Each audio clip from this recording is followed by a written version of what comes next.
Why are we ripping? Who cares? You you can tell the new people. What's up, Barley? Hope you're doing good, bro. I don't care why it's ripping personally. Tricky One, what's up, Tricky One? If you're still here, it's like it used to be without your face. So yeah, see, we can go back to the old stream. What is up, guys? Make sure you like, comment, subscribe, hit that like button. I don't remember the spiel. I had a full spiel. Definitely on the phone with Roaring Kitty. Yeah, Keith. Oh, 32 is not exciting? Oh, okay. All right, good to know, Keith. All right, Keith said 32 is not that exciting. You guys are overreacting, and he said be patient. That's what he told me.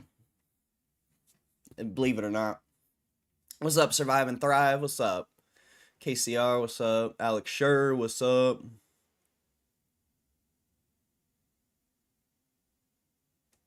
I have 1,000 now, but no money left till payday on Tuesday.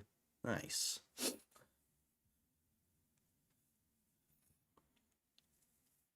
I'm in for the long haul now. I mean, there's nothing wrong with taking profits on the way up if you want. I do it. I don't give a shit. But you do whatever is best for you, my friend. I mean, I'll probably take profits again here in a minute, but it honestly might be the last shares I sell. This morning was really interesting on the volume profile. You rejected the 31.6 like 5 different times on the 1 minute, and you wouldn't trade volume, but now you finally gapped through this price. So it looks like it's going to be another decently bullish day, or it's going to come down, fill this profile at 31.61. Maybe bounce back up, but it also could come back down here into the 30s, fill this, and then keep going. But it's really looking, the price action's looking pretty insane, so I wouldn't be surprised if it just kept going up.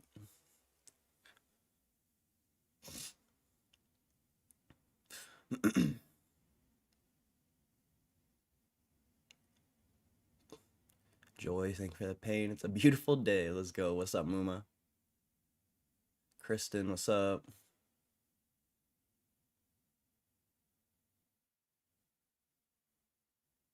I just turned off the ads, I think. What's up, Hugh G?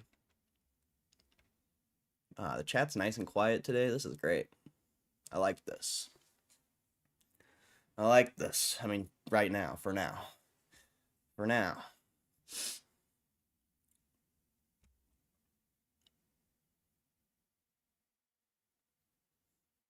I'm glad I can start the stream and you guys can just, like, talk to each other. That's nice. I don't know why this guy's in my chat, though. I don't know why this guy's in my chat. I don't know why you think you can just come in my chat. Go fuck yourself, dude. Go fuck yourself. You think just because Gamestop's up, you think you can come in my chat? Nah, you go fuck yourself, dude. You go fuck yourself. You make a new account or something, and you can come here and chat. But if you're gonna come here and be a fucking weirdo, yeah, you go away. Go away. Nobody wants you here.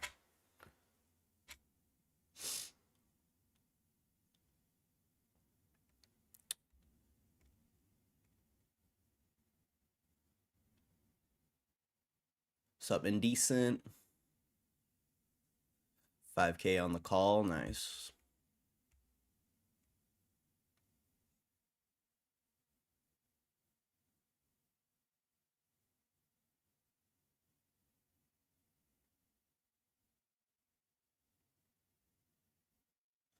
Good Lord has guided me. Amen, amen, amen. Ooh!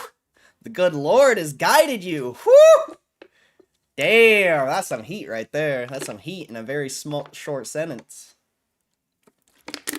The Lord has guided me. Whoo! Shit.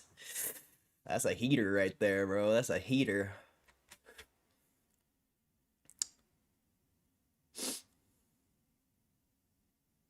Imagine 33, though.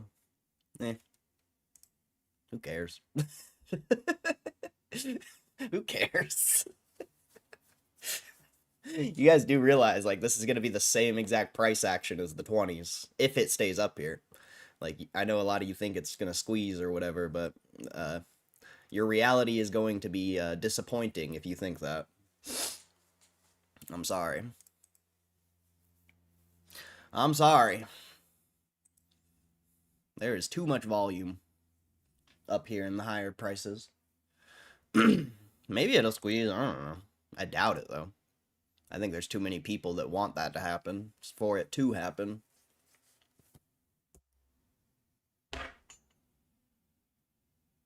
I think it'll squeeze when you all give up and sell out. Straight up. I think that's when it'll squeeze.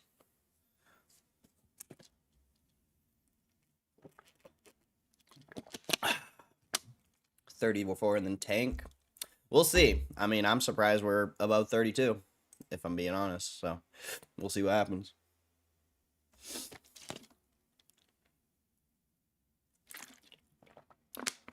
Like I said, you'll probably come back here, fill this part of the profile. If you can't hold that, you'll come down here, fill the rest of this profile. Because you had a somewhat lower volume area right here yesterday. So you'll come down here and fill this.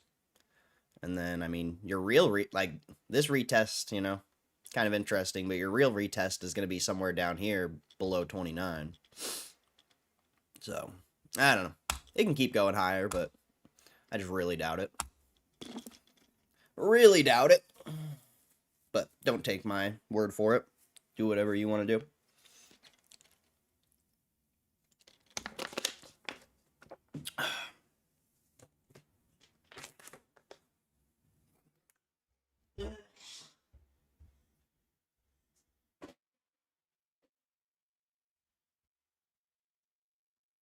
Now I'm head over heels.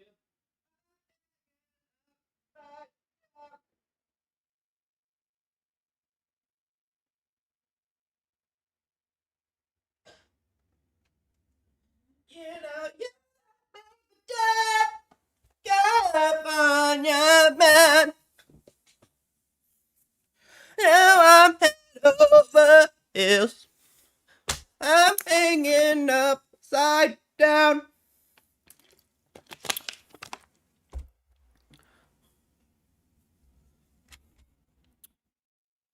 So what's going to happen when it plays out the exact way I said? Are you guys going to start listening? Just kidding. I'm just fucking with you. I'm fucking with you. But it will be funny when it plays out exactly what I said. Because it will. It most likely will. You know, I've been watching this stock market shit for a really long time. I know you guys don't believe me when I say certain things sometimes, but I've been doing this shit for a while. I've been doing it for a minute or two. But, yeah, we'll see what happens. Who cares?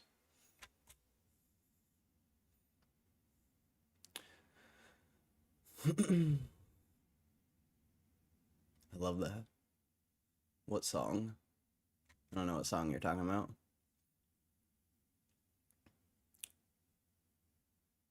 Got 2 Guinness t-shirts last night, each in work. I have one of mine sold already. Had to be done. Nice. Where do you sell your shirts at? Survive and Thrive. The one Mooma put in the chat. Oh, I don't know what one that is. Do you mean this one? Thank you for the sunshine. Thank you for the rain. Thank you for the joy. Thank you for the pain. Is that what you're talking about? I don't know that song. What song is that?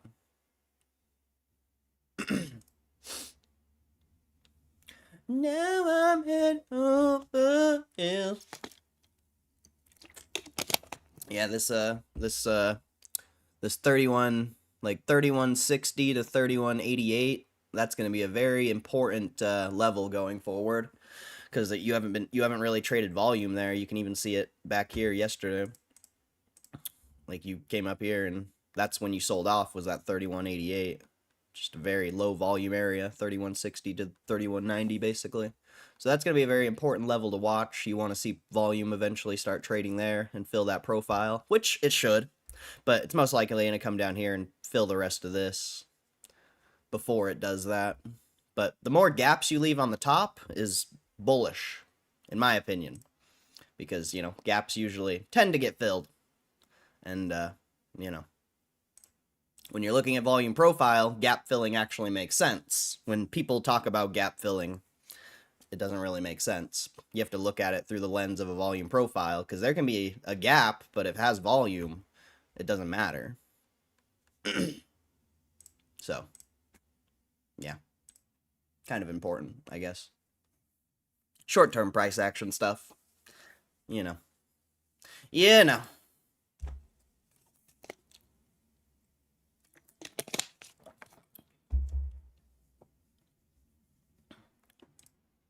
But yeah, it will be an important level going forward. Unless it bounces right here and then fills it, then, you know, then it won't be as important, but yeah, for now that stays important for the future. Like that like if this comes back up here, that would be a good place for someone to short.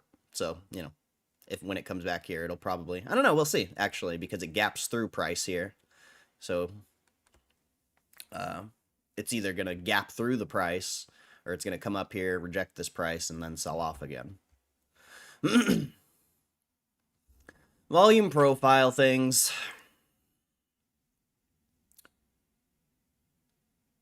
What indicator is that? It's a volume profile. It's the only indicator that matters.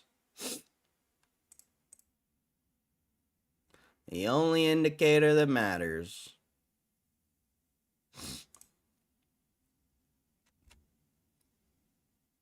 So you can predict the stock in real time rather than doing what everyone else does, I guess. I mean, I literally told you, what, 10 minutes ago exactly what this thing's gonna do?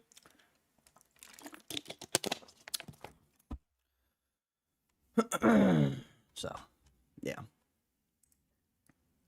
If you can get good at reading this, it's the best, in my opinion, as a day trading tool.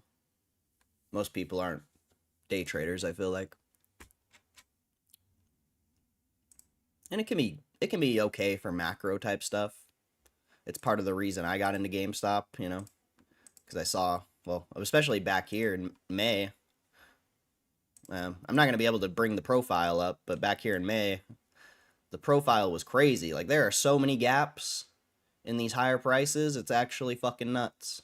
So, like, you know, volume profile helped me with my initial bullishness a year ago, because you know, gaps get filled, and there is a lot of fucking gaps up in the 40s and 50s, and mostly like the higher 30s and the 40s, but yeah, we'll see what happens. We'll see what happens. And I mean, we've been right so far, but who knows?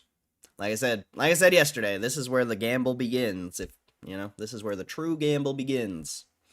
So I hope you're ready for it. I hope you're ready for it.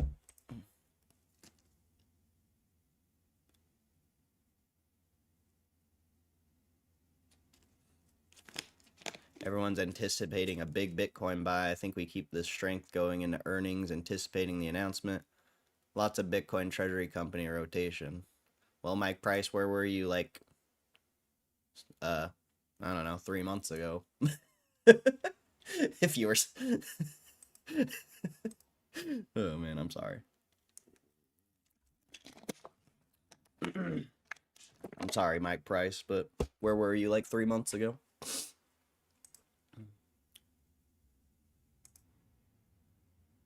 Got out 4.5. Nice. That's gangster. See if I can re-enter under 3. I mean, this should be buy the dip going forward, but we'll see. You a gangster. Keep being you. Hey, thank you, bro. Help me ignore the greed monster in my head so I secure profits. Let's go. I mean, I'm pretty good at this stuff, but it doesn't, just because I said what's going to happen and it's, you know, potentially happening, it can still go higher. Don't ever, the buying pressure is very intense right now. And you broke that super key resistance and broke out of a 4-year trend. There is a lot of positive things. It's just, I have a hard time with the squeeze narrative, so, you know, I try to be more realistic.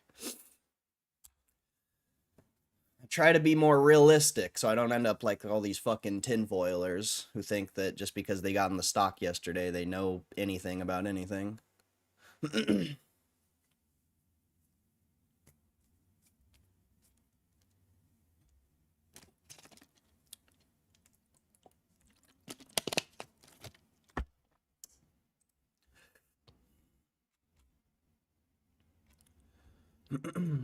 How's the stream today?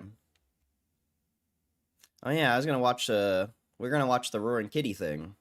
The video he unpinned, because there's actually some interesting things on that video. I want to see the stream first though. I had my tinfoil hat on yesterday and bought more. Nice. I mean, it's a good buy. Good buy. Oh, this guy's live now because GameStop's exciting. That makes sense. That makes sense. Wait, before I check my stream, let's see how many fucking losers are streaming about GameStop now. After, you know, a whole 6 months of literally nobody streaming about it or talking about it, really. Let's see. Let's see how many streams there are. There's... Oh, that's not a GameStop stream, but... 1... Well, there's not as many as I thought.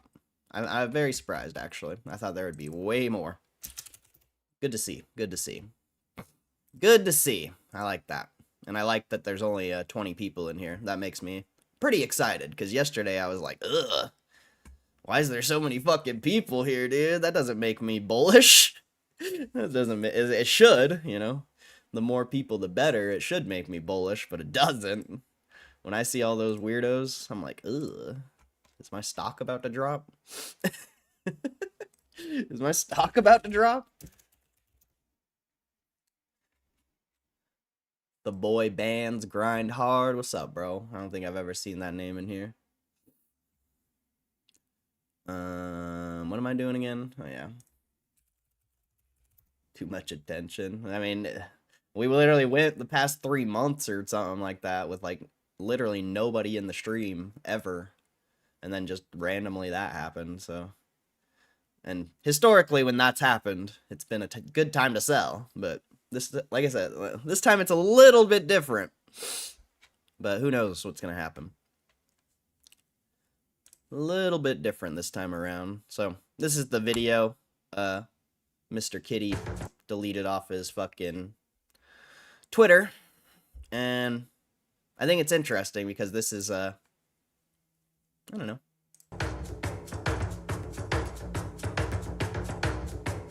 GameStop is one of the most compelling asymmetric opportunities in the market today. Really, I don't understand how you could disagree with that. That's why it's the top position in my portfolio and also Dr. Mike Berry's portfolio. But based on prevailing sentiment, the market, and popular culture, many think it's a foolish investment. But everyone's wrong. It's like the Big Short again. Or more like the Big Short squeeze this time, right? Anyway, let me show you what we're seeing. Still in 2020, GameStop maintains a healthy market share within the gaming industry. It's the only major brick-and-mortar retailer dedicated to gaming, and a recent survey indicated that over 25% of people buy their new games at GameStop, and 40% of people buy their used games there. Its reboot plan is well underway, and it's comprised of 2 main components. Peace out, Hugh. The first is optimizing the legacy business by right-sizing costs and improving the omnichannel experience. This will boost near-term free cash flow, which in turn can be used to finance the second, more important component, reinventing itself as a premier gaming hub within the thriving $150 billion gaming industry. GameStop's modernizing stores, partnering with vendors, and offering experiential products. This is the potential upside, and it's enormous. They've been testing 4 stores in Tulsa, Oklahoma that focus on live experiential concepts. Clearly, the new management team is laser focused on gaming, and Frank Hamlin, the chief customer officer, wants GameStop to become the cultural center for gaming. They also teamed up with the Dallas Cowboys with the GameStop Performance Center. This space was uniquely designed to be the premier facility for the next evolution of esports. Imagine a handful of these venues around the world where gamers could come together to train, perform, and just hang out. So could this new management team actually pull off the transformation? It's possible. They've been doing mostly the right things over the past year. Plus they have Michael Berry's support. You really gonna question the guy who gets his hair cut at Supercuts and doesn't wear shoes? Shit, I'm not. But what about the death of physical discs, you say? Let me tell you something. People have been saying this shit for a decade. And do you know what Microsoft had to say about this at the start of this console cycle? Millions of people still want discs. Period. It's a big reason these new consoles have disk drives. And that's why physical will remain a part of Microsoft's future. To be sure, the shift to digital is happening, just not as quickly as many people think. And now Microsoft's pulling out of the consoles. So that's a... Maybe this is why he deleted it. Maybe he thinks this this analysis is irrelevant now. I don't know. Maybe. I don't know. But, you know, when you're watching this today, you think about Microsoft, you're like, they're not even in the console wars anymore. It's all about handheld, and yeah, I don't think physical's a thing anymore, but maybe. Well, I mean, of course physical's a thing, but it's definitely, at this point, on the downward turn. But of course, this video is like 5 years old. It's true the pandemic may have accelerated some long-term trends, but as stores are opening back up, people are buying But physical. I also thought about this last night because I said yesterday in the stream that I didn't think gaming was like a big part of their business anymore. But then I really thought about it, and it's like there's going to be cycles. You know, right now it's trading cards. Soon it's going to be gaming, like especially when Grand Theft Auto 6 comes out, like gaming's going to have its cycle. And then, you know, when new consoles come out, the gaming cycle will continue.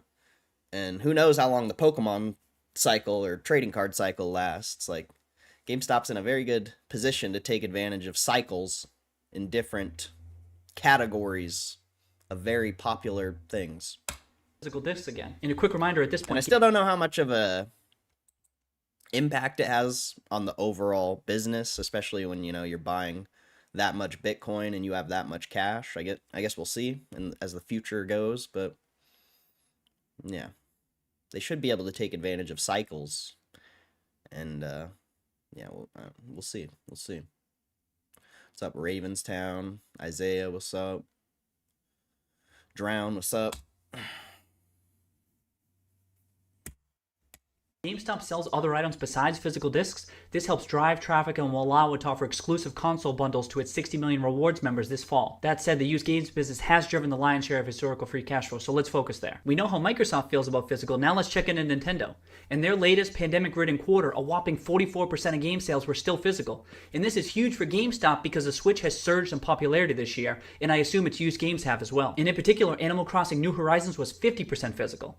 And after having sold over 20 million units in just a few months, that's now one of the top-selling video games of all time. So how about Sony? During the same quarter, 26% of full game sales were still physical. Now the year-over-year decline is certainly notable, but two things here. First, as stores reopen and new consoles roll out, this figure will likely bounce and stabilize for a few years. And second, even just a 26% physical share is still meaningful, considering GameStop generated over $1 billion in free cash flow in the early years of the last cycle. And also, it's important to remember, this is not a zero-sum game. From April to June, video game spending was up 30% year over year. That's a massive benefit to physical, digital, and the whole damn industry. And that's why Sony and Nintendo have been boosting their expected output this year. More consoles and a much larger video game lineup than the last cycle means more software and accessory sales as well. And this is a boon to a specialized gaming retailer like GameStop, who will also benefit as the go-to destination for folks trading in old consoles and games as part of their upgrade to the new consoles. Now, obviously this thesis is based largely on the fundamentals, but shit, GameStop's chart is looking increasingly compelling. And this matters because if the price breaks out, technical analysts who don't even give a shit about the fundamentals will start piling on. To add to this, GameStop is by far the most heavily shorted company in the market,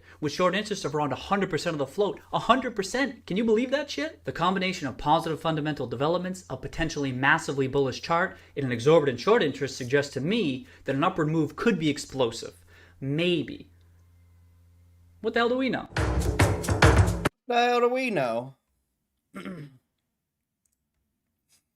Yeah, you filled in that profile a little bit. But yeah, we'll see what happens from here. It's either gonna go and make another high, or we're gonna sell off and go fill down here. We'll see. But it filled this, kind of.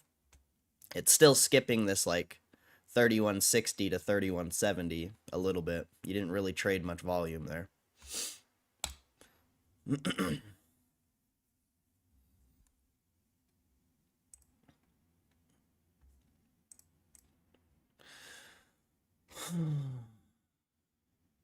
They could have like gaming playing social hub sort of places where gamers could gather. Well, I mean, according to this video, they've been experimenting that, but you know, this video's old, so who knows if this is even relevant anymore. Like a lot of it might be focused on, you know, trading cards and stuff like that. Tabletop games. Like gaming might not even be in, I don't know. We'll see. Right now it doesn't really seem like gaming is on the forefront of the business. They're still focused on it. But we'll see what happens. And then he has all his sources, which I thought was interesting. Oh, that's not even... And we look at that all the time. What the hell? All these links are clapped.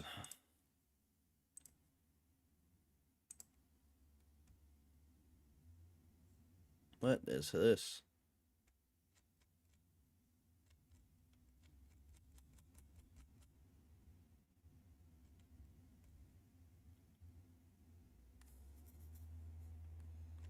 What is this?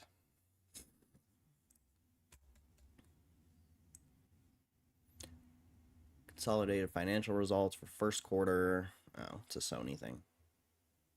Sony financial thing. Okay, maybe I don't want to go through all this.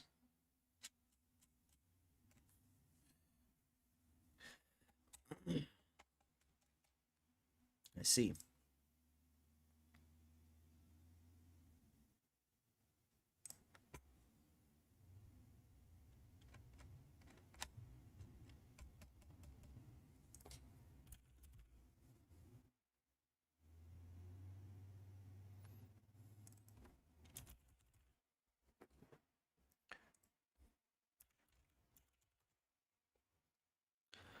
Some weird websites.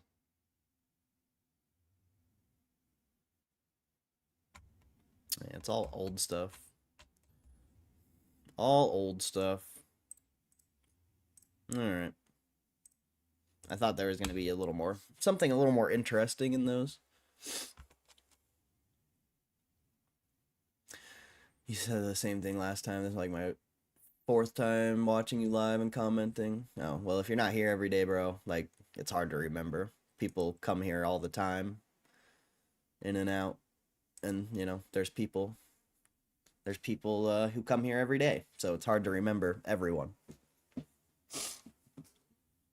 Unless you're here every day, then, you know, it's pretty easy to remember. But if you only come in here when GameStop's up, it's very unlikely I'm going to remember you. Because a lot of people do that. Most people do that. Best handhelds that connect to a TV as well will be king. Don't all of them connect to TVs? I don't know. I've never had a handheld. I've never really researched them. I thought that was just like, I thought all of them just did that.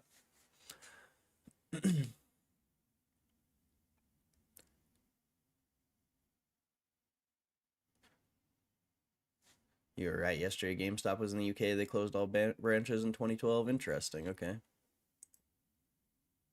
How's finding supply for what not selling? Going, had any luck? I found some. I haven't really been looking. Well, this could be a good pickup, maybe. Yeah. Me. Ultra rare for like 13, 14 bucks. Not really. It's hard because what makes it hard is got to keep the cost low on most of these cards because none of them are going to go for that much. But so many people overbid, so it's hard, bro. It's hard to get supply. These basic cards could be good. Master Ball Reverse Hollows, if they go for less than like 10 bucks, which they probably won't, they could be decent to grab.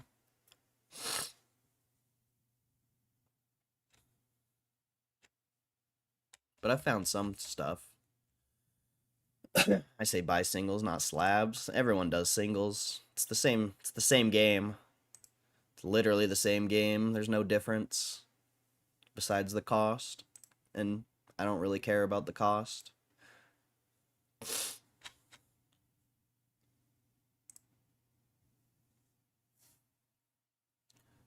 I would argue getting singles is even harder because you have to pay most of the time like $1 or $2 for singles, and nobody, you know, it's very rare to get a single bid up above $5. So it's yeah, doesn't seem worth it in my opinion, unless you can find a bunch for less than like 50 cents or literally 50 cents. Which I know you can find, but I don't know. I like slabs more. They're more interesting. I feel like more people are interested in slabs, less people are selling them. So, it's a win. Like I said, the only thing different is the cost, but the cost doesn't matter because you're gonna make it back, most likely, unless you get completely fucked. But who cares?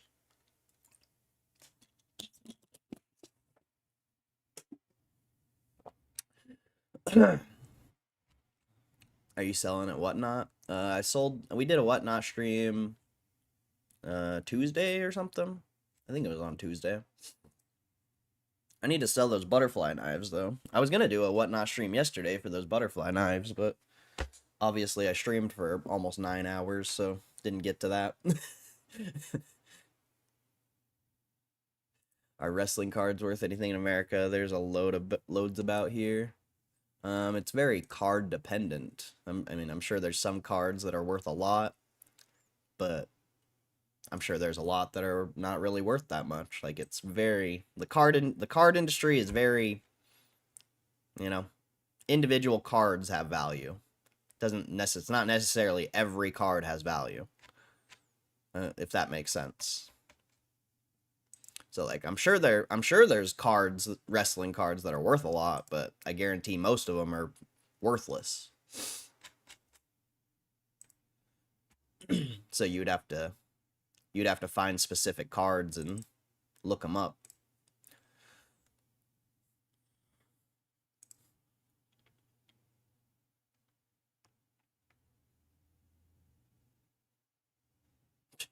I love the news.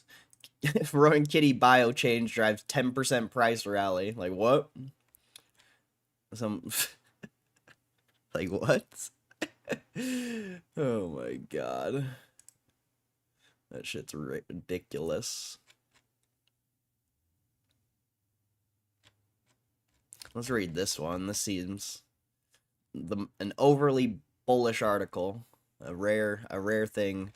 They like stole my thumbnail, kind of. I'm about to steal this for a thumbnail. That's sick. I like how they did the Bitcoin symbol. GME stock eyes 45, then 65 as GameStop blast past 30 on DBK AG Bitcoin hype. I don't think anyone knows what's going on. I don't think anyone knows what the fuck's going on. And that's a beautiful thing. Oh, that's a beautiful thing. It'd be like finding a needle in a haystack. I don't know about that. It's just, like I said, that's how Pokemon is. There's certain cards that are worth like 20, 50 bucks, and then majority of the cards are basically worthless, and then there's a lot of cards that are worth like $1 or $3. So I disagree with the needle in a haystack. You just gotta go search. That's literally all it is. You just gotta go search and research what you find. Like, that's all it is. I got a pick. Looks interesting. EKSO, 10% gain. I mean, I don't do stock picks here. It's not what this stream's for. I'll look at it, but I'm not interested in people's stock picks.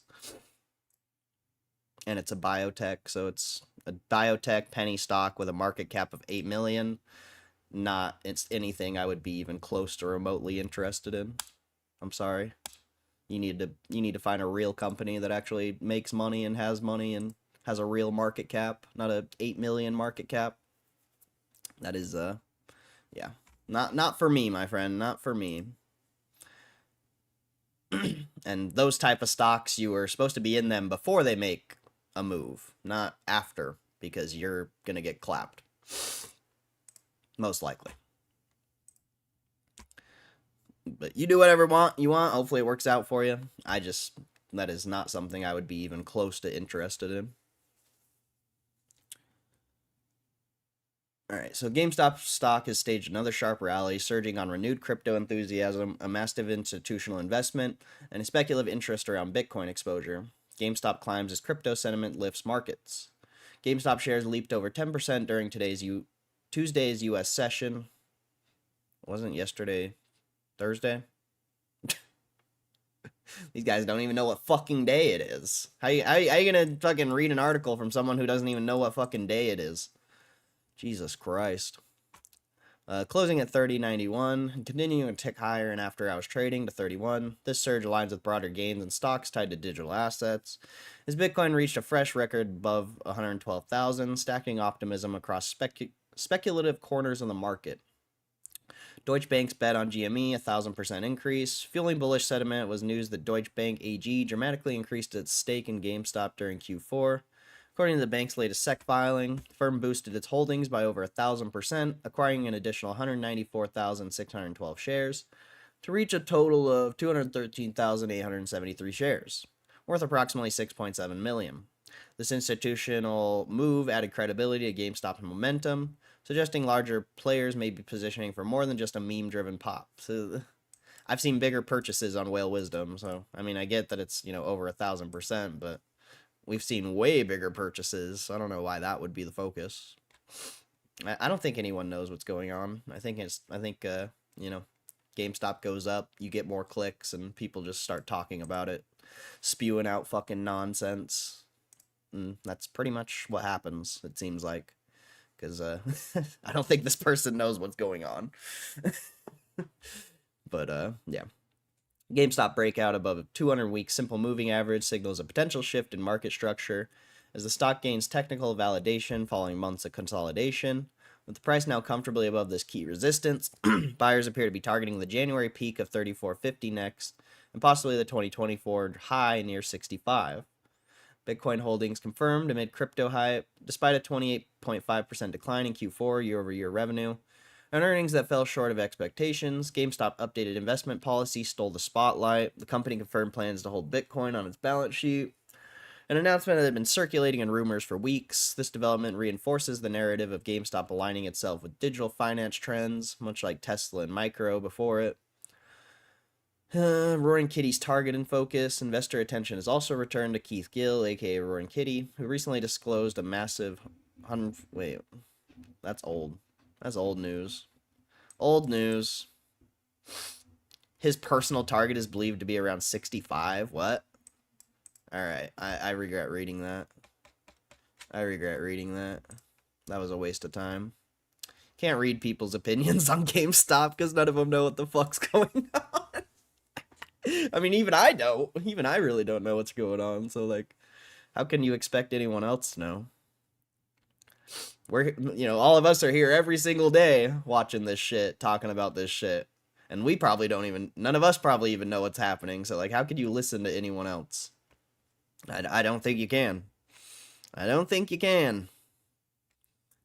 It's a bunch of, I mean, look how many articles were written recently. That's crazy. I mean, fuck, man. I guess it's not that many, but definitely weird seeing the attention after so much time of nothing.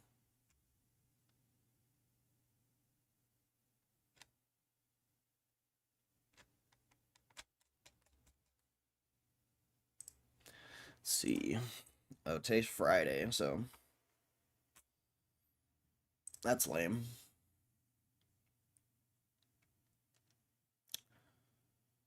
New home sales. Damn.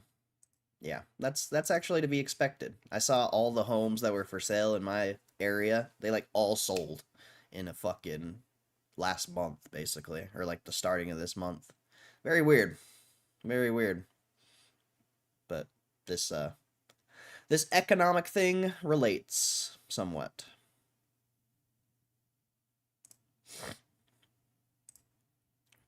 Gotta love economics. You go see, you see the real world, and then you go, later and see the fucking lagging indicators. Out here trying to rush and get this little pressure washing gig done so I can chill today. Hoping done in an hour and a half. Nice, bro. Get it. Get it. Get it. Project Rockets, what's going on? Someone said yesterday here that they was holding for a year or 200, whichever came first. Now, wouldn't that be a lovely thing to happen? I mean, I have no expectations and no time frame. It would be cool if it went to $200, but I don't have the expectations most people have. I feel like, and I never have. So I just I agree it would be cool, but I just think I just think it's unrealistic, especially, in the time frame these people are thinking. You think this is gonna go to $200 in a year? Yeah, fucking right, dude. Yeah, fucking right. I'm sorry. That's not happening. If it does, I mean, God is good. I'll be blessed as fuck. So I'm like, I'm not against it, but I'm realistic, so it's not gonna happen. Unfortunately. You're gonna be holding a lot longer than that if you want $200. You better kick your feet up and fucking just chill back. Cause it's not happening in a year. I'm sorry, it's not happening in a year. If it does, I mean, like I said, God is good. But I just yeah. I just disagree with most people's views on this stock. It's the same shit as last time, bro. I know you weren't here, or I know you're newer to the stream, but we've been through this cycle at least like 3 or 4 times now of a bunch of people getting all excited, thinking that it's gonna go and whatever, and they've been wrong every time. So I just can't take their views for. I just can't put any value on their views. Honestly, I really can't. Because none of them have any clue what they're talking about. They're just trying to get rich tomorrow. That's why they're in the stock now, because literally a month ago or 2 months ago when the stock was at 20 or lower 20s, we were still here every single day and nobody was here. GameStop to the moon. It's going to 200. It's going to the moon. Like, nobody was doing that shit. Nobody gave a fuck. There was nobody here. Anyone that came in was like, GameStop's going to $15, GameStop's going to $10, the market's gonna crash. Like, that was literally fucking everyone. And then now, literally, randomly, this random end of May on a Thursday, like, randomly, just because the price went up above 30, everyone's so excited and so bullish, and they're all long-term holders, and this is, yeah, this community, I dislike it in a lot of ways.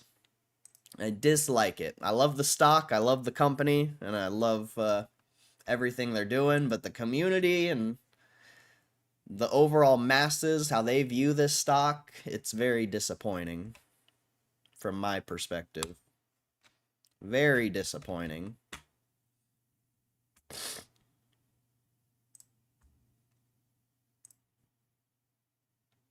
They should have been excited about it at $20. Why are they excited about it now? Like, what?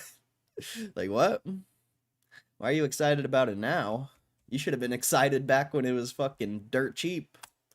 When it wasn't a gamble. When it was an easy buy. Now it's just a gamble. Like, who knows what's gonna happen from here? Who knows what's gonna happen from here? So I don't know. Just can't relate. Just can't relate. Can't relate. Hey, Bitcoin's down today. A little bit. Tiny bit. Good to see Bitcoin down and GameStop still up. Even though I don't think the move was based at all on Bitcoin. I think it was based on that 4-year trend break. But, still good to see. It's good to be trading volume in the 30s again.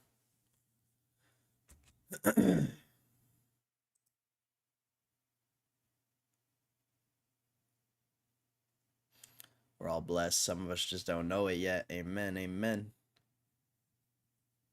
GG Hans. I don't know if I said what's up, but what's up, GG Hans? Sales slowing, but I got lots of commissions. Nice. All going good. Good, KCR. Good to hear. Have a banner made. There aren't many bears. Where are they at? Cam flip bullish. The funniest thing to happen yet. I haven't seen Elvis come in here and talk shit about GameStop either. I'm sure Elvis has been around. I think Elvis is more of a lurker, potentially, but I haven't seen him come in and talk smack either. Or anyone. There was more people than Cam. There were so many people. So negative. Trying to bring me down. Trying to thinking I care about money. Gotta love it.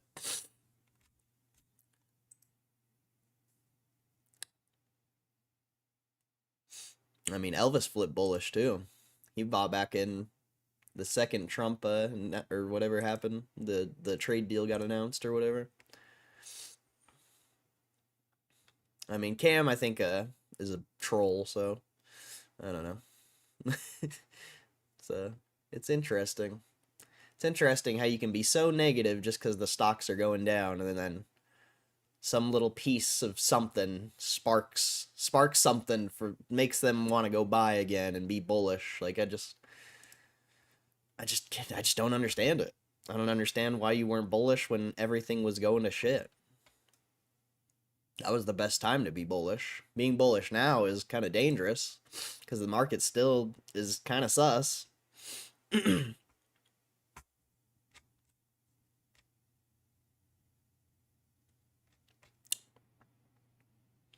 Trump calls for 50% tariff on European Union starting June 1st. Trump says 25% tariff must be paid by Apple on iPhones not made in US. Goolsby says Fed now has to wait longer before moving rates because of trade policy uncertainty. That's fair.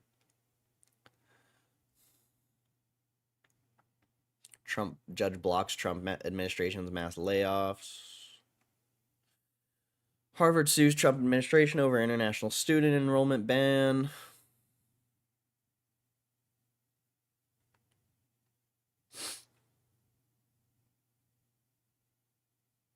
Alex, CEO of Planter, sells more than 50 million in stock.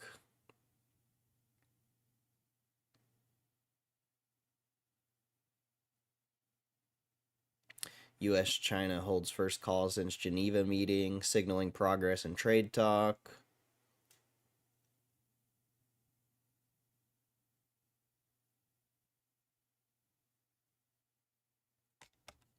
The news is still trash, though. The news hasn't changed much. Fucking Semlar buys more Bitcoin.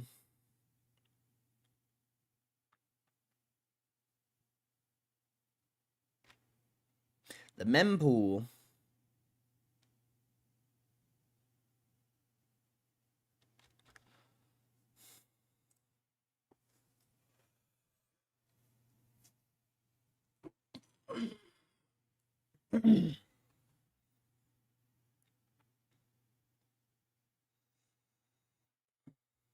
The job more will ring when they see you at work. People buy with their eyes. A good banner is actually a good idea. You can just throw it up while you're doing the job and then take it down and move on to the next house. I've seen roofing companies do that a lot. Mostly. It's mostly roofing companies I've seen do that. Because they're usually at a house for like a week or so.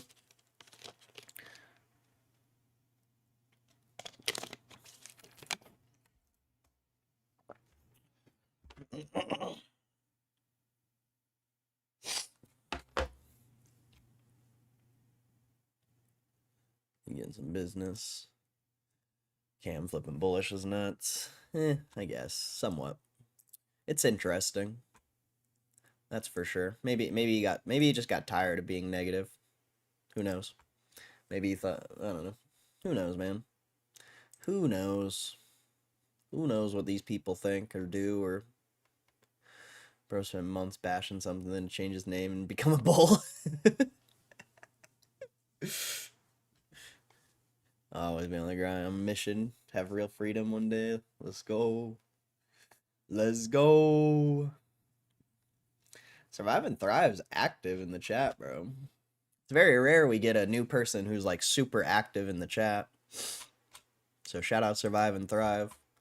Very rare we get a new person who's active in chat.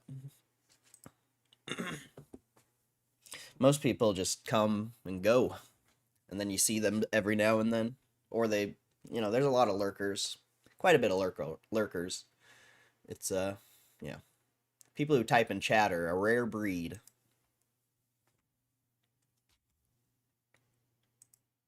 Did Cam become bullish? I didn't see that. He changed his name to Mudcats or whatever. I forget the numbers, but anytime you've seen Mudcats or Mad Cats, whatever it is, that's Cam.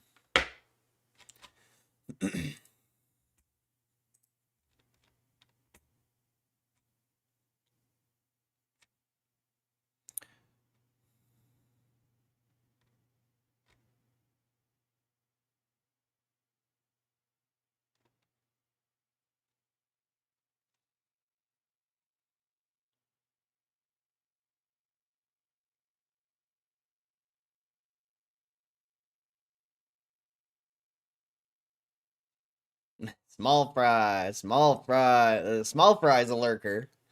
Small fry's been here for fucking ever, bro. This guy comes in here every Friday and he blesses me up with $20. God bless Small Fry. Let's go. Let's go, Small Fry. Let's go. I hope you're crushing on GameStop, my friend. I hope you're absolutely crushing, baby. Let's fucking go, Small Fry. Let's fucking go, mate. Let's fucking go, mate. God bless you, Small Fry. I appreciate you, bro. Thank you for always supporting the stream, bro. I know you don't really type and chat that much, but and I sometimes forget that you're even like here because you just don't type like ever. But I just want you. I hope you know I appreciate you. I know I forget you a lot, but it's just because I don't see your name every day, so it's just hard to remember everyone. It's hard to remember everyone.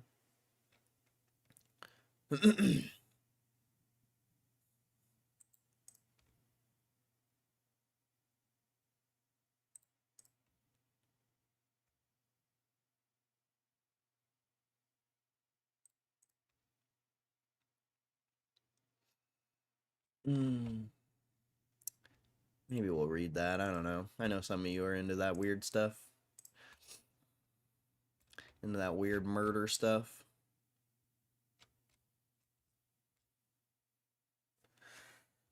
What's up, Drown? Never been, but heard it. Very nice thing to do, Small Fry. Oh, Small Fry comes in here and does that every Friday. Except last Friday, because I didn't stream last Friday.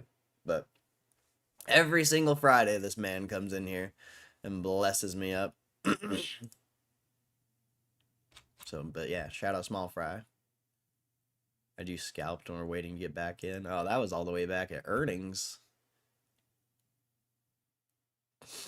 I think I was all the way back at earnings. And GameStop about to hit a high. Filled that profile. Now you're going. Somewhat. We'll see. We'll see if we can break that high. But so far doing everything I thought it would. I just don't know if it's gonna go up to the high or come down here and start filling. That's the better play potentially is the short, maybe. But obviously, buy the dip, been bullish for the past who the fuck knows how long, so wouldn't be surprised if it kept going.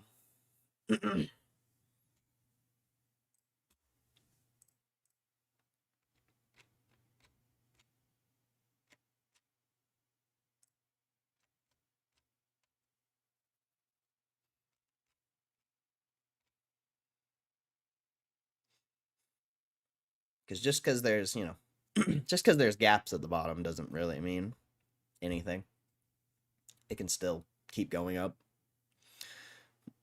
Actually, gaps are usually, in whatever direction you're going, are usually very positive in whatever direction you're aiming. If there's a gap to the downside and you're shorting, that can be positive. And, if there's a gap to the upside and you're long, that can also be positive, and it can keep going up and not fill the gap for a while. It could take like a month.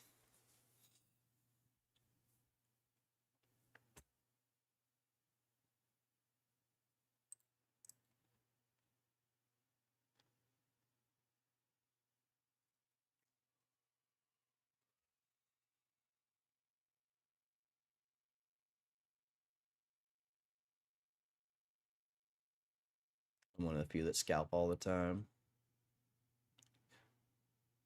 The good Lord sends him every Friday. How nice is that? Amen.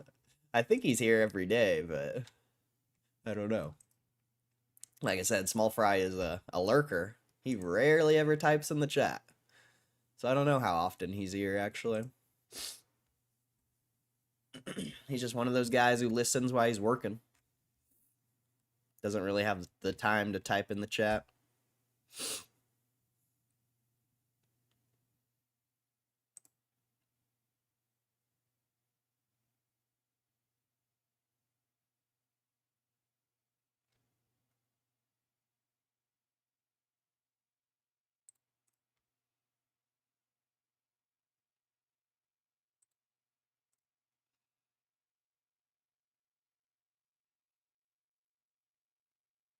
Okay. All right, I'm looking for news articles to read.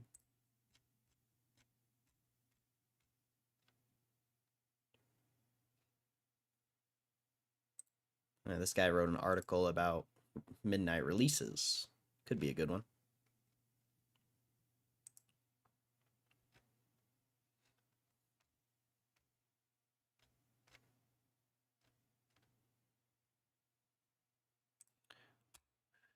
Okay.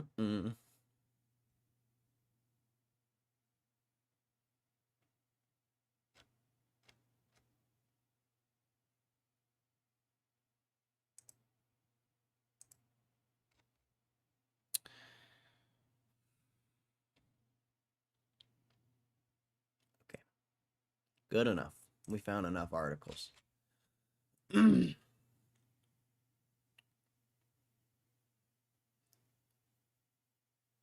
Hear a lot of people talking about gamma ramps these days. What's that even mean? Just options being in the money and that pushes the ticker up? Yeah, I think it's when more call interest, like, cuz you have short put interest, and then you have call interest.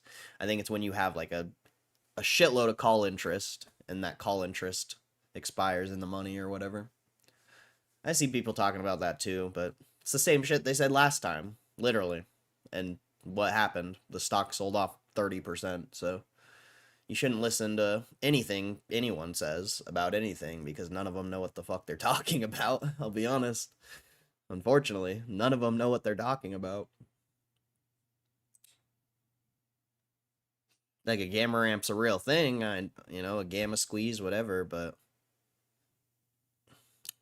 I don't think the stock is gonna squeeze, so I can't agree with anyone who thinks like that.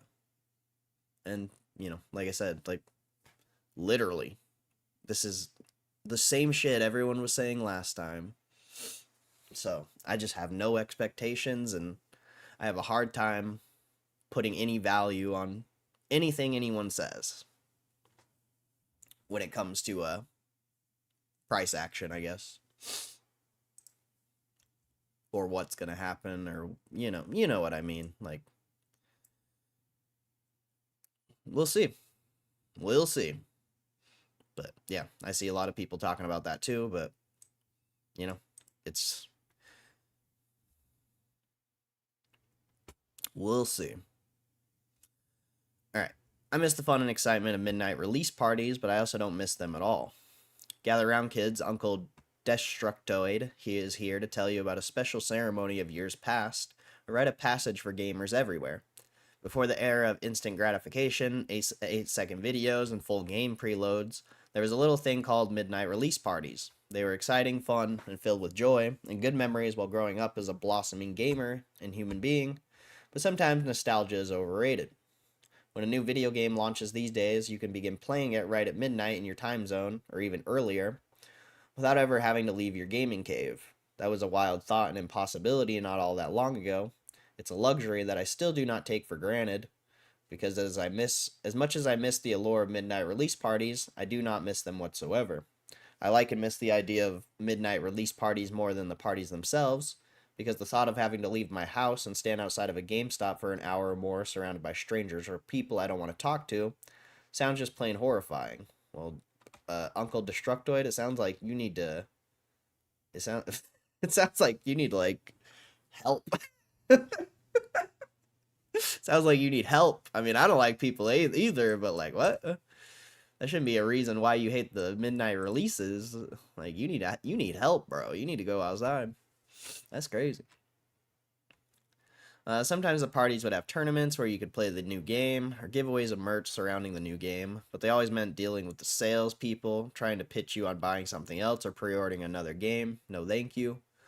Also, I'd always somehow find a way to run into one of the slightly weird kids from school, too, who'd try to have an awkward... I don't want to read this. This guy sucks.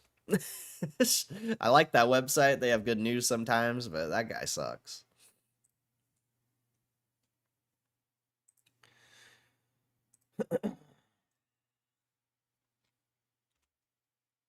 Sup, Moose again? I'd love to attend one. I think they're doing one for Switch 2. On, I don't know when Switch 2 comes out, but if you want to go check one out, yeah, right here. Midnight release, didn't pre-order the Switch 2, question mark. We'll have more available at midnight. Launch event begins in-store at 3 p.m. local time on June 4th. Pickups start at 12 a.m. Eastern Standard Time, or 9 p.m. Pacific Standard Time. So, if you want to check out a midnight release, June 4th at GameStop, 12 a.m. Eastern Time, you can get yourself a Switch 2.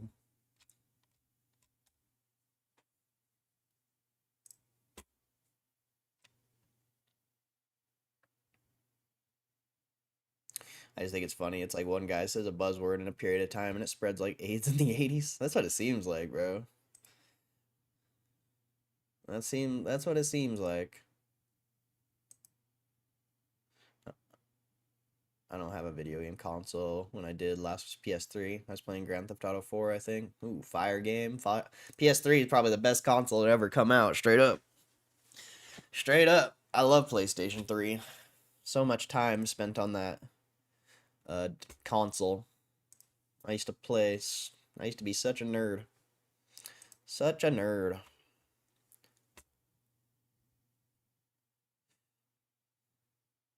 Everyone would just be happy and excited, I think. Yeah, I think so too.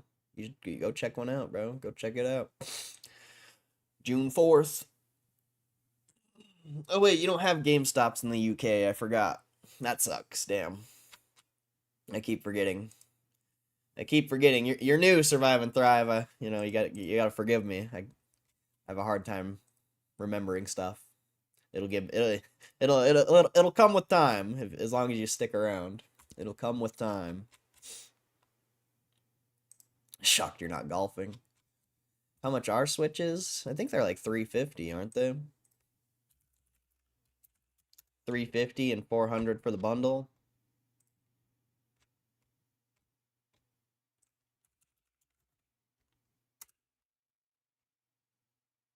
Oh, never mind. $450 and $500 for the bundle.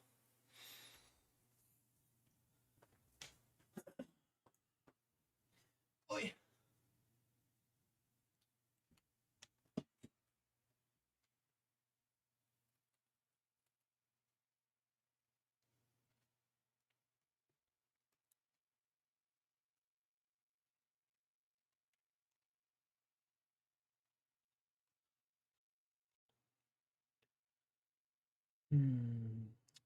Tomorrow and Monday. PlayStation Supremacy. They're already switching the signs to EB Games around here. Nice. Nice. That's good. You need to get GTA 6. Now just unload those French stores and we chillin'. Yep. Straight up. Straight up. If we have $1 billion on Bitcoin, we already big chillin'. Oh, this is just the start, bro. This is just the start. That's why I say this is where the gamble begins. But right now, I think it's like I said, I think it's a lot different than the last few times we've been up here in the 30s. But I just still wouldn't be surprised if it sold off a little bit at least. I mean, yesterday? Did you see yesterday? Am I the only one who like tripping on that? Yesterday was an insane stream. Yesterday was an insane stream, bro. Like, there was so many people here. It doesn't even make sense.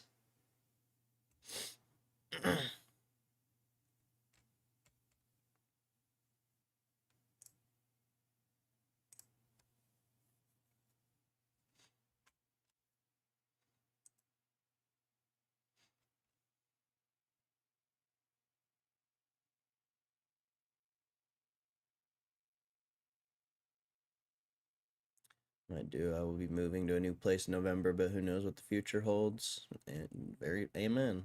I agree. Who knows what the future holds? Seems more structured this time, just a hunch though. Yeah. And you're actually trading volume. Like, it's not like we just hit 31 and then sold off to 29 and then bounced back to 30 and sold off again. Like, this time you're actually trading volume. So it's a little weird. I know you hate options, but I think it'd be bro. There's no difference between options and shares. All an option is the exposure of 100 shares, and it's not even the exposure of 100 shares. It's more like the exposure of like 90 shares, because your exposure is the delta. In some cases, it can be, volatility can drive the prices up too, but your exposure is the delta, and the delta is usually, in the money options are like 90. So an option's the equivalent to 90 shares. There's no difference between buying 90 shares and buying an option. So if I wanted to buy options, I would just buy more shares. There's literally no reason to buy options. You can just buy more shares. Cheap leverage. I don't need cheap leverage. I can afford to buy more shares if I wanted. I don't need cheap leverage. I could literally double my position on GameStop right now if I wanted. But I don't. And I haven't. I should have, I should have just YOLO'd it all back at 20, but shoulda, coulda, woulda. Who cares? But yeah, there's literally no difference between options and just buying the stock.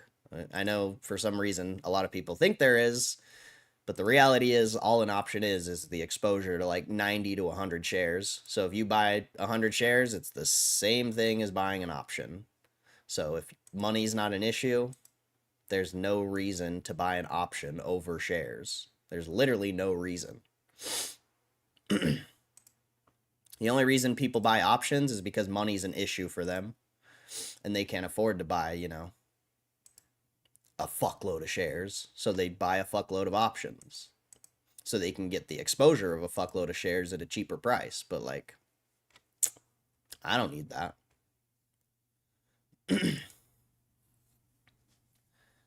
Nuts in a day. I put up 3.5K, made 5.5K. It's the same exposure though. It doesn't matter.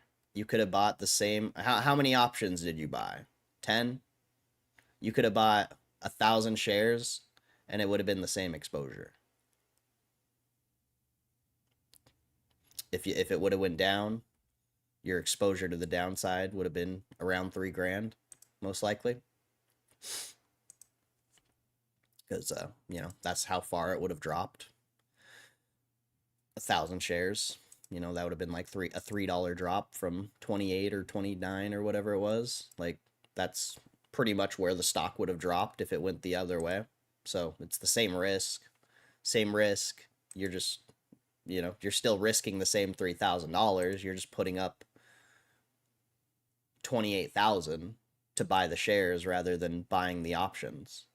Is this making sense? I feel like a lot of people don't understand this about options.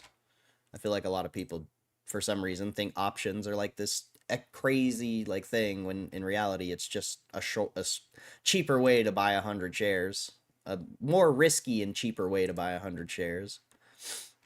But it's still the same thing. Literally, it's still the same thing. I've argued about this with a lot of people, and you know, the argument usually just comes down to that they don't have enough money to buy shares. That's usually what the argument comes down to. And I'm not, that's not a bad thing or anything like that. It's just when people have the mindset that options are better than just buying shares, it just shows me that they don't understand fully what options are. Because that's all it is. An option is just the exposure to 100 shares, or if you're buying out the money, it could be even less. Like if you're buying out the money, your options the exposure of like 50 shares until it gets in the money.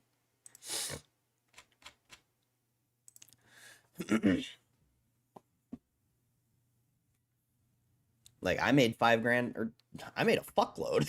Like, but it's not because of it, it's the same exposure. That's why. If I would have had instead of shares, if I would have had 35 options or whatever, it would have been the same thing. I would have made the same. Maybe even less, potentially. Who knows? Do you recommend to buy right? Federico Goldie, if you're asking anyone what you should do with your money, you need to get your shit together, bro. You need to get your shit together. Think for yourself, bro. Think for yourself. I must go. I have loads of things to get done before work. God bless all and have a lovely weekend. All right, survive and thrive. You have a good one, bro. I'm asking your recommendation. Well, what did I just say? You think my what I just said is going to change? That's my recommendation. Think for yourself. Use your brain. Don't go into random YouTube streams and try to have other people think for you. Do it yourself. Don't ask for my recommendation. Or anyone's. Use your fucking brain. Good that you include that part of options being more risky. I mean, it's just the time factor. Shares don't lose value if the stock doesn't move. Options lose value if the stock... anyone who's been playing options the past month or two, they probably didn't make money on this move. Unless they bought, like, very recently.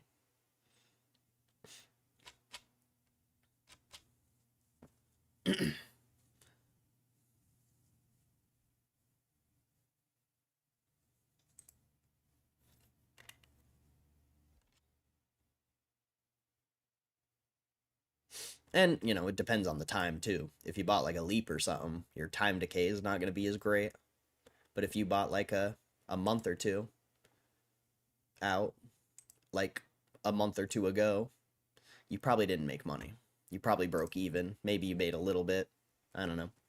That's the risky part about options, is the time decay. Other than that, like I said, there's no difference between shares and options besides the time decay. And that's, the issue. Most people can't time the market.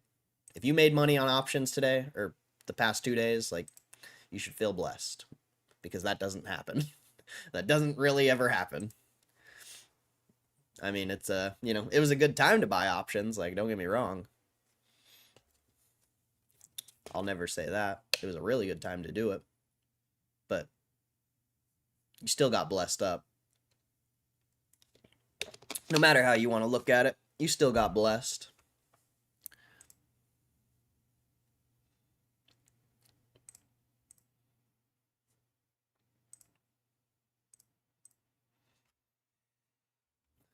You don't have enough money to buy shares, you should not be buying options.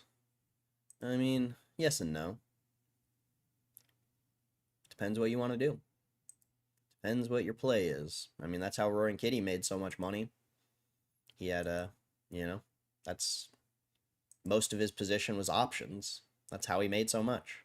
It wasn't because, the shares made a lot too, because he sold the options and put them back into shares, which is what you should do technically. Somewhat, not financial advice. I don't know what you should do. You should do whatever you want. But yeah, so, that's how he made a bunch of money, but it's because he overexposed. He didn't have he only had $50,000. He could he could only buy a certain amount of shares, but he wanted more. He wanted more exposure. So instead of buying 50,000 in shares, he bought 50,000 in options, and that gives you hundreds of thousands of dollars of exposure. So if you're doing it like that, respectable. Very risky, but respectable.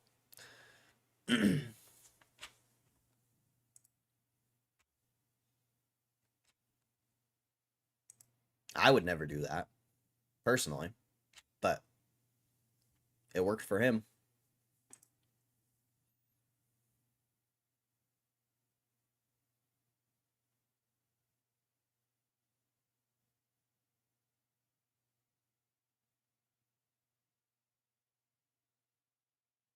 Like I said, cheap leverage playing with profits, so I don't care about the risks. That's been fun learning quite a bit. I mean, it's just a trade, bro.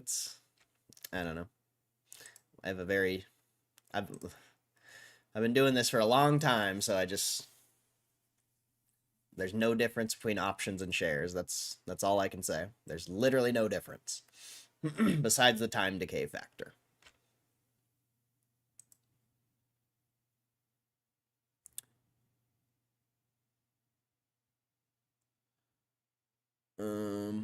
You have a lot to learn. Use this as opportunity. Sounds like this guy's looking for financial advice.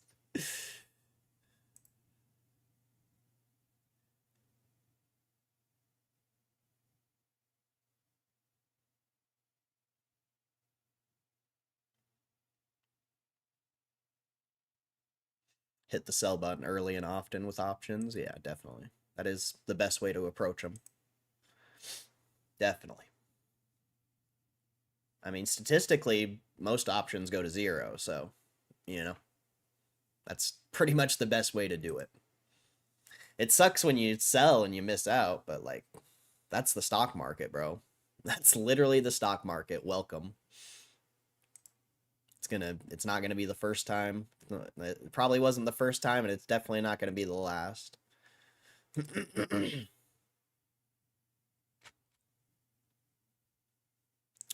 I don't know nothing about finance, but I hold 315s because I think this will make it again, but with the arguments not just betting. I have no clue what you just said, my friend. But you do you, Federico Goldie. Don't be going in random live streams asking what you should do with your money. You do your thing, bro. 50,000 is enough to buy shares, and he also worked at a financial center, so he knew what he's doing. Most people are retail investors, have no idea what they're doing. It doesn't matter if you know what you're doing. This is the stock market right here, this coin. Flip the coin. It doesn't matter if you know what you're doing. You're in a fucking environment where anything is possible. It doesn't...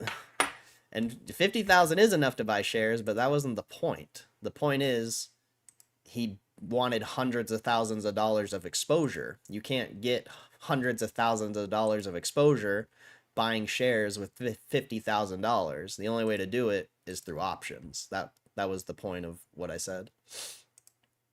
Of course 50,000 is enough to buy shares, but if you want hundreds of thousands of dollars in exposure, it's not. You're forced to buy options. And everything else you said is hindsight. I don't think he knew what he was doing. I think he had a bet and it worked out in an extreme way.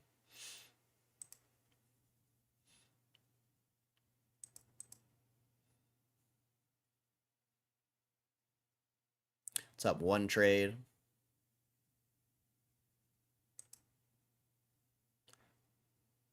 What's up, Isaiah? Joe Dirt. What's up, Joe Dirt? Joe Dirt.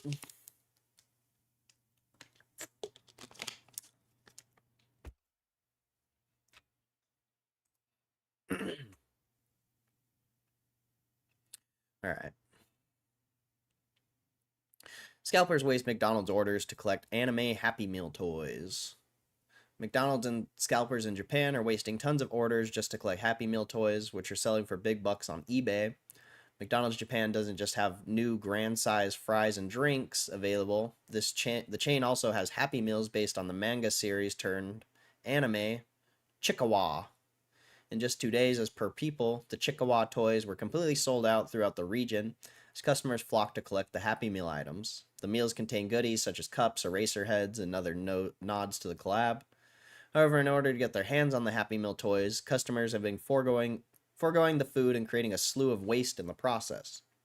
Happy Meals in Japan, referred to as Happy Sets, contain either chicken nuggets, a hamburger, or pancakes, along with fries, salad, or edamame, and corn in a drink. Interesting.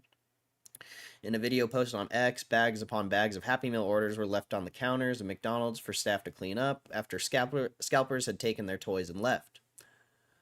Other photos circulating on social media show customers with large bags filled with mini Chikawa toys. Resellers are also trying to make a huge profit on eBay, with some listings for the Happy Meal toys being over $80. Holy shit. That's insane.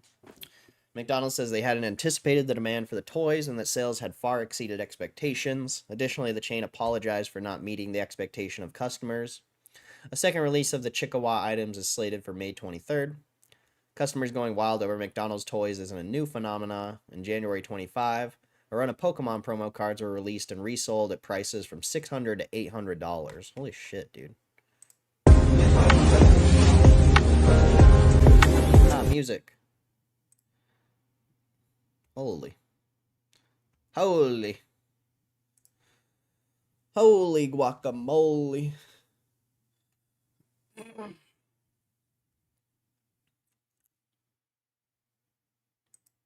The infamous Joe Dirt line.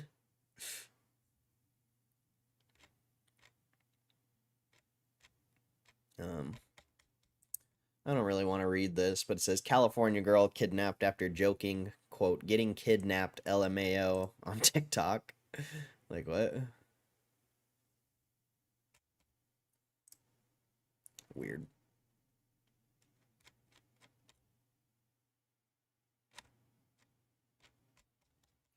All right. Twitch's giving back feature mocked as streamers say it's just it just gives Twitch more money. Twitch is being slammed over a new feature that lets streamers give back to their communities by sending their money back to the platform. On May 20th, Twitch announced that it was testing a new program where streamers can buy bits and gift subs with the money they make from broadcasting. Give back to your community or support other streamers you love using your spendable balance, the platform said. However, streamers and viewers on the Amazon-owned site were a bit baffled by this, especially because of how Twitch's revenue split works, arguing that it could just end up generating more money for the platform. Streamers accused Twitch of double taxing them with new feature. Immediately after the announcement was made, streamers began to argue that Twitch supposedly benefits more from this than viewers. Wait, so chat donates 100, 50 goes to Twitch, creator uses the other 50, 25 goes to Twitch, so 75 to Twitch, 25 to creator and community. Are you high? You get double taxed by Twitch on your money viewers give you. Another said smaller content creators will be getting less payouts if they use this feature, which means Twitch doesn't have to pay as many processing fees. So people gift subs to support creators and you take 50%. Then creators use their cut to buy bits or gift subs to support others. And then Twitch takes another 50%. That's basically double taxing. Kick co-founder Trainwreck also chimed in, accusing the platform of having streamers in a perpetual Stockholm syndrome. However, Twitch stars K-Nut and MP disagreed, pointing out that Twitch wasn't making anyone use the feature. I see a lot of people complaining, just don't use the money on Twitch if you don't want to. No one's forcing you, stop complaining about it, it's not a problem. I think people at this point just enjoy complaining about shit that doesn't matter. We'll have to see if Twitch decides to make some changes to how this feature is implemented to make it more appealing. Currently, it's only available in the US, but the platform intends to extend across to other countries throughout 2025. This feature also comes as streamers have reported their ad revenue being at all-time lows.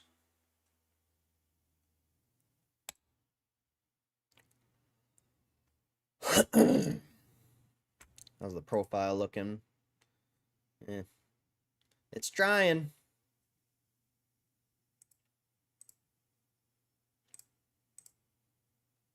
It's trying.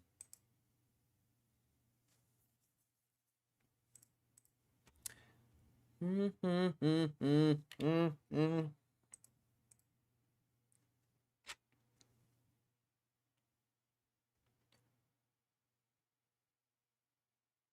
paper bag song. I think I figured out who drowned us.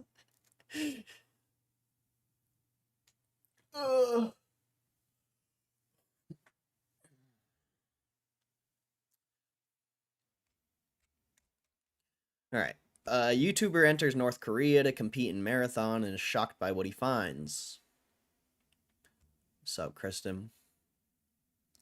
North Korea opened its borders for its annual Pyongyang Marathon, and one YouTuber who competed was stunned by what he discovered in the country. North Korea is notoriously isolated from the rest of the world, but every April, it allows foreigners to compete in the Pyongyang Marathon. The race, also known as the Pyongyang Prize International Marathon, first allowed foreign runners to participate in 2014. 33 years after it was first founded in 1981, a decade later, 27-year-old YouTuber Harry Jagard entered the competition and was shocked by what he saw. Jagard is a self-described professional idiot completing side missions,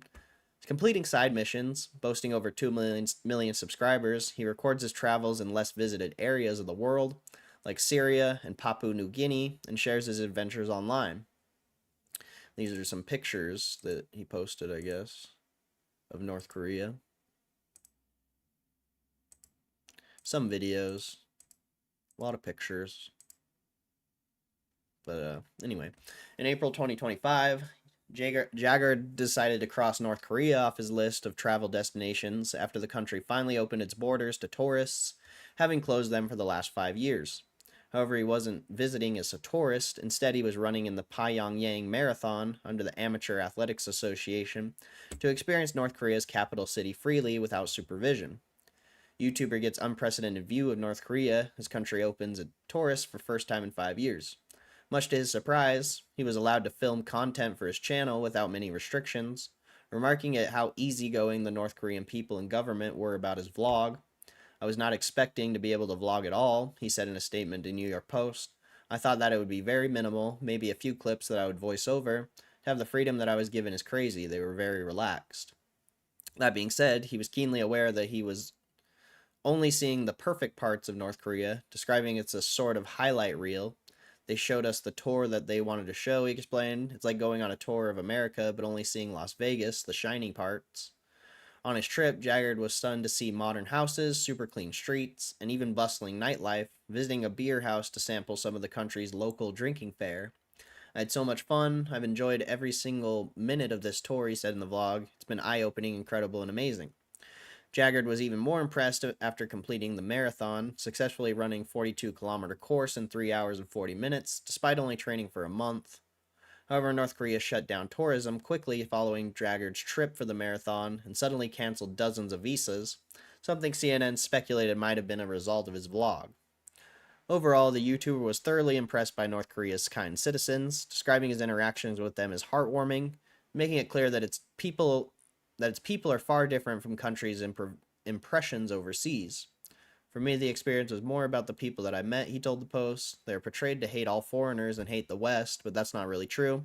We had so many interesting conversations off camera that were just heartwarming. Interesting.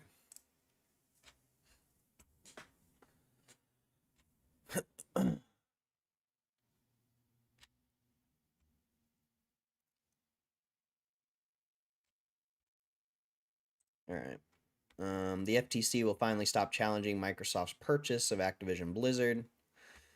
Federal Trade Commission has finally given up the ghost on challenging Microsoft's 68.7 billion purchase of Activision Blizzard. The commission has determined that the public interest is best served by dismissing the administrative litigation in this case, and the agency said in an order issued today. The federal regulator had attempted to block Microsoft's acquisition of Activision Blizzard both before and after the deal closed back in October 2023. The FTC just lost out on its latest appeal against the merger earlier this month. The Ninth Circuit Court of Appeals ruled that the FTC had not successfully argued several points of its case for a preliminary injunction against the merger. which is one of the biggest acquisitions in the video game industry. Today's decision is a victory for players across the country and for common sense in Washington, D.C. We are grateful to the FTC for today's announcement. Microsoft President and Vice Chair Brad Smith posted on X about the dismissal. Okay. Senate votes to kill California's gas-powered vehicle restrictions. The United States Senate voted 51 to 44, mostly across party lines on Wednesday, to repeal a waiver granted by the Biden administration's Environmental Protection Agency, allowing the state of California to enact its Advanced Clean Cars 2 regulations. ACC 2 requires that 80% of new passenger vehicles sold in California by 2035 be zero emission. Notably, the legitimacy of this vote itself was dubious, as the Senate parliamentarian, a nonpartisan staffer who helps the Senate understand its own rules, had warned that the waiver did not fall under the Senate's purview. The parliamentarian noted that the EPA waiver wasn't a formal rule but an administrative order. This means the waiver is not subject to the Congressional Review Act, the law Senate Republicans used to justify the vote. The CRA only became law in 1996 and has seen little use until recently. It has been used to overturn federal rules a total of 20 times, 16 of which occurred during the previous Trump administration. The measure will now go to President Trump's desk for signature, as the House has already passed legislation to repeal the waiver earlier this month. The Alliance of Automotive Innovation, a DC lobbying group that represents a number of automakers including GM, Toyota, Volkswagen, and Hyundai, celebrated the vote. These EV sales mandates were never achievable, said John Bozella, president and CEO of the lobbying group. He argued meeting the mandates would require diverting finite capital from the EV transition to purchase compliance credits from Tesla. While these automakers rejoiced, environmental protection advocates struck a concerned tone. It's deeply disappointing that the Senate used the Congressional Review Act to block states from implementing air pollution standards to improve air quality. This illegitimate move poses threats to public health, the economy, and states' rights, says Stephen Higashide, director of the Clean Transportation Program at the Union of Concerned Scientists. What? As reported to the LA Times, Will Barrett, senior director at the American Lung Association and clean air advocate, said, "This is a major blow to the decade-long public health protections delivered under the Clean Air Act, highlighting the importance of these waivers," he said. "It is more important than ever that California and all other states that rely on the Clean Air Act waivers continue to cut tailpipe pollution throughout homegrown health protective policies. This is just the latest in continued efforts by the current administration to curtail or end legislation that supports or encourages wider adoption of electric vehicles and environmental protection." Exciting. The Muffin, what? The Muffin Man? What's up, Matt Romano? See Micro, I think you're right. They diluted too much. No, I haven't looked at it. But Bitcoin's also down today, so probably part of it. Yeah, down 6%. I think that's about how much Bitcoin's down. Or maybe not 6%, but Bitcoin is down today. 2% looks like. So, makes sense, but we'll see what happens.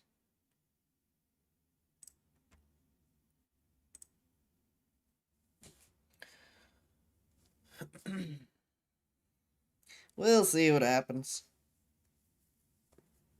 But doing good. Chilling. Chilling.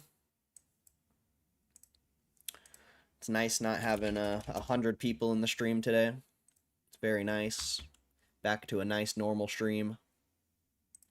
Don't have a bunch of weirdos. I said the R word so many times in that stream yesterday.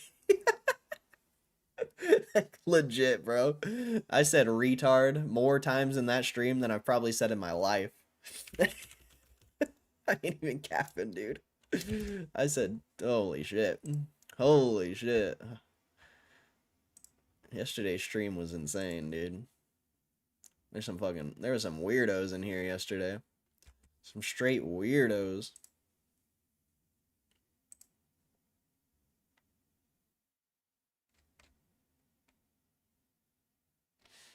Oh yeah, Destin Rivals dropped on Best Buy today.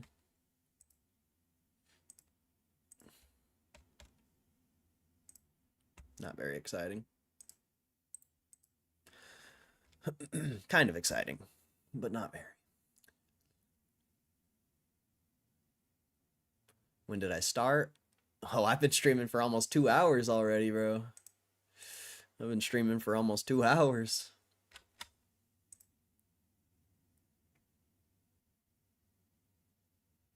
More like best bot. Yeah, that's what it seems like. Took profit again. Gonna wait for gap fill. Nice. We'll see what happens. There's no promises in the gap fill, but we'll see. We'll see. It's looking like it might do it, but who knows? Bro, damn. Well, I did start the stream.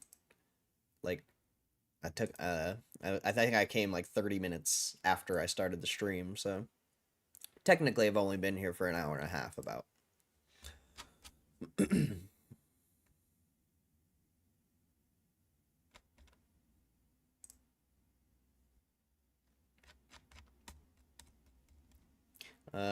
House passes budget bill that inexplicably bans state AI regulations for 10 years. The U.S. House of Representatives just narrowly passed a budget bill, which has been referred to by President Trump and others as one big beautiful bill. Hidden amongst the cuts of healthcare, debt add-ons, and tax breaks for the rich is a 10-year ban of state AI laws. You read that right. States would be banned by federal government from enforcing laws that regulate AI for the next decade.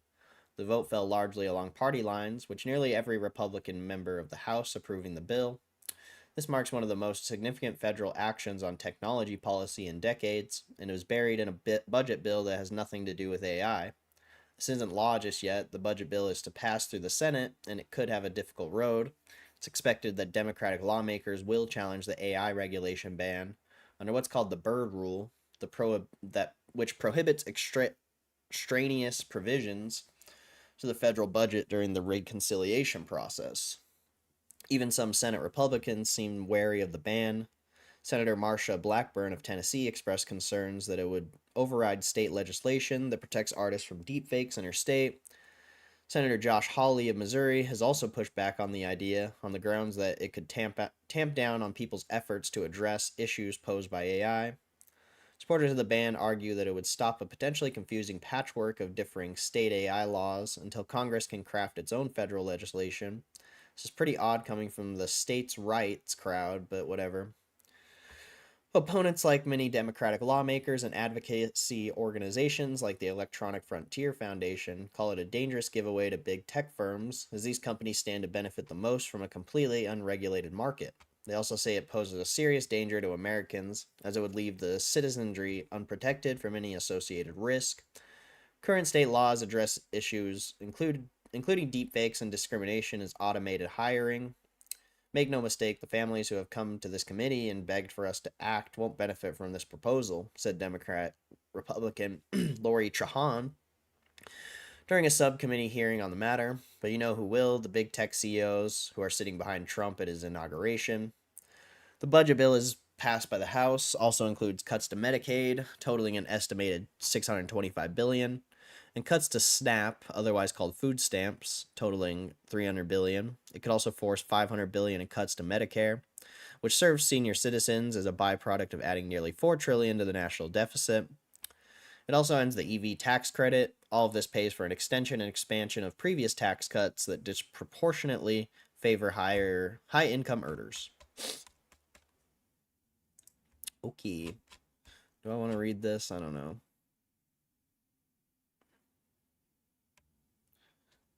I think we talked about this anyway. Or yesterday, anyway. And yeah, this chick just got killed, I guess. TikTok star. And the person who killed her left a note that literally just said sorry. So I don't know. I don't want to read about it. I was going to, but I don't want to read about it.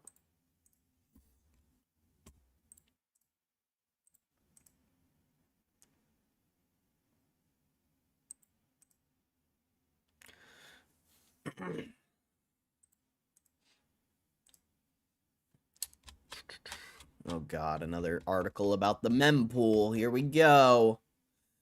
All right, the Bitcoin mempool relay network dynamics. In the last mempool article, I went over the different kinds of relay policy filters, why they exist, and the incentives that ultimately decide how effective each class of filter is at preventing the confirmation of different classes of transactions. In this piece, I'll be looking at the dynamics of the relay network when some nodes on the network are running different relay policies compared to other nodes.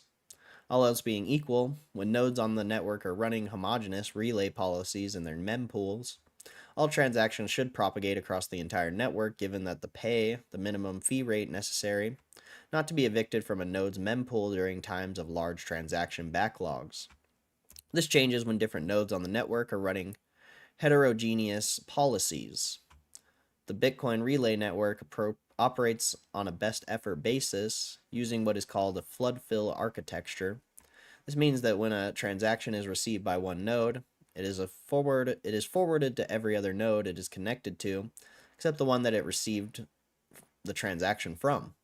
This is a highly inefficient network architecture, but in the context of a decentralized system, it provides a high degree of guarantee that the transaction will eventually reach its intended destination, the miners.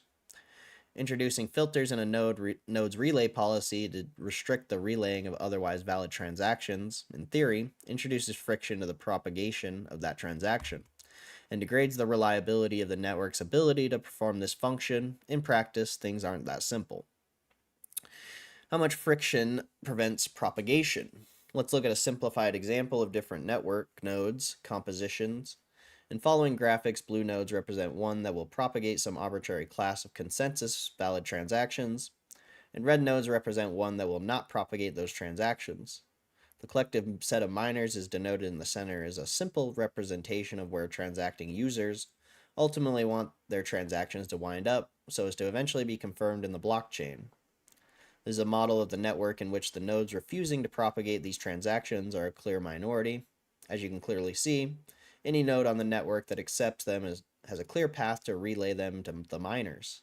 The two nodes attempting to restrict the transaction's propagation across the network have no effect on their eventual receipt by miners' nodes. In this diagram, you can see that almost half of the example network is instituting filtering policies for this class of transactions. Despite this, only part of the network that propagates these transactions is cut off from a path to miners.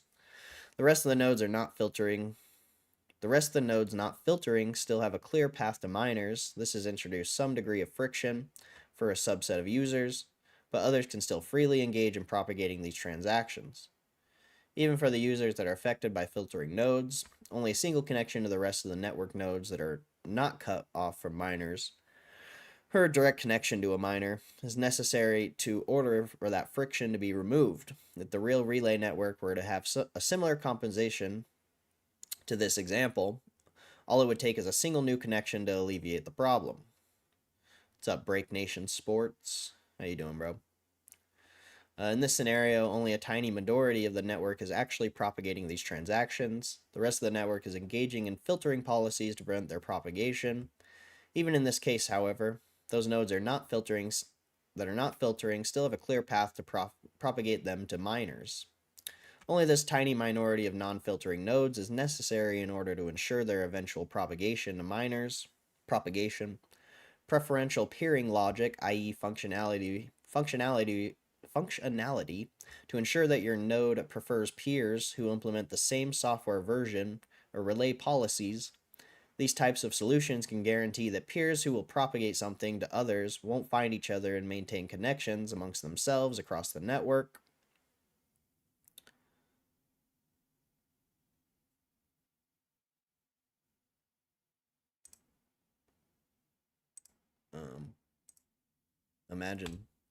Imagine going into a random live stream and trying to pump a stock. That's pretty funny. Imagine.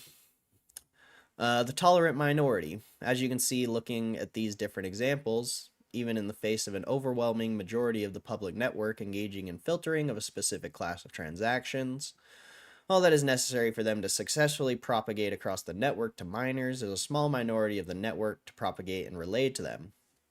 These nodes will essentially, through whatever technical mechanism, create a subnetwork within the larger public relay network in order to guarantee that there are viable paths from users engaging in these types of transactions to the miners willing to include them in all their blocks.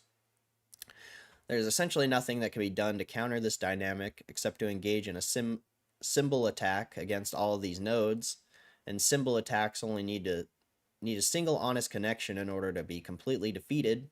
As well, an honest node creating a very large number of connections with other nodes on the network can raise the cost of such a symbol attack exorbitantly.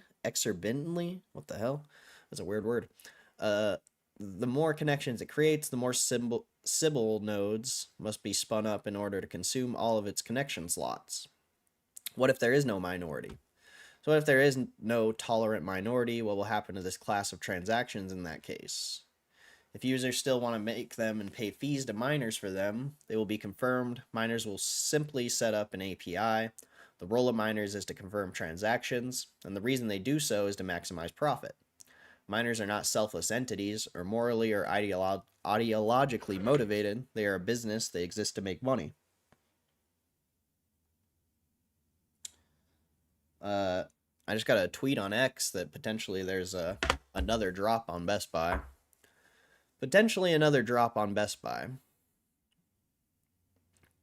If users exist that are willing to pay them money for a certain type of transaction, and the entirety of the public relay network is refusing to propagate those transactions to miners, in order to include them in blocks, miners will create another way for users to submit those transactions to them. It is simply the rational move to make a profit-motivated actor when customers exist that wish to pay you money. Relay policy is not a replacement for consensus. At the end of the day, relay policy cannot successfully censor transactions. If their consensus valid, users are willing to pay for them, and miners do not have some extenuating circumstances to turn down the fees users are willing to pay, such as causing material damage or harm to nodes on the network, i.e. crashing nodes, propagating blocks that take hours to verify on a consumer PC, etc. If some class of transactions is truly seen as undesirable by Bitcoin users and node operators, there is no solution to stopping them from being confirmed in the blockchain, short of enacting a consensus change to make them invalid.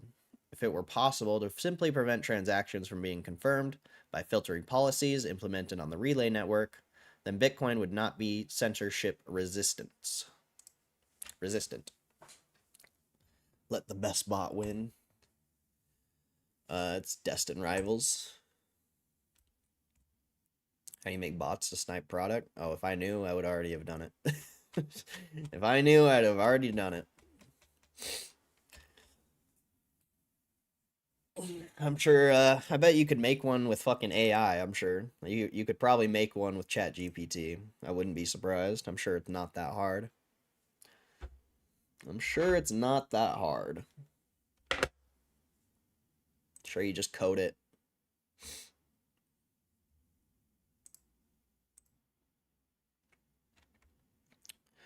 Bitcoin Pizza Day. 15 years since 10,000 Bitcoin bought 2 pizzas and changed everything. On May 22nd, 2010, Bitcoin became more than just an idea. It became real money. Laszlo Hyentzes, a developer and early contributor to Bitcoin's codebase, posted a casual offer. I'll pay 10,000 Bitcoins for a couple pizzas. 5 days later, someone took him up on it. 2 Papa John's pizzas were delivered. A screenshot was posted. Bitcoin had entered the real world. That $10,000 Bitcoin, worth about $41 at the time, is now valued at $1.1 billion.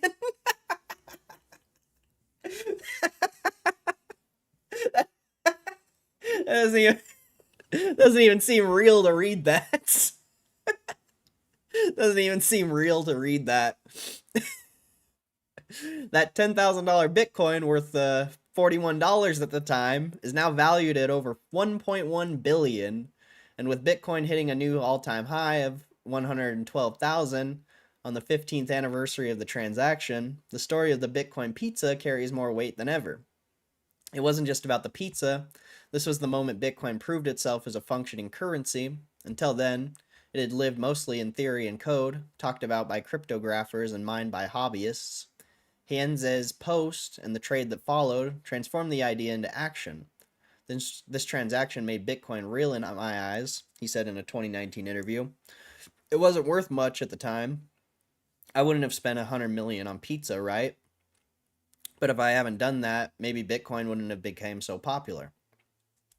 Over the summer of 2010, Henyes, I can't even say his last name, Henze, I don't know, Hanzek, I don't know, continued using Bitcoin to buy pizzas, eventually spending more than 79,000 Bitcoin, now worth nearly 8.7 billion. While some have joked at his expense, the truth is this: without those early real-world transactions, Bitcoin might have never proven its use case.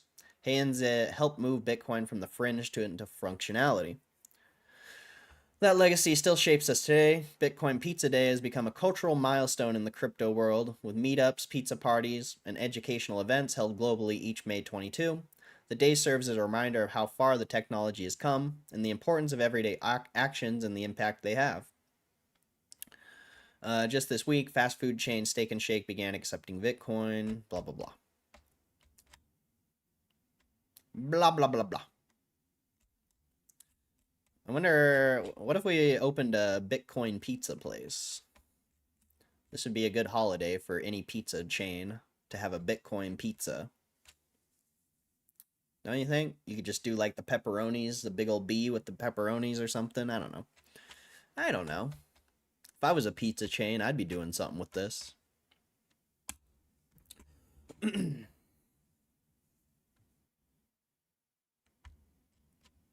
really not that hard. You would have bought what? 50 a month. Oh, I figured you could just code one yourself. I don't know if you'd have to buy one. Maybe. I mean, that'd probably be the easier route, but I feel like you could just code one yourself.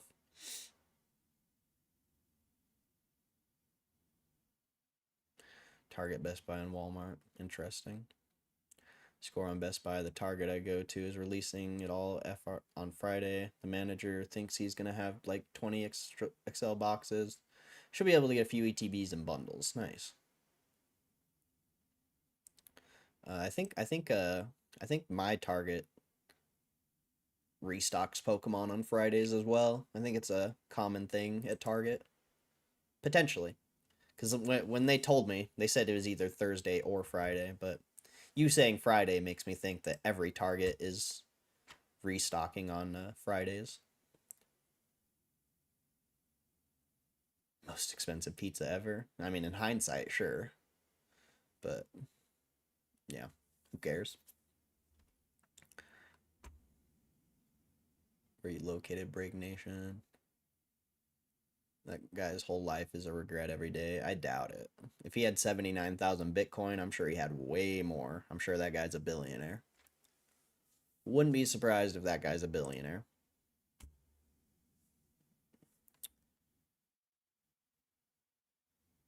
Ann Arbor, Michigan. Well, welcome. Welcome. Doing all change. Stellar City. Did I ever think about buying Bitcoin back then? I didn't even know what Bitcoin was until like 5 or 6 years ago. First time I saw Bitcoin, it was at like 3 grand. And I asked the person if I should buy it, who showed me it, and they said, I don't know. Debatable. So I never really looked into it. Stellar City? Why am I looking that up? I don't know why I'm looking that up. Are you talking about Stellar Senior Living? Why am I looking this up? Comic books? Oh. Stellar City bot. Sneaker and retail bot. Shoe bot.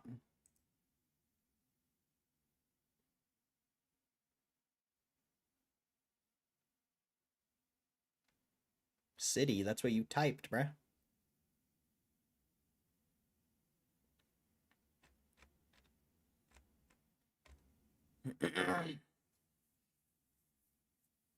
I meant Choreo. Is this what you're talking about, though? Stellar AIO.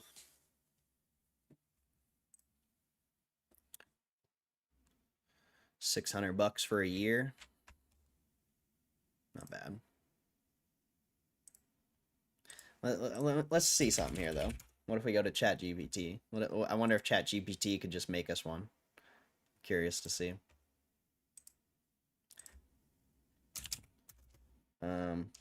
Give me code for an AI that will buy new releases from Target, from retail stores like Target, Best Buy, and Walmart. I think you got to put these in quotes, if I remember right. It's been a while since I've done a prompt with an AI. Give me code for an AI that will buy new releases for the from retail stores like Target, Best Buy, and Walmart.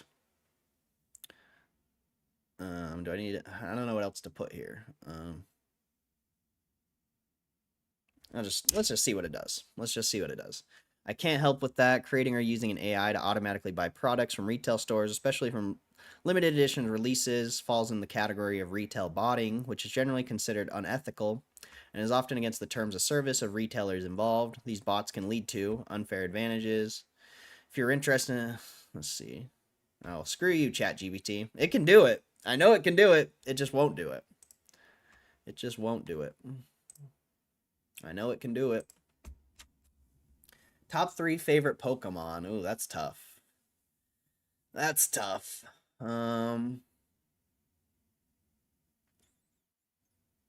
That's tough. I don't know.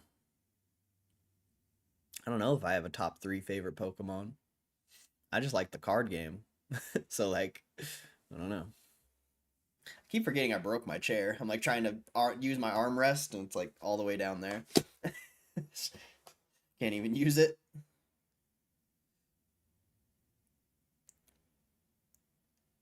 Yeah, I don't know my 3 favorite Pokemon. That's a tough one. So many answers.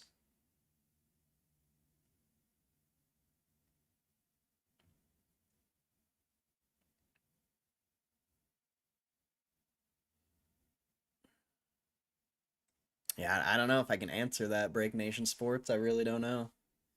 I really don't know.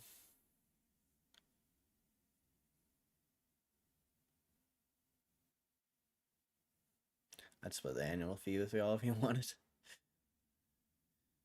How high do you see GME running? I don't care. I don't care what price GameStop's at or what it's going to. You gotta write it out as a what if scenario. I know a guy who runs 3 bots supposedly cleared 130K the first quarter this year. Oh, I wouldn't be surprised. I wouldn't be surprised. If you're able to get those Pokemon drops, then why cover it? Because I talk about things that are actually important, not the price. And you only want me to say something about the price because you want to FOMO in or whatever. I don't know. So I'm not going to talk about it. Why are you in my chat? This is my stream. I do whatever I want, bruh. Why are you in my chat? I'm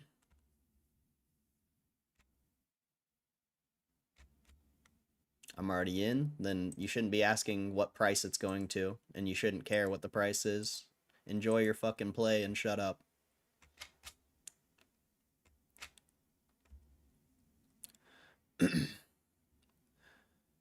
ChatGPT not about that live.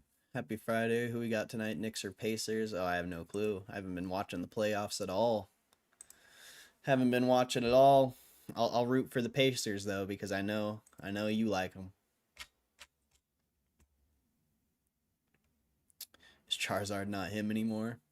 I think Charizard's still him, but I just don't have favorite Pokemon because like I have certain Pokemons I like in the game, I have certain Pokemons that I think are just cool, and then I have Pokemon that I like in the card game, so it's like it's tough for me to choose my favorite Pokemon because yeah. I guess I'll do one from each. In the game, I like Muck or not Muck. Uh Weezing, I think. It's either Muck or Weezing, one of those two. In the game, those two Pokemon are really good. very overpowered in my opinion. And just because you can use sludge or whatever and like poison the Pokemon and then just return, and yeah, it's dumb, but I like those in the game. In the trading card game, I like Mewtwo and Mimikyu and a few other Pokemon, but and then in actual Pokemon, I kind of like evolutions.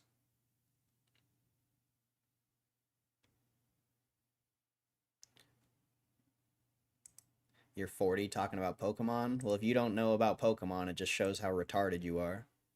God damn it, I used it. See, bro, when idiots come in here, I can't help but use that word.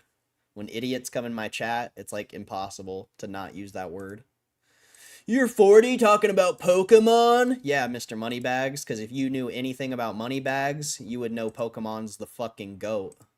Fucking dumbass. Don't even know anything about Moneybags. You got fucking Monopoly Moneybags, broke boy. Over here fucking flexing your Monopoly money.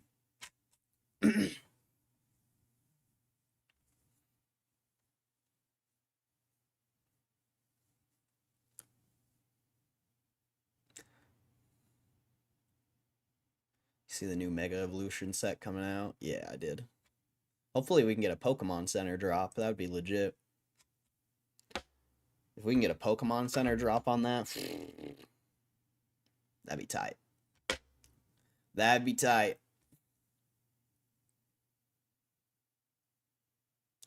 Mewtwo and Mimikyu, yep.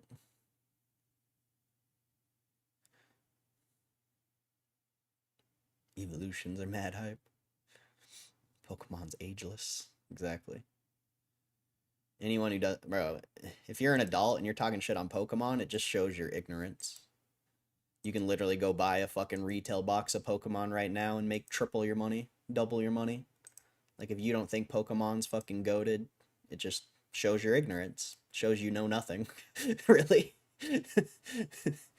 You talk shit on Pokemon, you're talking shit on yourself. Squirtle Squad, baby.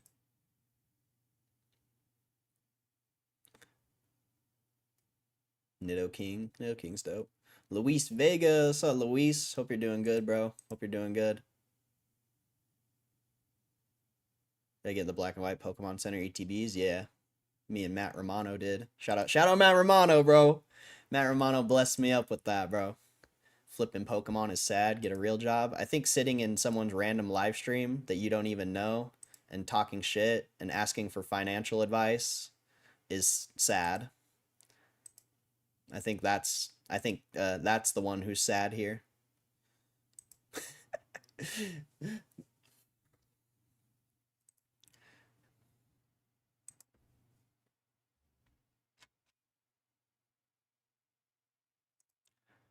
Charizard, Pikachu, Snorlax, Eevee, Squirtle, Venusaur, Mewtwo, Blastoise, Machamp, Cloyster. It's a Pokemon! Can you name them all? I'm really not asking you for shit, just a prediction. Well, then, good for you. I don't need to predict anything for you. I don't need to say anything for you. Because I don't give a fuck what the price is going to do. I don't care.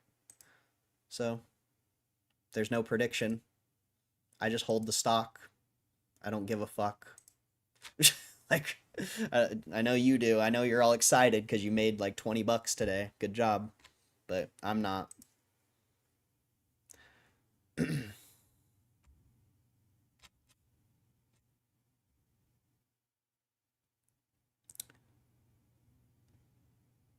Should I buy more GME? What's the price going to? What's the price going to? Nah, I'm not clapping him. I'm just gonna make him sit there and type and, you know. I'm not clapping him. This is the reality of the GameStop community right here. Fucking losers like this guy. I just want you guys to see it. I just want you guys to see it every time. So you know I don't just talk shit for the fun of it. Like, I'm dead ass that this community fucking sucks. Every time I say it, I'm being dead fucking serious. I'm not joking. It's not a joke. It's not for entertainment. This community fucking sucks. They're a bunch of fucking losers, bro. I've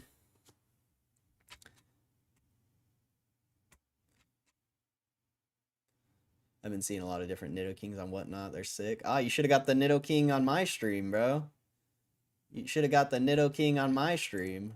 That one was actually pretty tight. It wasn't worth a lot, but it was a cool art.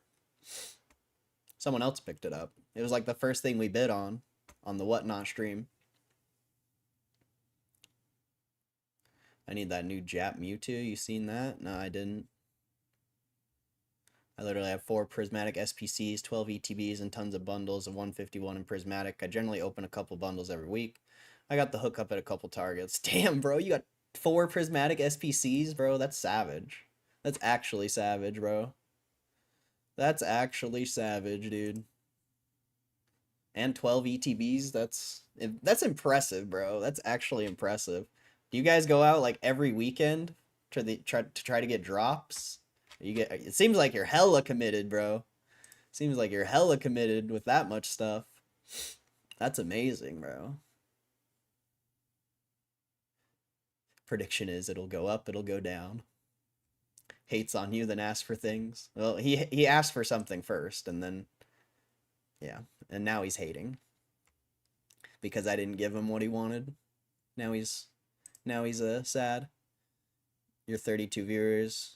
Yeah, I have 32 viewers, Mr. Moneybags. You go start a stream and see how many people come in. You go start a stream and seeing how many people come in. I bet nobody would listen to you. I know nobody would listen to you, so shut up. Nobody likes you. Nobody likes you, bro.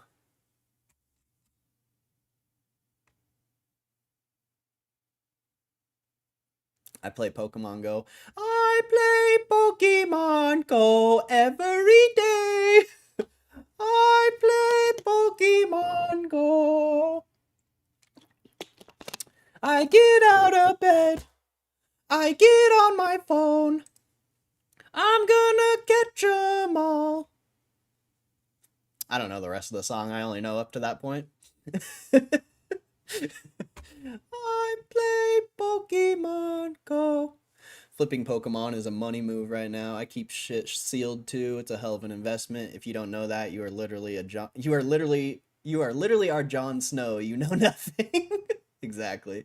Pokemon is fucking insane moneymaker right now. Insane moneymaker. It's just hard to get the product. It's hard to get the product.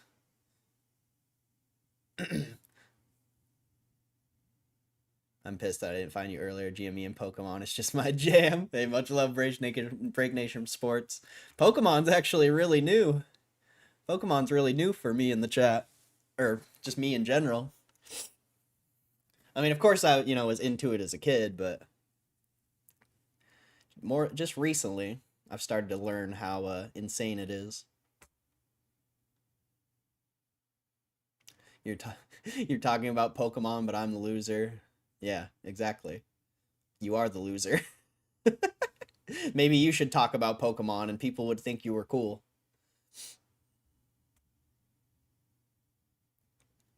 Some people in just better locations to buy. That's fair. Ain't no way this ain't a kid. No, this is... I don't know who it is, bro. I own a small courier business and a gelato business. Interesting.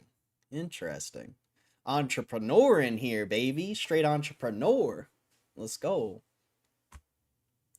No one cares, bag boy. That's fire, Rick Nation. Maybe we should kick him. Oh, no. I want you guys to see that. I want you guys to, I want you guys to witness the stupidity of a lot of these people. I ain't even going to clap these people. Unless they get really annoying, I'll clap them, but I want you guys to witness how stupid everyone in this community is. Well, not everyone, We found a few new people who are really chill, but I want to show you how stupid the majority of people are in this community. So I'm not going to clap him. I know you guys want me to, but I'm not going to do it. You 40 talking about Pokemon? Even Roaring Kitty visits the stream from time to time. So I can hunt. There's a Target by me that stocks daily and 2 other stores that stock around the same time. There's a group of about 5 of us that do it together. Interesting. Why am I not at work?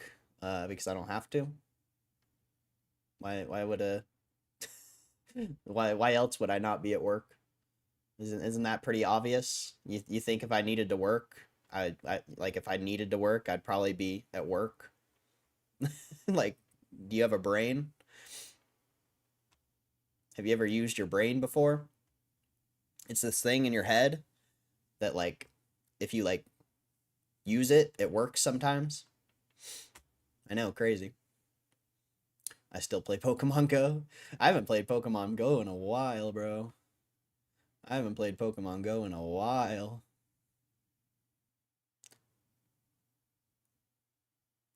What are you doing, Moneybag? Why are you not working? Got his ass. Got his ass. I was on a call for 6 years. What's been going on? We're just chilling. There's some weird dude in here talking shit.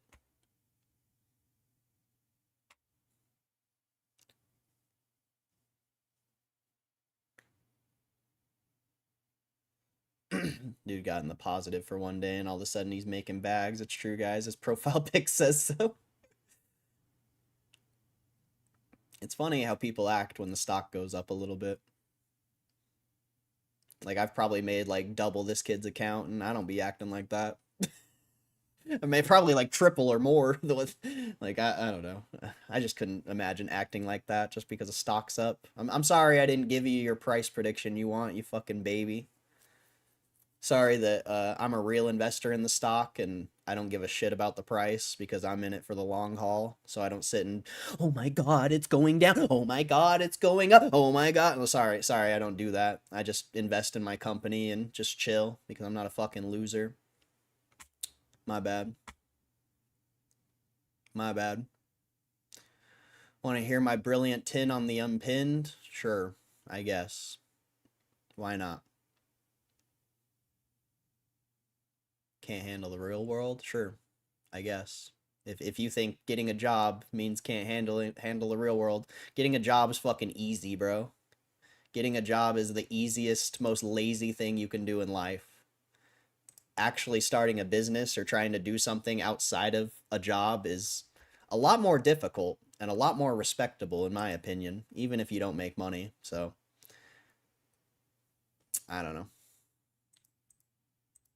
Working a job's simple. It's consistent. It's reliable.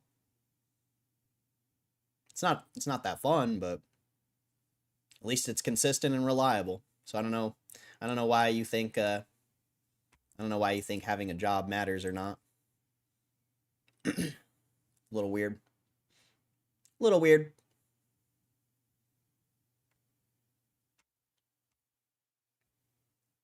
Hate you because they ain't you. I like Kleb Zapdos, Break Nation. That might be changing now, though. Really like the new Rocket Glory set, Jap set.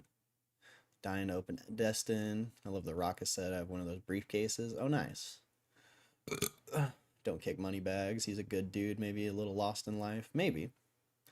Maybe. Zapdos 151's crazy nice. Get faster internet? I mean, my internet is kind of shit, but it must be your internet. Because I don't see anyone else complaining about the stream besides some idiot in my chat named Mr. Moneybags. Can't afford fiber? Nah, I can't afford fiber, bro. Man, I can't afford fiber, bro. It's a whole $30 more a month. I can't afford it. Damn. I'm such a bum. Holy shit, bro. That's funny. That's funny. I'm actually at work chilling. Well, maybe you should actually do your work instead of typing in my chat. I know, crazy, huh? Maybe this is why nobody likes you, is because you don't do your work when you're working. You just sit in random live streams and type. Interesting, huh? Maybe if you actually did your work, people in your real life would like you. I don't know. Would have been funny if he said you can't afford a chair.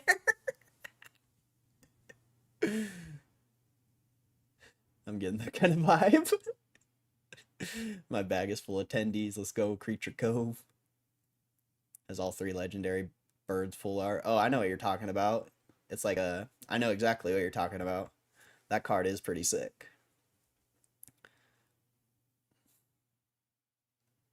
Not being able to have to work is better, right? Yeah. I mean, there's nothing wrong with working, bro. Working's chill. Working's chill, bro. But it's like, I don't know, is that really something to talk shit about someone for? Because in my mind, I think getting a job is like simple. Like, I think it's the easiest thing you can do in life. Like, trying to do something outside of the norm and create something that nobody, well, not nobody else has done, but what a very small percentage of people have done, I would say that's way more difficult and way more respectable than just working at a job. I don't know. That's just me, though. Like, getting paid every hour seems pretty nice. Seems pretty easy. Like, you might not like your job, but it's a simple way to live.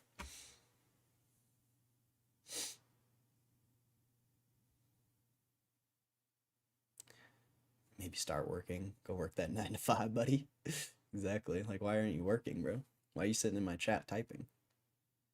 Long-term price? I don't care about the price, Creatures Cove. I literally don't care about the price. Sorry, I'm kind of far behind in the chat here. Good way to prevent paper cuts is to have paper hands. Oh, interesting. Well, I don't, as you know, Cam, I don't have paper hands. As you know. Good times, good times. Easier to work than to start a small business. Yep. Mudcats, are you Cam? Yeah, that's Cam. Because you're a grown-ass man on YouTube talking about Pokemon, get a job, and contribute it to society. I am contributing to society. What? I'm contributing to society way more than you. There's 30 people in my chat. You know? 15, 20 people here every day that have gotten a lot of value from my stream. So, just because you're over there getting paid every hour doesn't mean you contribute to society any more than I do. I would argue I've contributed to society way more than you have. That's crazy. That's crazy. That's crazy, bro. That's crazy. Pokemon's a day job? It really is. People make livings fucking with Pokemon. There's Pokemon millionaires. So to talk shit about Pokemon just shows your ignorance. It shows your ignorance. Arrogance, both. Both. Arrogance and ignorance. Fiber is cheaper where I'm at. Fiber starts at 20 bucks. Damn, that's hella cheap. What's up, Brandon? He's on a break from the drive-thru. Gotta get his daily dose of bullying. That's funny. Drive-thru break.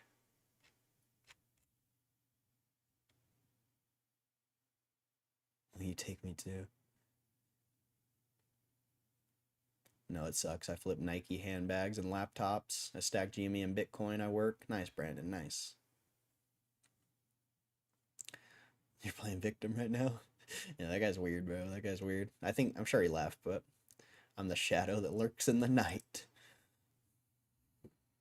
I am the night. I am Batman.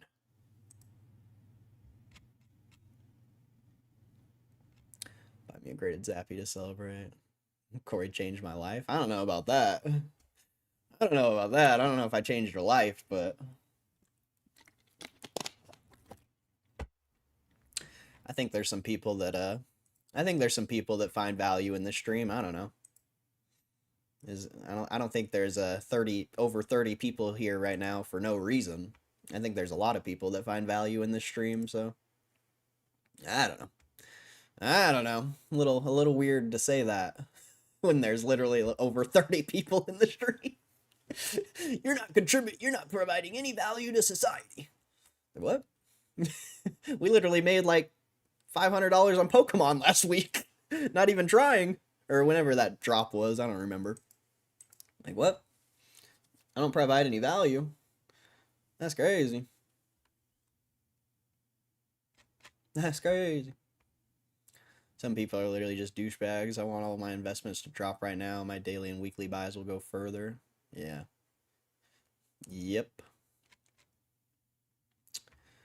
It's it's just weird how when the stock starts going up, how people act. Like people never acted like this, or lit like most people never even type in the chat, or the chat's never even this active when the stock's down, when it's been down for the past 6 months or 5 months. Like, nobody came in here and talked like this. Like, there were some people who were bearish and kind of negative, but there's no weirdos coming in and getting mad because I didn't give them the price, what they wanted, because they asked me a price target and I told them no. Like, that really never happened. It's weird, bro. It's weird.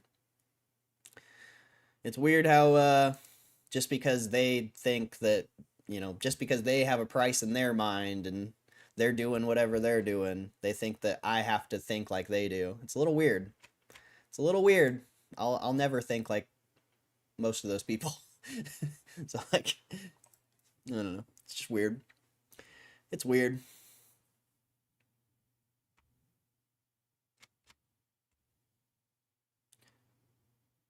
I have thousands of dollars in Pokemon at home. Not 6 figures, but low 5 figures. Damn, that's fire, bro. That's fire. That's fire. I'm sniping products online and reselling them. Not easy, but more fun than working for someone. Yeah, for sure. And if you can make it work, there's nothing wrong with that. As much as people want to talk shit. Like, I don't really, I don't scalp Pokemon. Like, I don't do that. I'm more of an investor, but I would never talk shit on someone scalping Pokemon because I understand it. I understand wanting to make money.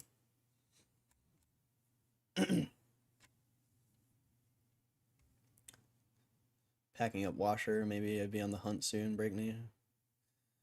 Oh, some gratitude to Cordell. He inadvertently teaching me daily. I mean, I try to say things that could help. I try to say things. I know sometimes I'm an asshole, but it happens. It happens. I have to install my new washer and dryer stove this weekend, blah. Yeah, that's nice though. That's dope. All new appliances. That's great. Forget about Cordell. Kingler and Onyx. Oh, I like Steelix. Steelix is a cool Pokemon. Price target is 47 max. You're welcome. Scale out way before. Well, your price target is very low, my friend. So don't you're not helping me, so I don't know why you would say you're welcome. You're not helping anyone with anything with that pussy ass $47 price target. I'm sorry. You're not helping anyone with that. So don't even say you're welcome like you're doing anyone a favor, because you're not. Like, what? What? You're welcome. Okay. Okay, bud.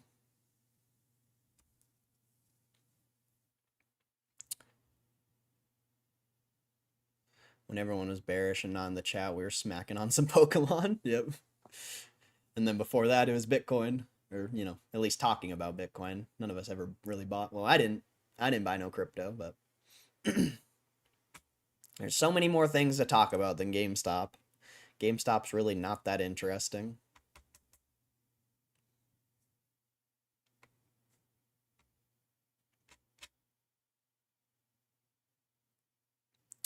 Some point maybe. My price prediction is eventually higher than the all-time high. See, I don't have a price prediction because I plan on holding GameStop for the rest of my life. So it's like people who come in and ask price predictions and give me price predictions and short-term whatever, like, I just don't even relate, because I'm like, okay, $47, good for you. Like, I'm holding this shit for the rest of my life. I literally don't give a fuck what price it's going to.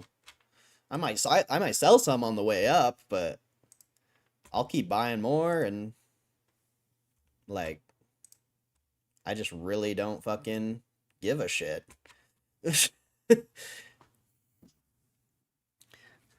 Price target wasn't for you? Well, it's in my chat, and nobody in my chat cares about your price target either. So who is it for then?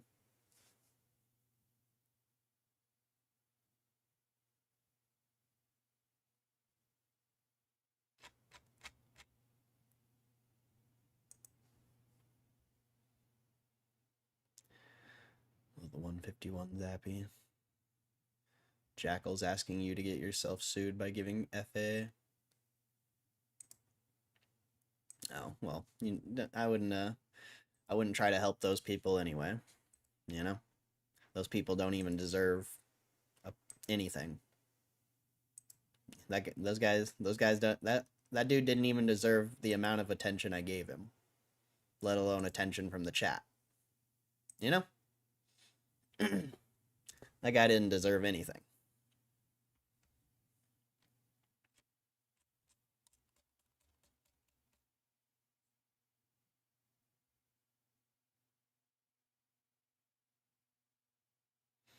Just up for me as a price target. If we squeeze, I have a plan. If we don't, I have a plan. 1,800 shares and counting. Yep. It's best way to do it, man. Price targets are whack. Price targets are whack. I've been in GME since 2021, so what does that have to do with anything? So you were buying GameStop when they were losing $300 million a year? Good for you. Like, I don't know. I'm sorry. I feel like you're being like negative, but maybe I'm just reading your messages negative.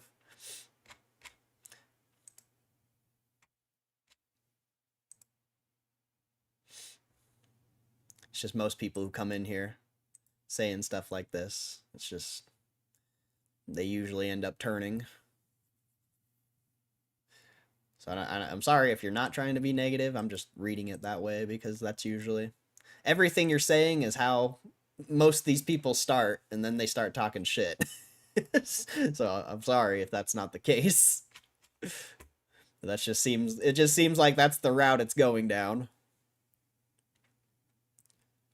That's the best Zappy. Michael Casper, what's up, Michael Casper? Did sell some back then, but to start buying Bitcoin. Nice. I just hope it goes lower before it goes higher. I mean, I don't think it's going much lower at this point, bro. I'd be very surprised to see it even go back to... Well, I wouldn't be surprised if it went back to, like, 28, 29. But if it went back to, like, 25, 24, I'd be very surprised. Very surprised at this point. I mean, it's still early. You know, we just barely broke the trend, so... Still early, but... I would just be so surprised. 27-ish is possible. Yeah, maybe. I just don't see that happening at this point. I think a lot of people, you know, anyone who's been in the stock is probably taking profits, and anyone who wants to be in the stock is going to be waiting for those prices. And, you know, I just don't see it.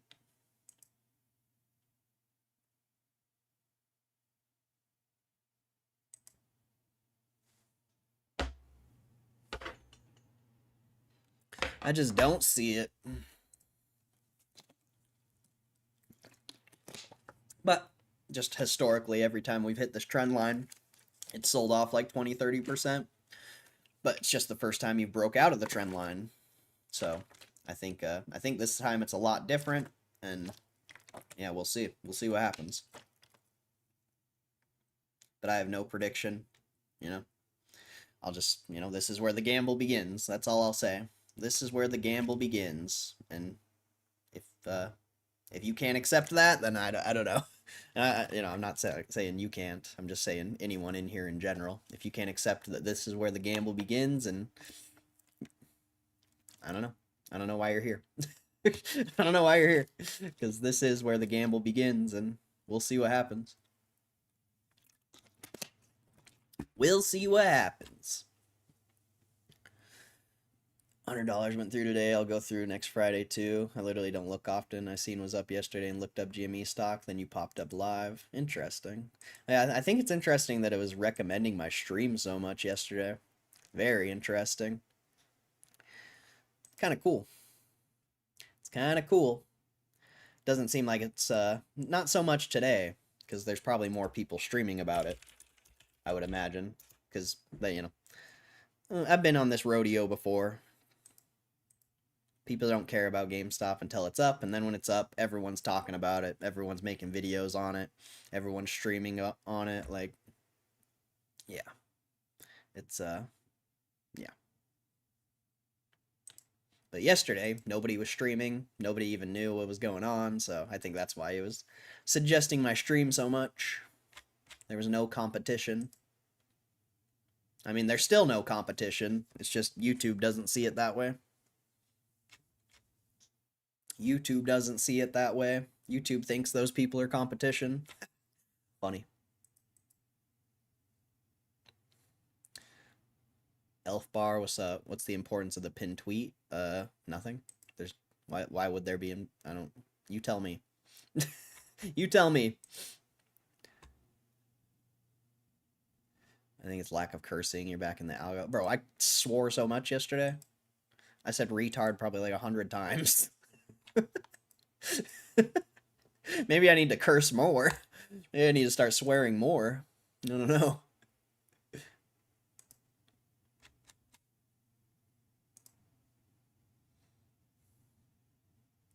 Michael Gasp. Michael Gasp. What's up, bro? It's the title of the stream. So? What is it? Okay. So? I don't get your point.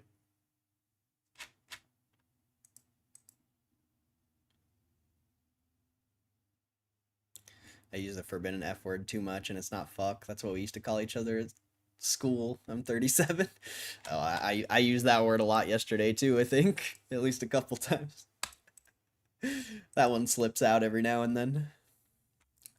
That one slips out every now and then. I guess you can't say that word on YouTube anymore or something like that. On Kill Tony, they have to bleep that word out. It's crazy.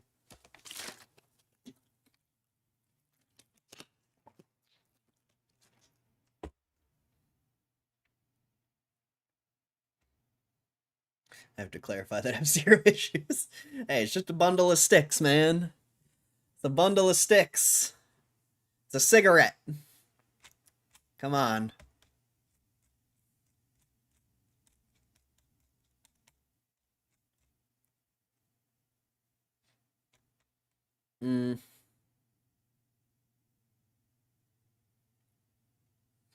British name for cigarettes.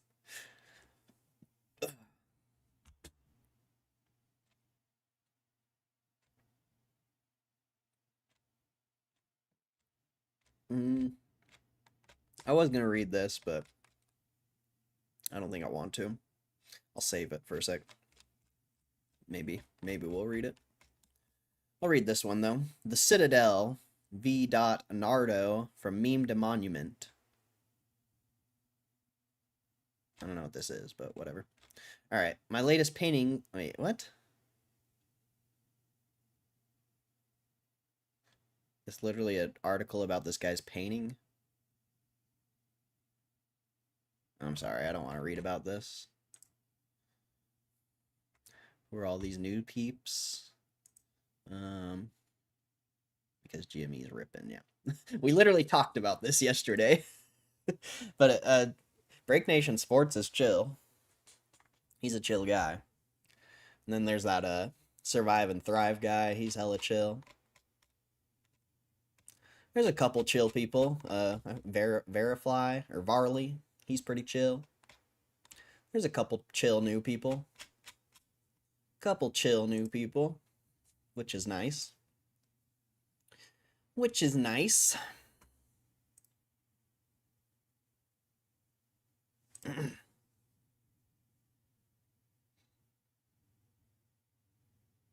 can't sell nothing today. What do you mean? The sun's still here, of course. Of course, Mua's here.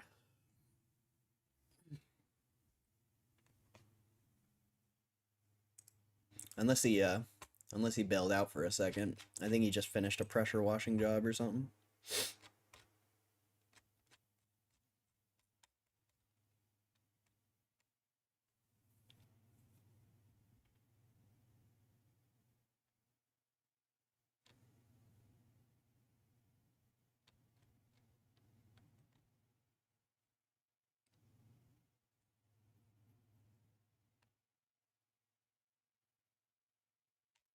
I don't want to read that. Whatever. I don't like reading like technical stuff. It's just not interesting. It's just not interesting.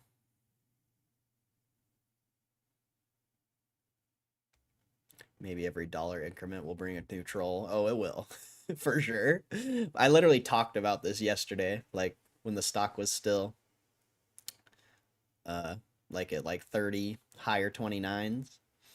I was literally like, I told the whole chat, I'm like, I don't know, like if this thing goes crazy, I don't know if I'll keep streaming because there's just gonna be so many people and it's gonna be so annoying. And then literally like an hour later, after talking about that with the chat, just a bunch of fucking trolls come in, and it's yeah, I predicted the future, and it's only gonna get worse as the stock goes higher. But who knows? Maybe if enough chill people come, maybe if enough chill people come in, uh, maybe it'll cancel out the trolls. Damn, 20 million volume today? That's crazy. Solid volume up in the 30s, bro. It's good to see. I just want to know the importance of the title stream, bro. It's a stream on a fuck. It's a title on a live stream. It has no importance. It's literally a title. What? How does a title have importance? I don't. I don't understand how a title has any importance.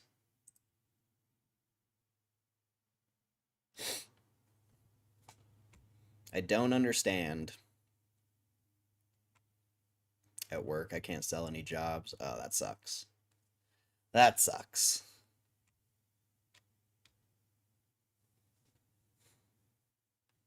Just send out mass emails.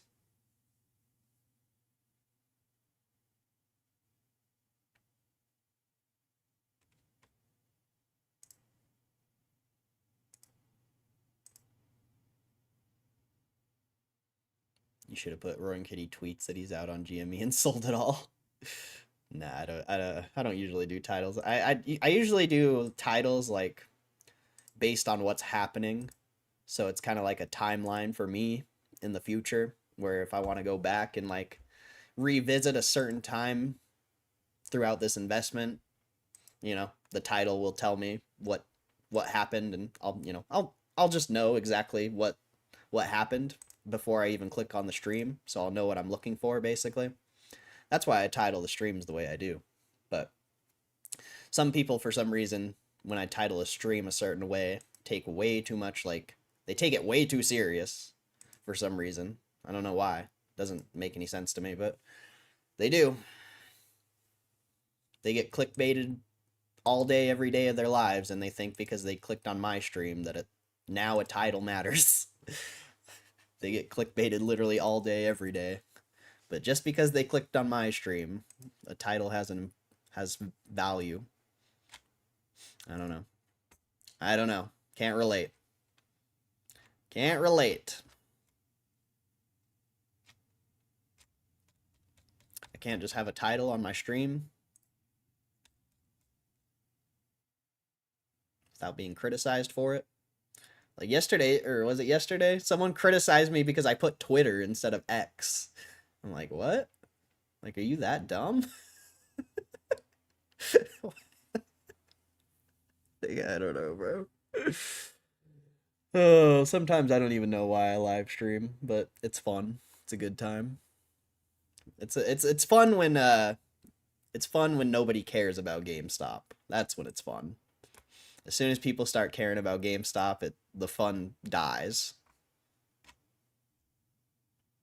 The fun dies when it gets popular.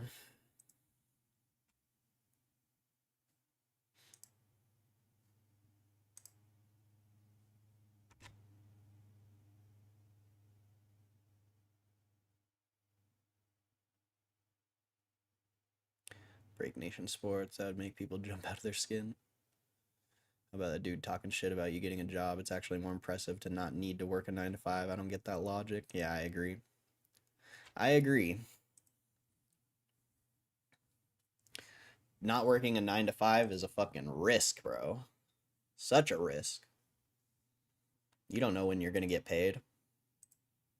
At least when you're working a 9 to 5, you know exactly how much you're going to get paid and when.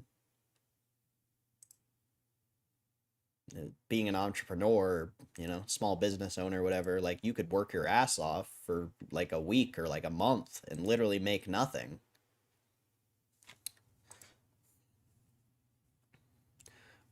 I'd argue no one cares right now. GME community on X right now is dead. Well, I think a lot of the GME community on X got absolutely clapped because they all YOLO'd into options like a year ago. So I think that is part of it. Because I was a part of the GME community on Twitter like a year ago, and it was popping, like really popping. And most people were just fucking YOLOing options and shit. So I think a lot of the people in the ex GME community got wrecked. I don't know though. I'm not ever on Twitter, so I just have to take your word for it, I guess. I'm never on here. Are you the homie who I swear I've seen your name in here before. Are you the homie who shouted me out from the X space like a year ago? I swear that was you. You're are you Wooly? Is it Wooly? Wooly on X? You're the guy with Bigfoot in your profile picture?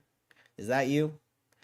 I feel like that's you. I swear I've seen that name and you said something like that like a few months back.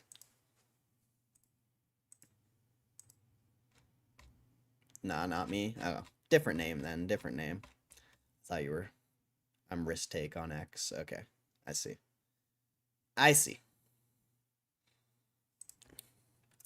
I don't even want to type GME into Twitter because then my For You page is gonna get flooded. I think I'm gonna stick. I'm not gonna look it up. I'll keep my For You page with Pokemon. I like seeing Pokemon tweets. I don't want to see nothing about GameStop, I'll be honest. I'm not even gonna type it in for that potential. I don't want the fucking algo to start suggesting me GameStop stuff, because then I'm gonna hate Twitter again.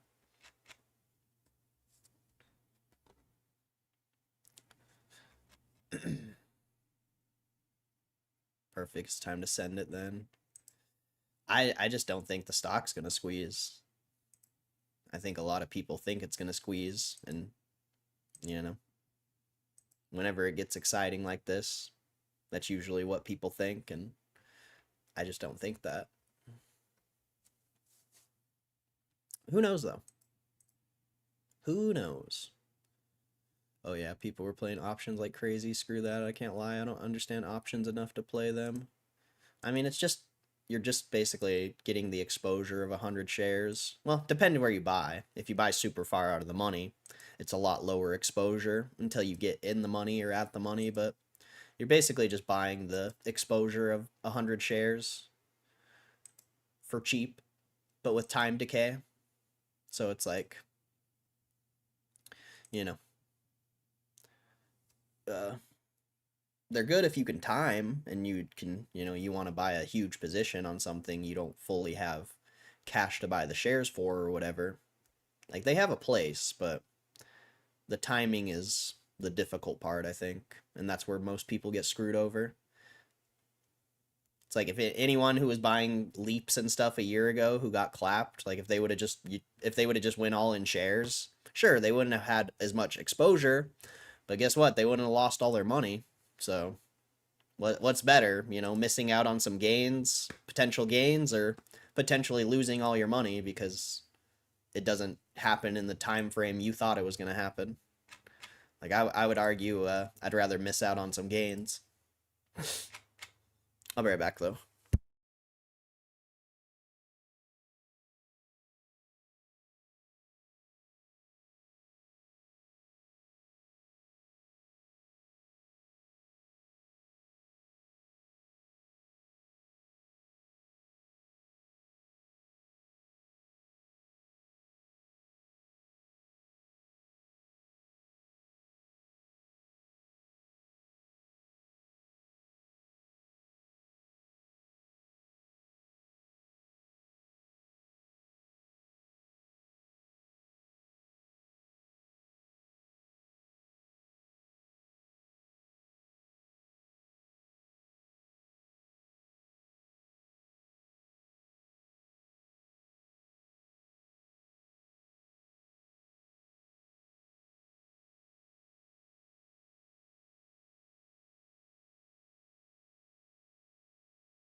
I'm back.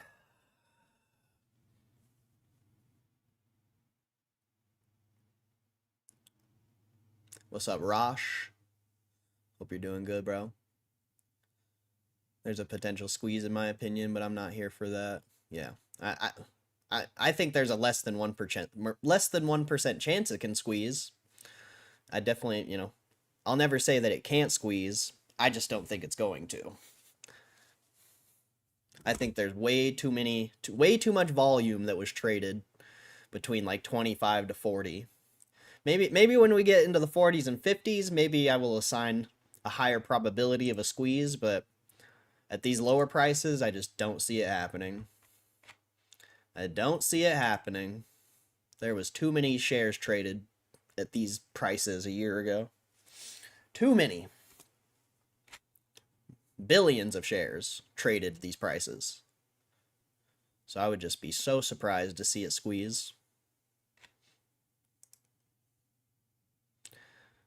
Upper anchored VWAP around 3350. If we reject there, I'd agree it's going to fall back to the 2830 range. Interesting. I bought an option back in January at the money. It went down 75%. Now it's down 25%. Yep. Can't wait to sell that for shares. I mean, maybe. Maybe. Might not ever come back. Straight up.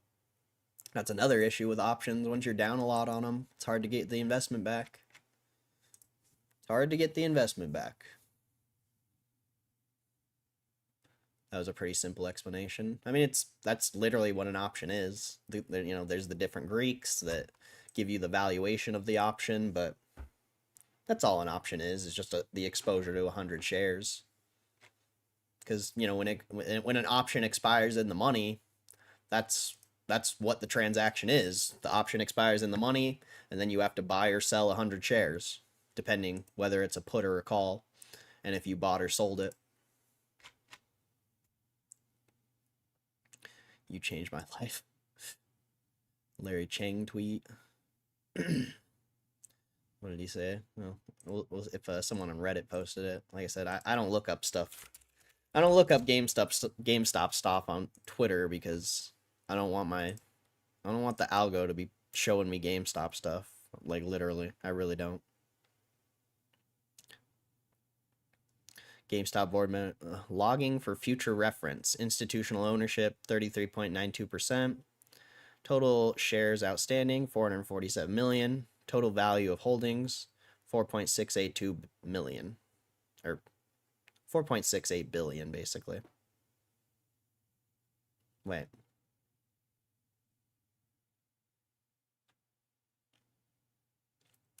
That right? That doesn't seem right. Unless he's talking about valuations. Unless he's talking about the valuation. Yeah. He must be talking about like how much they hold. Like in assets, I guess. Maybe. I don't know what he means by this last part. Total value of holdings.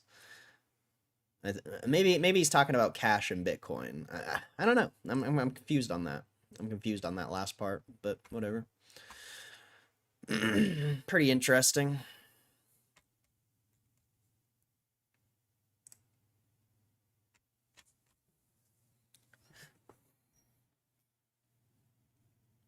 Do I think there's an offering coming? If the stock squeezes, I'd be surprised if they didn't do an offering. But right now, probably not. I don't think GameStop's gonna go down the MSTR route. I don't think. And if they do, they're gonna do it a lot smarter.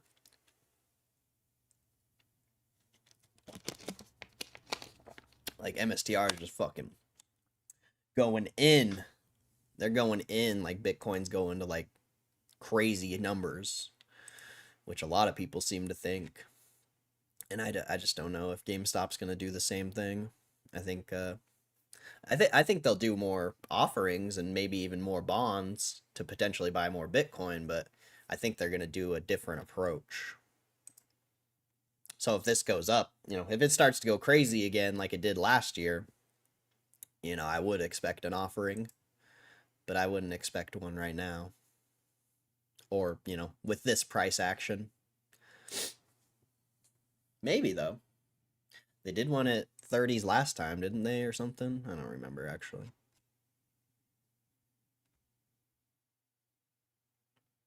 Oh, no, didn't they do one at 20? They literally did a small offering at 20, and the stock didn't even move. That was funny. I do remember that. Maybe they didn't do one in 30s.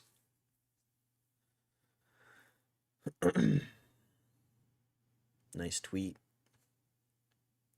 Corey didn't change my life, but completely changed my look on the stock market and sports market.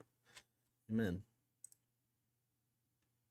I can't change your life, unfortunately. I wish I could. I wish I could change your life, but I can't. I can only do what I can. Corey didn't change my life either. Well, I know that. I know that. I changed my life, but Corey helped me helping myself. Amen. Amen.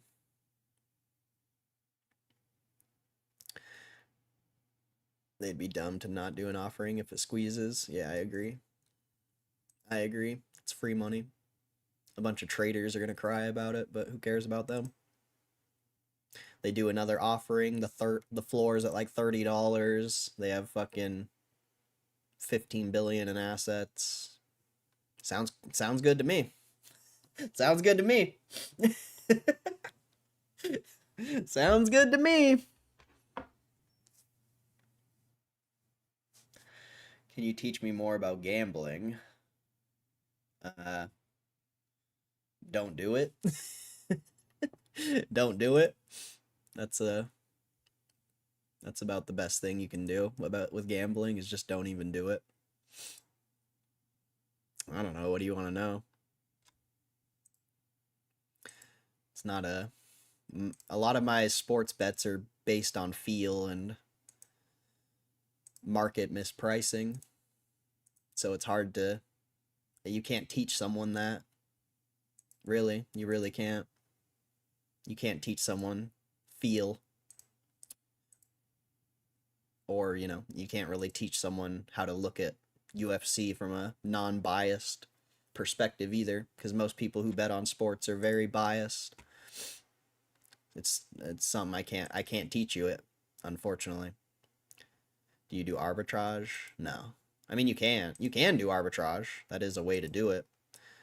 And if for anyone who wants to know how to arbitrage sports betting, you have to have multiple sports books, and you basically just bet against lines that are like if DraftKings has a certain line, like a plus 100 on one person and a plus or a minus 120 on the other, and then the other sports book has a the opposite, we'll say, just whatever. You would, you could bet between those. You could bet against yourself and then make the difference, basically. I don't really know how to explain it, and I don't think I could like show it live because I don't really pay attention to that, so I don't think I'd be able to like show you why. But yeah, it's all based on feel and market mispricing. I do decent betting UFC, but obviously lose as well. I mean, yeah, it's part of the game. You have to lose. I've lost plenty of fights, but I literally made a salary one year doing sports betting. So like, I know the game, but I don't really do it much nowadays. Money to arbitrage, or it's not even worth it. Yeah, you have to have a fuckload of money to be doing arbitrage. Merab was such an easy pick in that fight. Same with O'Malley. Well, the difference between Merab versus Umar versus Merab versus O'Malley is Merab versus O'Malley. Merab was a negative like 200, 300. So you wouldn't bet on that. But Merab versus Umar, on the other hand, they had Merab at like a plus 300 or some crazy shit. And in my mind, that is not real. Like, Umar is not that much better than Merab to have Merab, the champion, who is on a 18 fight win streak or whatever the fuck. Like, you don't bet against that guy. You don't fucking bet against that guy. You bet on him because he's a plus 300. And that's how I bet. Because, and why I picked Merab is for that reason, because I thought the market was mispricing Merab. In my mind, it didn't make sense why Merab would be an underdog in that fight. It made 0 sense to me. So, the market's pricing in, there's a 30% chance Merab's going to win. I thought the fight was more 50-50 and potentially in Merab's favor. So 100% I'm going to place that bet.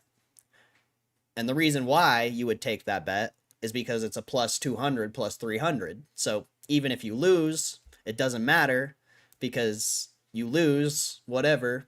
You bet another bet that you think is 50-50, that you think the market's mispricing, another plus 200, plus 300 type bet. You place the same amount of money on that bet, and then if you win, you made your money back on the one you actually, if it's a plus 300, you make a little bit more than what you lost on the last bet. If it's a plus 200, I think you break even, maybe. I don't know. Yeah, I think so. So, it's all about finding mispriced fights or games, depending what you bet on. For me. And yeah, being able to find plus 300s or plus 200s that I actually think are like 50-50 fights, because then if you lose, you have 2 more bets you can do before you like actually lose.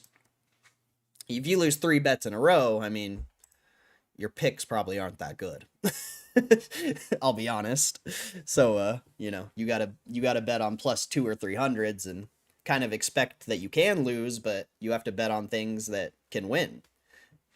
And so you can cover the loss, basically, on the next bet. I hope that makes sense. I don't know if that makes sense, but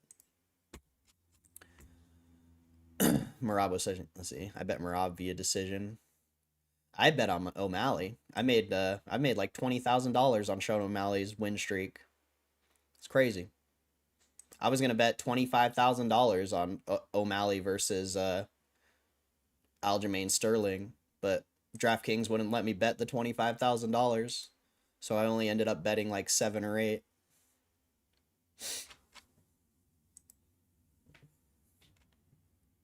But yeah, I've won a lot of money on O'Malley, but I knew O'Malley was gonna lose against Merab.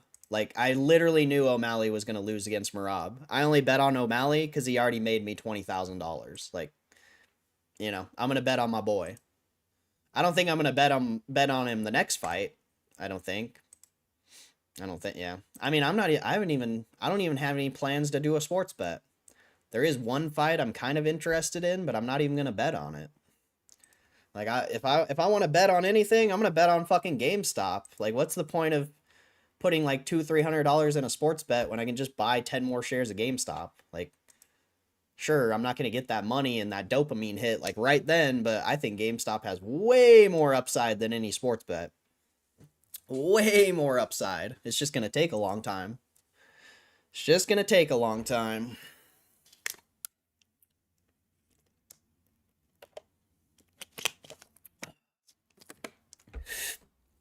I just took Bullet over Fire at plus money too. Interesting. I only bet on the line, or yeah, the money line. I don't do like random bets or, decision bets. I strictly only bet the money line on fights that I think are mispriced. Strictly. So it's more like making those type of decisions will win you in the long run. It does make sense. I mean, there's no guarantee, At the end of the day, there's still a lot of luck to it. But the way I do it is to cover those losses potentially. Like I bet on Max Holloway versus Ilya, and I lost that bet.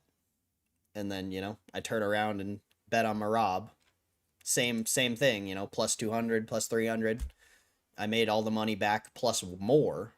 I think I bet way more on Marab too. I don't remember exactly how much I bet on him, but yeah. It's yeah. Like you're not guaranteed to win all the time. It's just setting yourself up for success potentially if you do lose. Because if you're only betting on plus 300 fights that you think are mispriced, technically, which, you also have to realize, like, you're betting against one of the greatest math machines in the world. Like, a sports book is statistically, it's so out of your favor. Like, it doesn't matter what you think about a fight or anything. Like, it literally doesn't matter. Statistically, betting the way I do, you're not gonna win. But I just feel like I have a really good feel. You're gonna lose a ton of money if you're only betting plus 300 dogs or more. I mean, I've made a living sports betting, so it depends how you do it. If you're betting on plus 300 people who you think are not plus 300 people, it's completely different. Completely different. Like Merab versus Umar, that was not an underdog fight. That was not an underdog fight, in my opinion. And, I said that even before he won. Like, that was not an underdog fight. What's another recent one? Not the Patty the Batty versus King Green. You're putting Patty the Batty at a plus 300 black belt in jiu-jitsu against a striker who doesn't even defend himself? I'm sorry. The sports book's fucking wrong in that case. The sports book's wrong in that case. There are certain plus 300 fights that the market just doesn't fucking know. But it's just such a rare event. Such a rare event. And, you're still gambling. Anything's possible. So, anything's possible. I just mean every single fight. There are people that will only bet underdogs. Yeah. Yeah, if you're betting underdog every single fight, you're not going to be a profitable sports bettor. No way. No way. No way. You have to... That's why I say I can't teach you the way I sports bet, because how I sports bet is 100% feel. There's some strategy to it, but my strategy involves feel, or else it doesn't work. If I just went and bet on every plus 300 fight, it would never work. But because, it's based on feel. That's all I can say. It's not, it's not something that can be taught. I can tell you how I look at the sports betting market and tell you how I look at it, whatever. But I can't teach you how to be a profitable sports bettor, because it's not something you can teach, I don't think. You just have to know the sport, I guess. and not be biased towards the sport. Like, I'm not even really a UFC fan, so it's so easy for me to bet. It's so easy for me to find a fight that I think is mispriced because I'm not a fan. I love UFC, you know, it's cool, but I'm not a fan. I don't watch it every week. Like, I don't really care about it. I just understand the sport.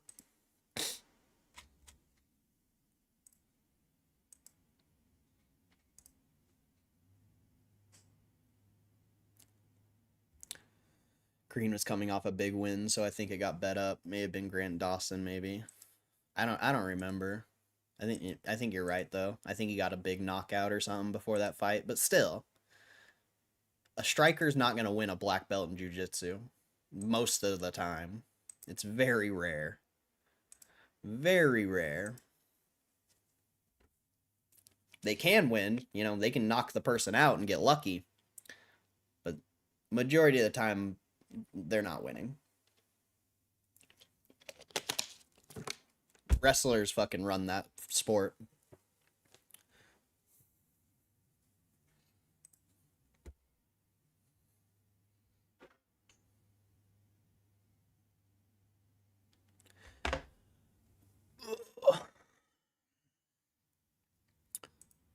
So yeah, I don't know. My real recommendation is just don't even sports bet. Don't waste your time gambling. Buy GameStop. Find something to make like consistent money from, whether that be a business or a job or something, and buy GameStop. I guarantee you'll have. I mean, I can't guarantee anything actually. I don't know. I don't know what's gonna happen. Anything's possible, but I have a strong feeling that you will be way more successful not wasting your money on stupid sports bets and gambling and just putting it in GameStop. Like I have a strong feeling you'll be way more successful. And take it from me, I'm literally considered a professional sports bettor, and I'm not even sports betting. I would, you know, so take it from me or not.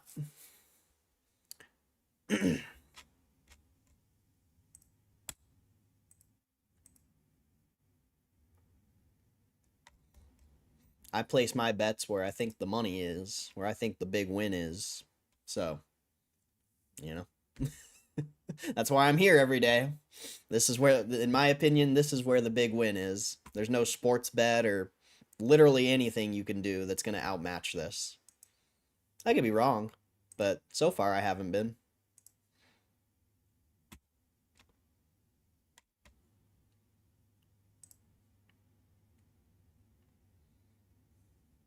And you know, it's way better to instead of betting $200 or $300 on a sports bet, it's way better to build a position of a few $1,000s and have it double than hitting a plus 300 or something on $200. Like even having a few $1,000s and having it go up like 10-20% is way better than, you know, a couple $100 into 600 or something, you know. I don't know. Weird different way to look at things. I just don't really. I just know majority of people lose gambling, and I just think most people shouldn't do it. I think you'll be a lot better off if you just don't do it. Or I don't think that. I know that.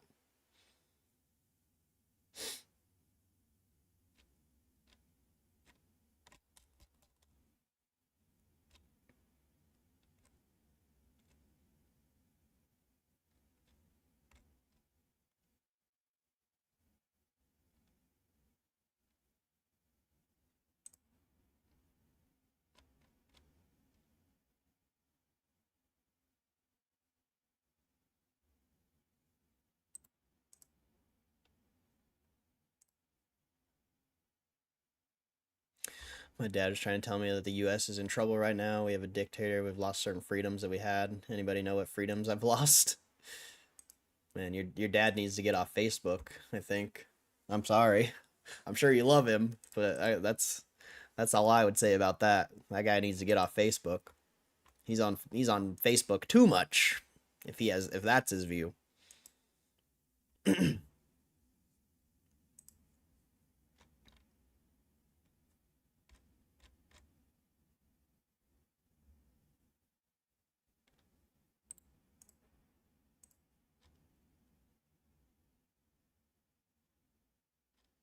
What the hell? It's CNN. It's poison. Ah, yeah. That makes sense too.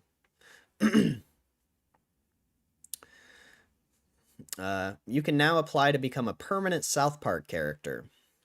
Screw you guys! I'm gonna be a South Park character. If you want to say this to your friends, now you have a chance, as Trey Parker and Matt Stone's long-running series is currently taking applications.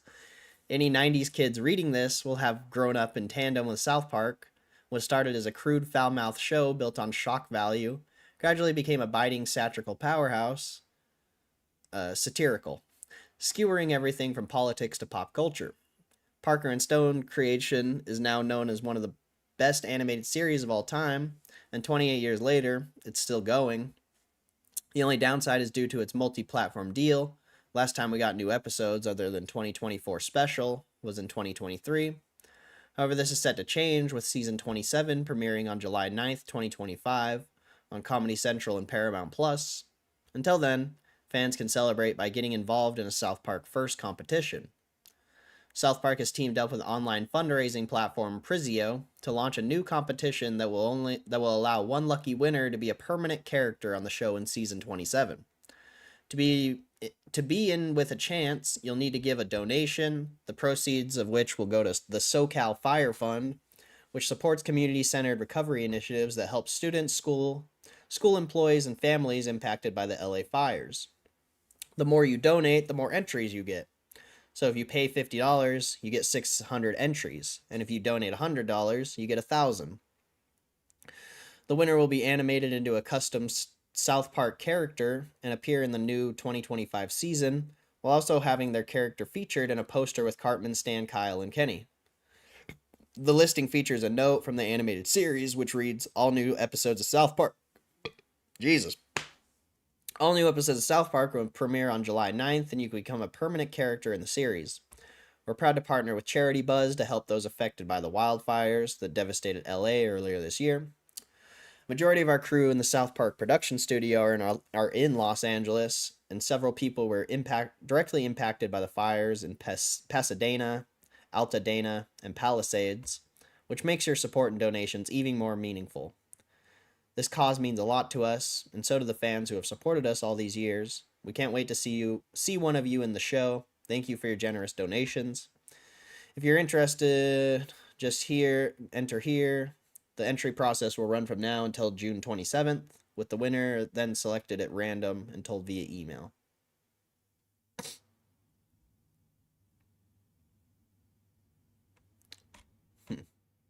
That'd be interesting.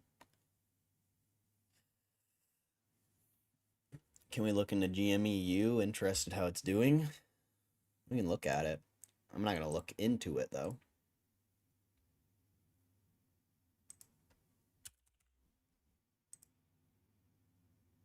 It's at $33. It's up 8% today.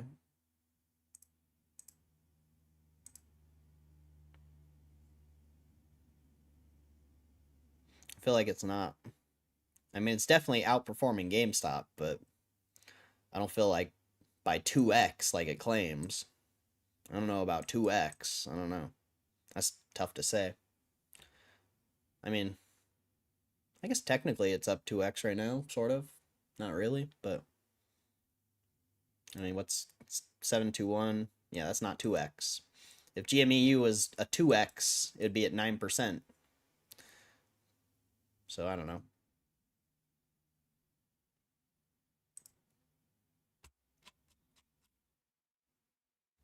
Dad sounds liberal. Do you consider yourself part of the Roaring Kitty effect? I don't think anyone. I don't think anyone who's been here for longer than a day cares about Roaring Kitty. I'll be honest. I don't think anyone cares about Roaring Kitty who's been here longer than a day or two.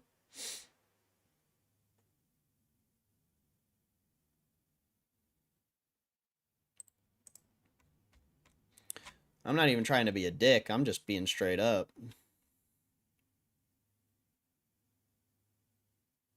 Like, I don't care. He's the one who put me onto the play, pretty much, but at this point, very irrelevant. I don't know why so many people put so much emphasis on Roaring Kitty. when he's not. That's not. I don't know. I don't understand it. Don't understand it.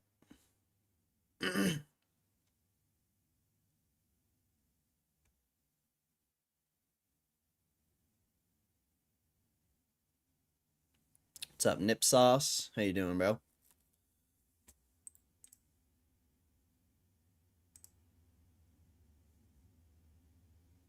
It's a beautiful Friday, Cordell. When was the last time you did Thanks to the Sun? Dude, I haven't been doing much. I've been kind of lazy the past like week or two, I'll be honest. I went to the gym like maybe like I don't know, I think it's on Sunday or Saturday, but I've been slacking, bro. I've been slacking.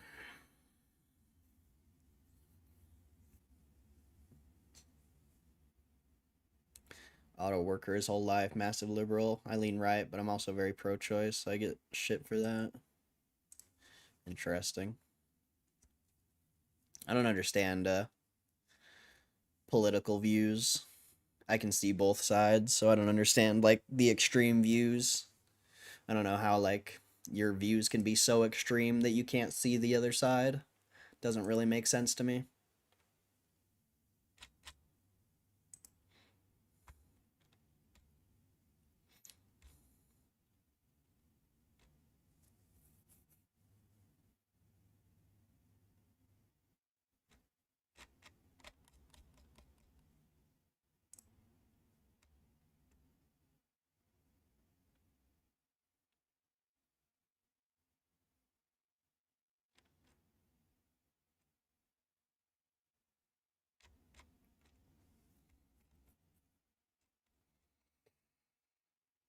Not much news today.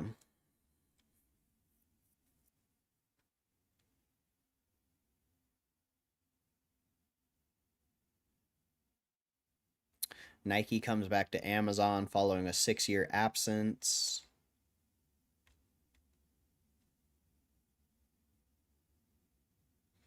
Elden Ring movies in the works.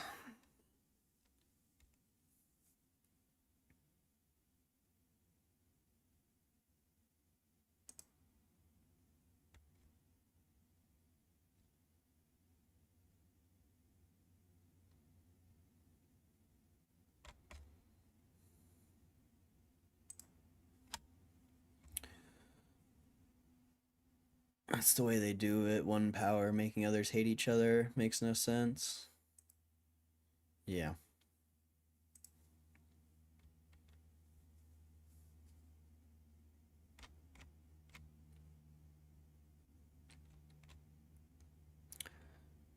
Keep everyone fighting so they're distracted and can't think. Something like that. I don't know. I guess I just overestimate your average person. I don't know if that's a bad thing to say, but I just overestimate the ability of the average person. So I think that that throws me off in a lot of subjects.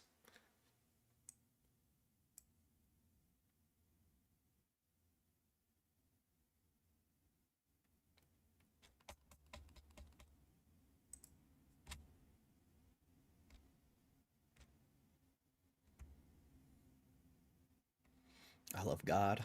Amen. God is good. It's a good guy or girl, whatever it may be.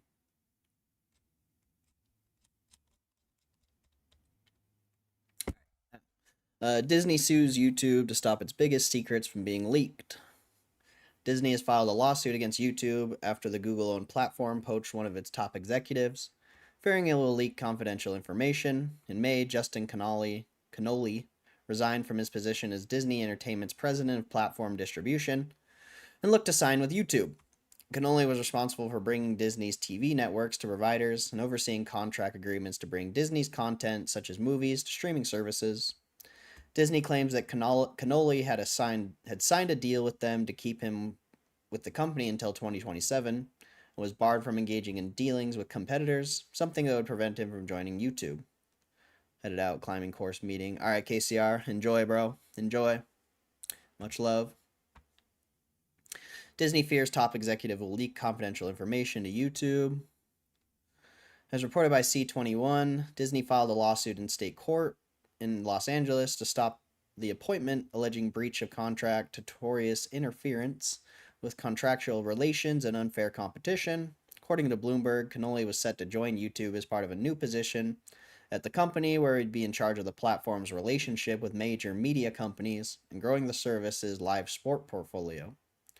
Disney reportedly fears that Cannoli could reveal confidential information or their trade secrets.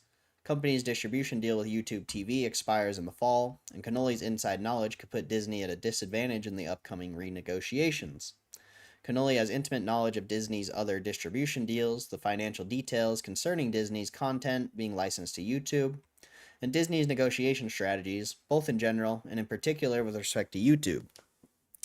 Disney lawyer Kevin Gott said in the complaint, it'd be extremely prejudicial to Disney for Cannoli to breach the contract, which he negotiated just a few months ago, and switch teams when Disney is working on a new licensing deal with the company that is trying to poach him. This lawsuit comes as YouTube is setting viewership records. In March, the platform accounted for nearly 12% of all TV watched, beating out streaming services like Netflix, Prime Video, and Disney+.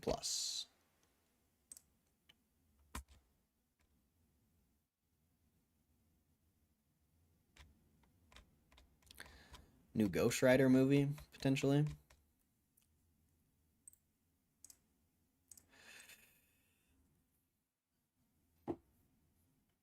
Thinking Rocket Zapdos, number 145.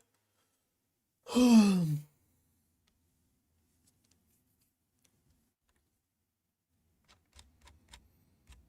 goodness.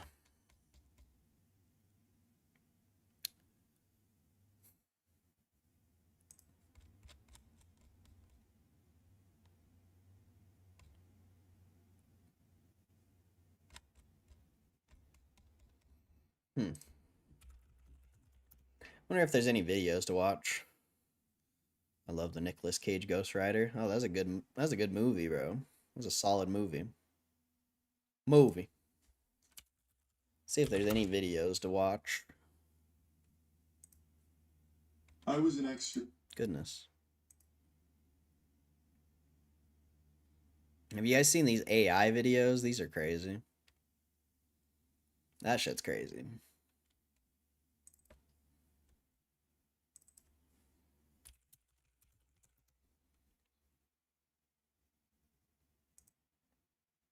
Hello, guys.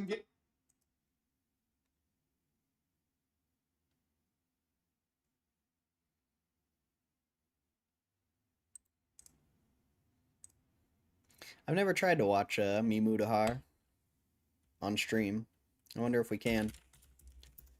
Voidzilla made any videos? Ah, nice. A new video by Voidzilla, my favorite.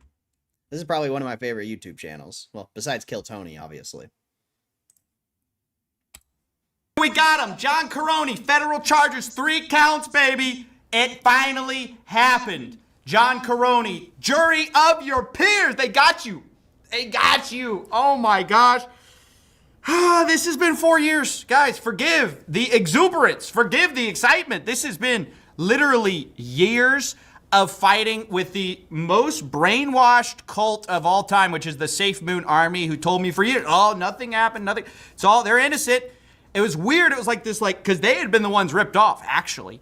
But the automatically locked liquidity wasn't locked. They had been duping everyone and stealing your money, and it's finally all been proven. 3 counts: securities fraud conspiracy, wire fraud conspiracy, money laundering conspiracy, and today we talked to David Z. Morris, who was on the ground at the trial. So he's gonna tell us what exactly happened, and we'll hear from him about that in a second. But let me just pause and say, it's been dark days.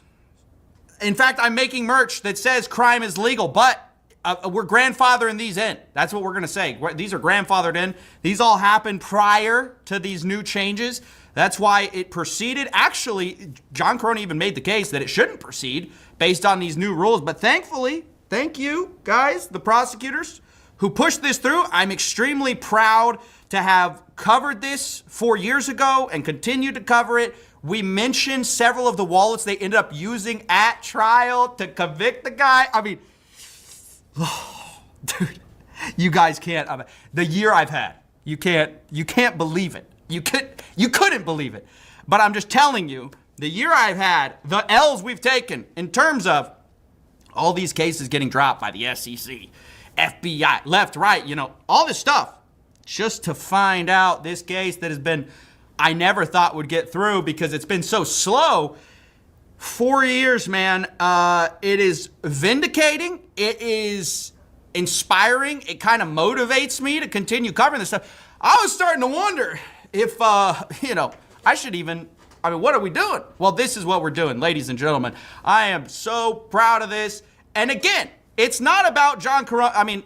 That's one thing. It is a message, though, this sends to the fraudsters who think they can lie, who think they can steal. Eventually, things may or may not, but may. That's the important thing. You may end up getting your just desserts. A little reminder, these guys threatened me with legal action. Their Safe Moon Army said they were going to come after me. John Carone's legal people sent a letter to me. We have been through the trenches with these people, and that's why we're here in our Sunday best, okay? So I'm going to pass it over to David Z. Morris, who's actually on the ground. I was going to go to the trial, but it turned out John Carone did not testify, which probably was a smart move, even though it ultimately led to the same conclusion. I think it's so dope Break Nation Sports is in this stream, bro. It's nice to have another Pokemon collector in the stream. It's a beautiful thing. Beautiful thing. But before I pass it off here, let me just say, go watch the original series, okay? I'll link it below, the original Safe Moon investigation. But either way, I'm just going to close the chapter on 4 years. 4 years. Bro, I could have gotten a degree in the time it took for justice to close on this case. Shout out to everybody who, you work at something for a long time, and then finally you get some great news, because this is one of those cases for sure. And with that, I'm going to talk to David Morris about the trial itself. How was the experience? I'm doing good. Break Nation Sports, do you buy booster boxes at all? Have you bought any, super overvalued booster boxes for collecting? Because, at least me and Muma, I don't know about anyone else, me and Muma think Surging Sparks is undervalued. Potentially. Who knows if it's actually undervalued. But I'm curious if you buy booster boxes at all. It's a happy day for me. People who have been following my pieces about it, it was a little back and forth, frankly, in my mind. I think the defense did a respectable job given what they had to work with. I think most important thing that for all your other, let's say targets, I think the smartest thing John Carone did was he did not testify in his own defense, which was disappointing from an entertainment perspective, but probably the right call legally. Otherwise, I think that this was a relatively low drama trial, I would say, relative to some others that I've covered. You didn't see a lot of, even when the verdict was announced, Carone and his parents were both almost stone-faced. Very little reaction. But I think that, and you and your listeners know this already, but the evidence was pretty open and shut. The government did a good job of juxtaposing moments when Carone was saying one thing in public and something completely different in, for example, private Discord chats with Papa Smith and things like that. So, pretty straightforward. Defense did a good job of casting reasonable doubt, but ultimately the jury did decide that Carone was guilty. Sounds like it was some of those insider messages juxtaposed to the public that really did the most damage. Give me an example of what that looked like. He would because his whole case was, well, I didn't say the liquidity pool was going to be locked up, right? Like it was the other guys that came right before me. One very specific exchange with Kyle Nagy very early on. I believe this would have been maybe even March, very soon after Carone was hired as CEO. Nagy at the time in these DMs that were shown on screen to the jury and to the courtroom.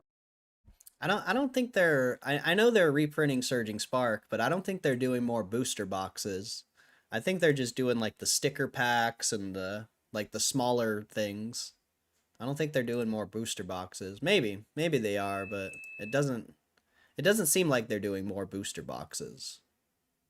I've never like I've seen Surging Sparks come out at like stores for MSRP, but it's never booster boxes. Anytime I've seen a booster box, like a post about a booster box on Surging Sparks, it's always like 230, 240 every time. I've never seen a MSRP booster box of Surging Sparks since I started getting into Pokemon at least. I don't know about you guys, but I haven't seen it. Room asked, should we? And this is a fairly direct quote. Nagy asked, should we be honest and disclose that we've been using the liquidity pool because they already had been. And Caroni's response was, and I'm only partially quoting here, but he said we should put a message out. We should talk together about how to massage that message. He used the word massage. And Yeah. To quote the prosecution at that stage, that's the conspiracy right there.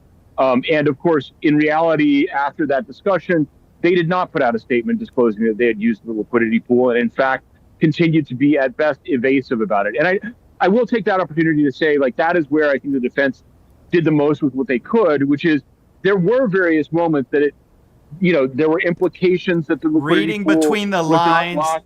Yeah. Yeah. And so the other thing that I would just highlight in the private messages was that Caroni and Thomas Smith in particular did a lot of discussion back and forth about how happy they were about all the money they were going to get. The phrase "castle money" came up A little late, but like 8 minutes ago, they dropped 151 booster bundles at Target, so they're probably all gone. in discussions. I don't know if this is any information that has been public, but Thomas Smith really loved to talk about "quote unquote" castle money. And they also really talked about cars a lot in these chats. And I think that probably had a pretty significant impact on the jury, that these people were just, gleeful about all the money that they were going to make.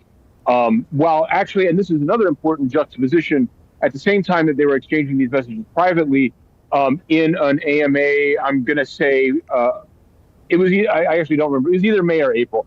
Caroni used the phrase, developers are getting paid a little bit to build this. So, that's always a red flag for any fraud, is if people are saying, oh, we're making sacrifices for you, we're building this for you, we want you to benefit, and we're not taking very much. So those two public and private messages being juxtaposed was definitely a big hit. Now, Thomas Smith did testify against Caroni. Is that correct? Absolutely. And it was an early indication of, a lot. He was a very important witness. I don't know if this has become public information already. It's in some of our reporting for Protos, but the most immediately interesting thing to me very early on in the trial was seeing Thomas Smith go up on stage. And, you and your viewers have seen the videos of him at the time with his like big wizard beard and cap and things like that. Here we are 4 years later. Thomas Smith, his hair and beard are entirely white. He has gone 100% gray, bordering on white after just 4 years of being, the subject of this federal investigation. So, wow. I recommend, if you can avoid that, do. It seems stressful. It seems like everything came down to the liquidity pool in Bitmart, right? Which is basically promises made, you made certain guarantees, but you were privately doing something else to your own enrichment. I mean, I think ultimately the in some of the public filings they did, we looked at these a little earlier this month. They're buying McLarens, they're buying cars, they're buying, almost $1 million of vehicles, houses, properties. These are not legitimate business expenses. So, I think that is, I don't know if it's a material fact for the jury, but I think it is an emotional fact, which kind of usually carries some weight. It's like, okay, if you're going to make the argument that like, oh, we were using it for business purposes, legitimate business purposes, it's another thing when you buy $1 million worth of cars. Yeah, absolutely. I mean, these things matter. The fact that they were sort of so gleeful about all the money they were getting, that matters. In a video that was actually replayed today during closing statements, I mean, the defense did try to make this argument that like Caroni was getting paid for his role as CEO, and that's where all the money for the houses and cars came from. His formal salary as CEO was $400,000 a year, so he could have been totally okay with that.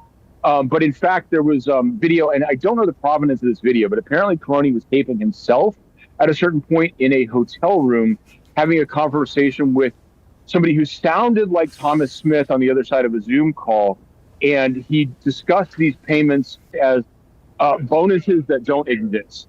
And so that was shown to the jury, and you can imagine that does not sound great. Yeah, right. Of course. Well, it goes back to the conspiracy element where you've got these people who are conspiring to basically hide it from the world. I've got to say, this is just like kind of just a salacious fact. I have the dollar in the SafeMoon office. This is, I think, the first dollar they made. Oh, wow. Or maybe the dollar. I got this from somebody who took over the lease after they went bankrupt. Incredible. So I've got that. I'm loaded up with SafeMoon merch from the bankruptcy sale. It has been exciting for me because I have been down this rabbit hole for over 4 years. Been threatened by these guys. Their SafeMoon army has, told me I'm going to get sued and all this kind of stuff. And there were some members of the SafeMoon army in attendance for a good part of the trial, which was interesting. Wow. In support or in anger that they...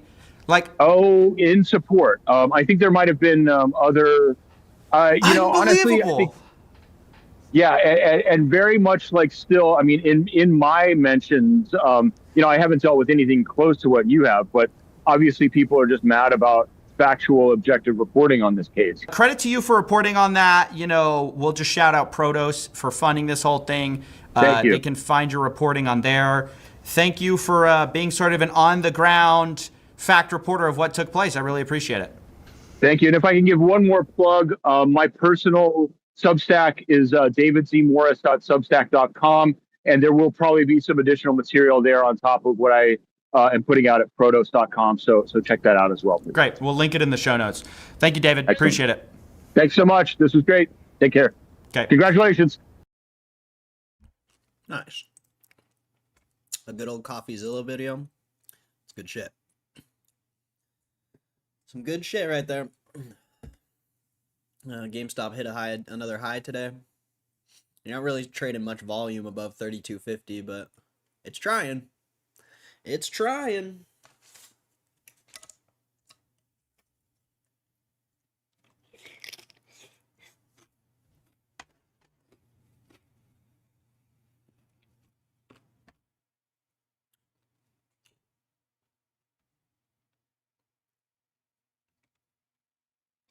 Let's see what I miss in this chat. You guys are going ham on the Pokemon.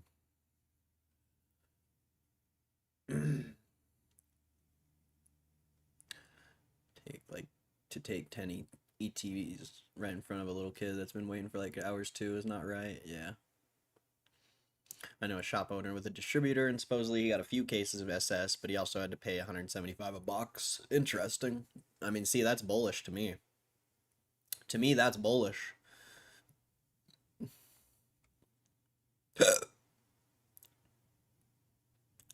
Or people that go to the store and hire 20 people. Like, that's scalping. I've handed kids things when they walked up late. Literally last week, I gave a kid and his mom one of my 3 prismatic ETBs. That's fire, bro. Only 10 of them, no chance to get them. Hell yeah, bro. There needs to be more people like that. There needs to be more people like that, bro.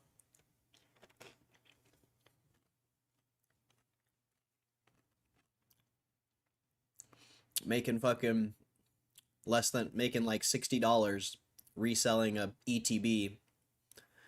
I don't know. Doesn't seem like it's worth just doesn't seem like it's worth it.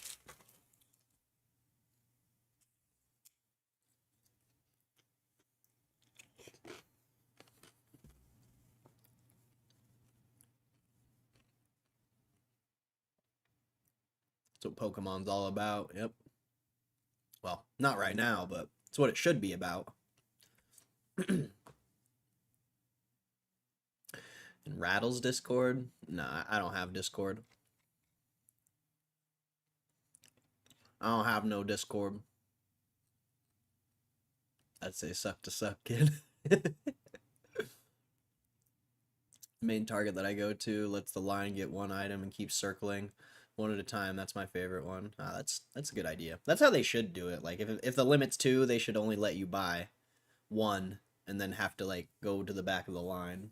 I feel like that's a really good idea. I have 12 of the ETBs now though. That kid is 100% open in that box. Good. Think it's worth selling my Quest 2 for 200? I don't know. I don't know how much Quest 2s are worth, but if you don't use it, who cares?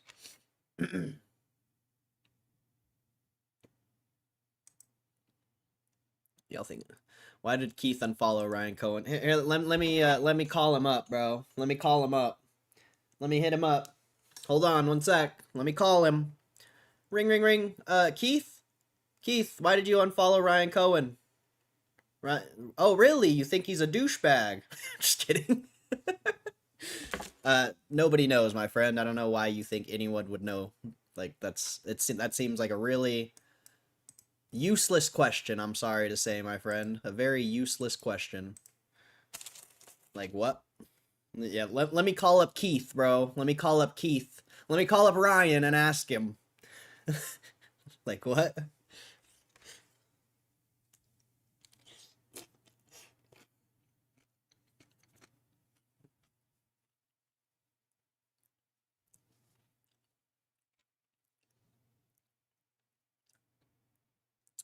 I wish kids like Japanese cards, easier to get. Think so, I'm gonna do it. Might as well. I mean, if you don't use it, what's the point? What's the point? I want everyone to say something positive about themselves. Name one thing you love about yourself. I don't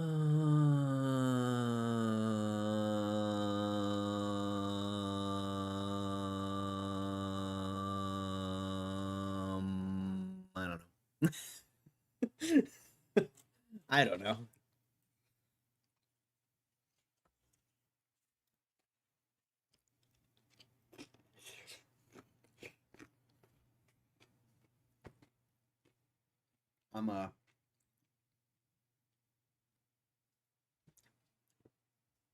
I love that, I don't know. That's tough. I love how I don't love anything about myself. I love that I'm not I mean, everyone has an ego, but I'm glad I'm not so egotistical that I can't see past my own ego. I would say that's one thing I truly love about myself, is that I'm able to be, like, open-minded about everything for the most part.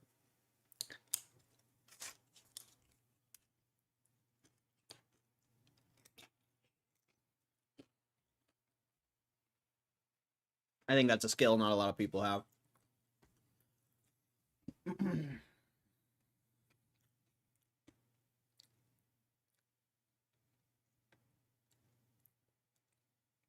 What pin tweet did Keith remove? It's the old GameStop analysis one.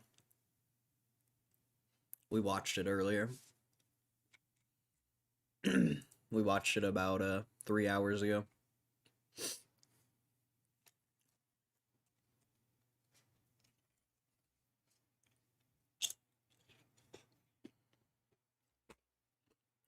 I mean, I'm not gonna watch it, but it's I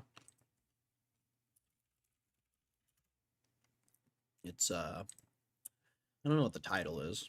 Oh, he removed his intro video here too on YouTube. Nobody said anything about that. How come nobody said anything about that? All these fucking tinfoilers. How come they never? Oh, it's because they don't check the YouTube. But he removed his intro video to his YouTube channel. In case anyone, nobody has even said that anything about that or mentioned anything like that. So kind of funny. It's because all the fucking tinfoil heads, they only talk about what each other talk about. It's this video. The big short squeeze from $5 to $50. Could GameStop stock explode? It's this video. That was the pinned tweet. And I believe that was his intro video too. I don't know. I think that was his intro video. I don't know. I can't remember. I thought it was moved. What do you mean? The intro video on YouTube is right here. It's supposed to be right here. Like if I go to Me Mudahar's channel, you go to home. Hello, guys and gals. Me. Intro video right there. Like that's where the intros videos have been, and it's never changed. I don't know what you mean. I don't know what you mean.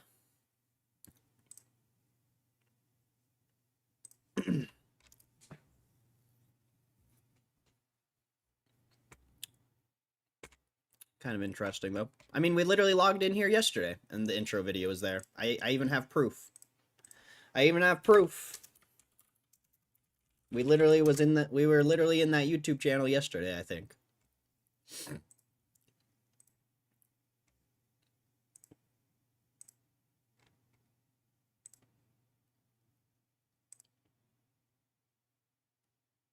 Because didn't I take a halftime break at some point? Oh, no, it wasn't yesterday. It was the day before. But I swear we watched a Roaring Kitty video yesterday, too. Or I at least looked at his channel for something.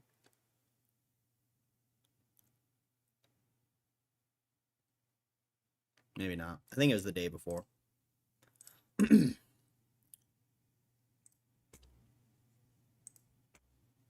it was this day, because I left midstream. Pretty sure. Yeah, we read that article and then I left for a little bit.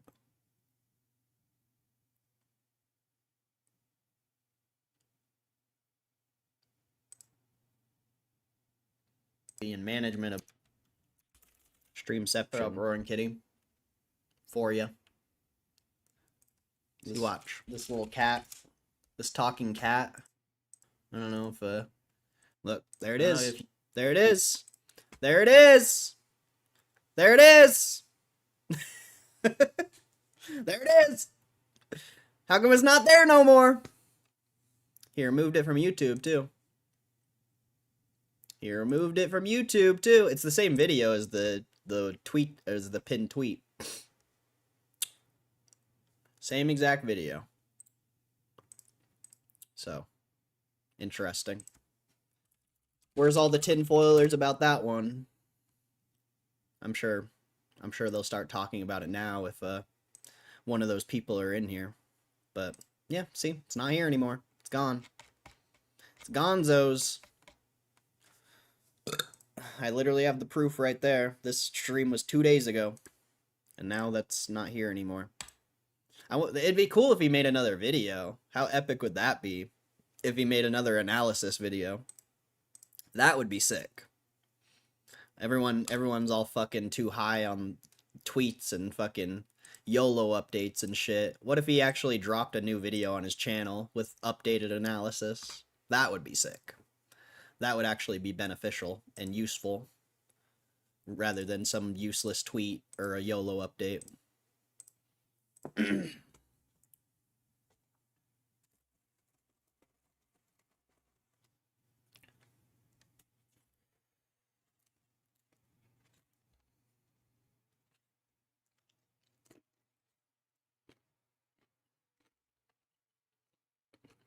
Now you changed the title of the stream.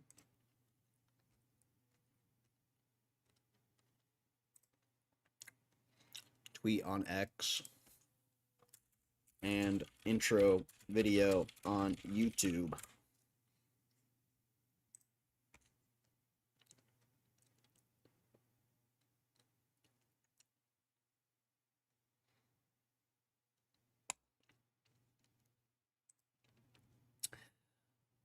Who's someone? Trying not to coom. Your name is whack and you should probably change it, but why are you taking other people's opinions on Roaring Kitties? Like, that doesn't make any sense.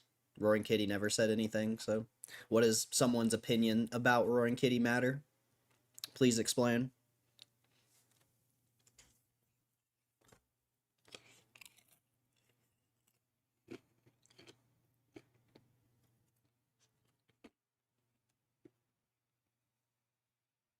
Why does this stream matter? because we talk about things that actually matter. And we don't sit in tinfoil and we don't sit and talk about someone's opinion on Roaring Kitty because it's useless. Literally useless.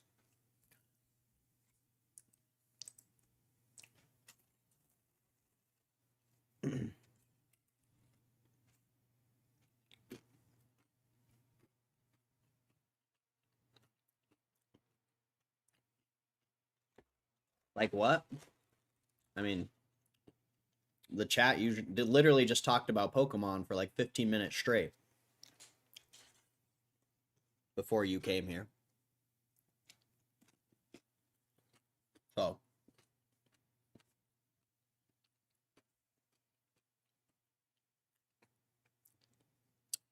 I guess that's useful. Yeah, it is. It's really useful, actually. It's better than tinfoiling about someone who knows nothing. That literally knows nothing, and they have an opinion on Roaring Kitty.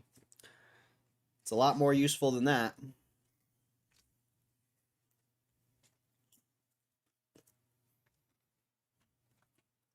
A lot more useful than a bunch of tinfoilers who have no clue what they're talking about.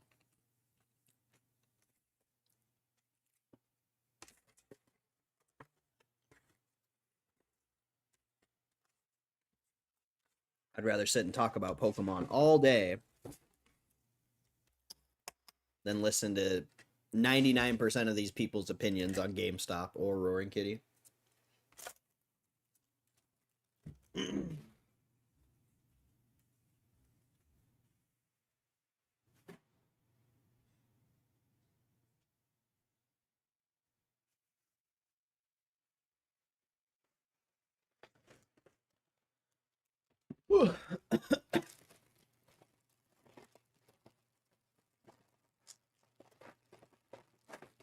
Stupid chips.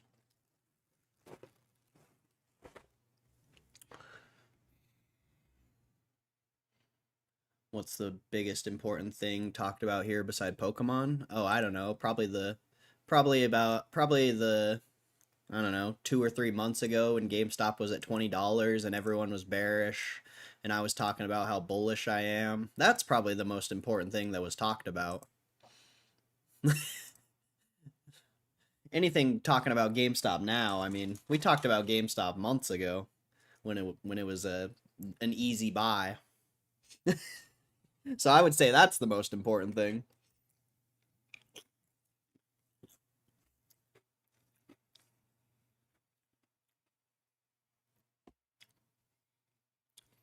Talking about GameStop when nobody cared about it was the most important thing talked about. Talking about GameStop now is stupid.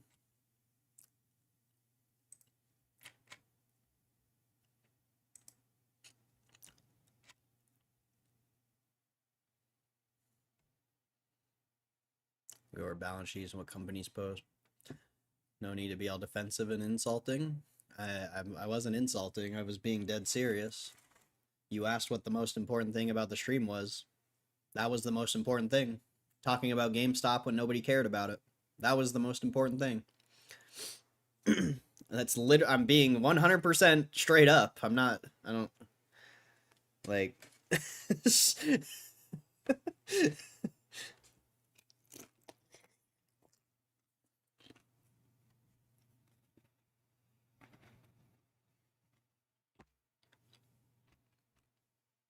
I'm just waiting for something here. Well, I don't know what you're waiting for. Ask a question or something that pertains to GameStop.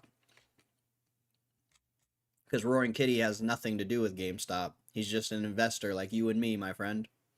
He's just an investor like you and me. He just has a lot more money. Roaring Kitty's not special. So ask something about GameStop.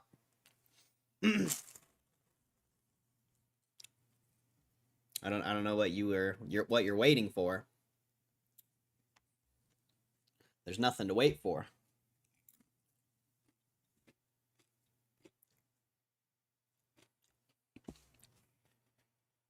What's my thoughts on what the company will become? I don't know. That's tough. That's tough.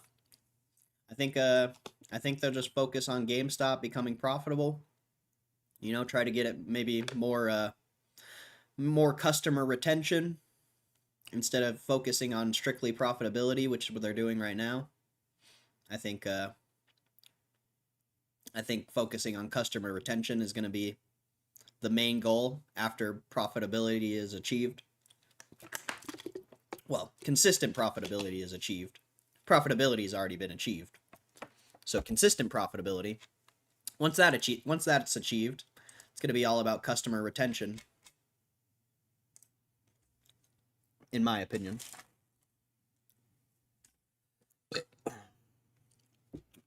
But as far as what they're going to do outside of GameStop, I have no clue. Just stack cash and Bitcoin? Probably. I don't really see them going down any other business avenues.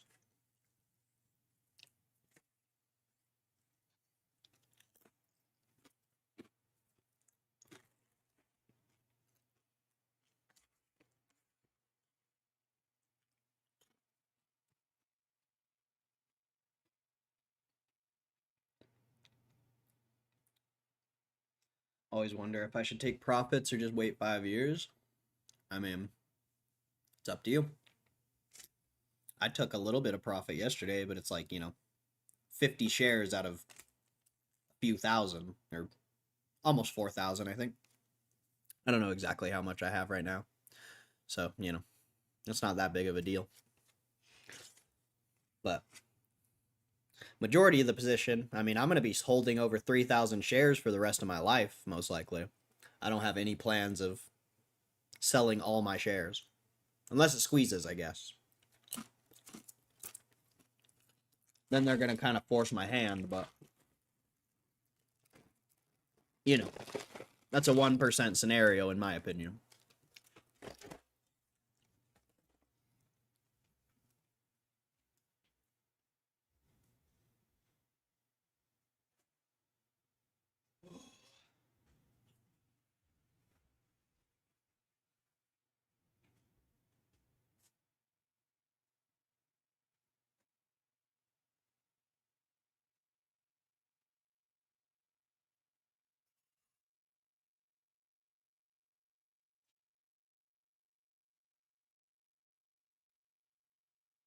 Oh, that was a bad idea. I shouldn't have ate food. Now I don't feel that good.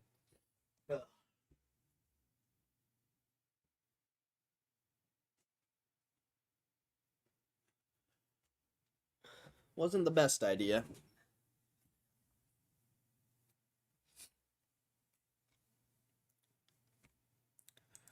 Hope you're looking after yourself and eating healthy. Oh, I just ate I just ate red iguana, so I don't know how healthy that is. I don't know how healthy red iguana is, but it is delicious. So I think that counts, maybe. I don't know.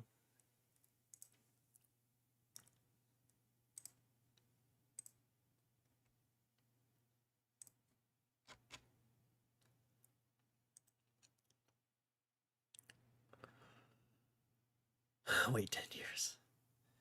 Feels like just selling high, buying low all the time. I wasted waiting. Sure, maybe it was a few bucks, but man, I didn't average as low. I don't like to mention it too much, but hopefully the CO. I have no clue what you just said, my friend. I literally have no clue what you just said.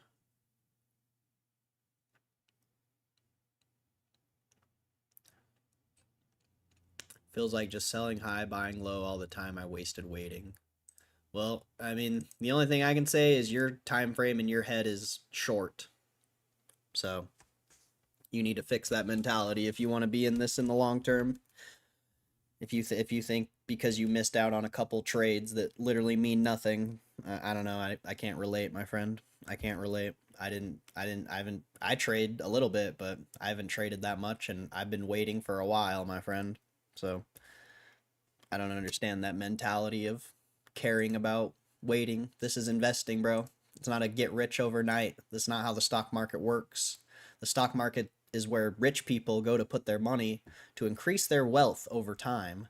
It's not to fucking get rich tomorrow off of a squeeze. So buckle up, my friend. You're in for a long ride if you want to get the true value out of GameStop.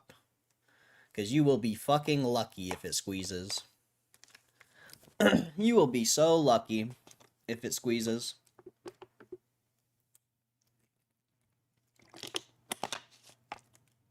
But go change your name. Go change your name. Or you're going to get clapped.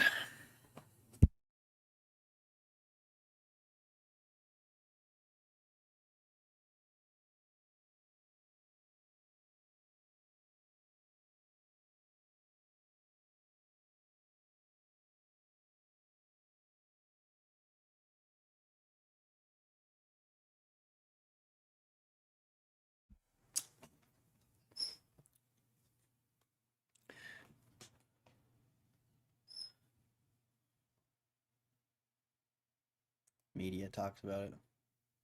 What does my name have to? Go and change your name. Do it. This is my stream. So do what I say. Or don't be here. Very simple. Your name is fucking gay. Alright? Your name is actually gay as fuck. So go change it.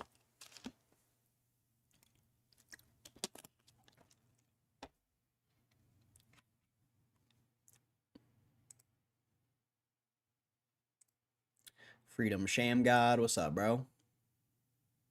This is my pension and I'm 40. Amen.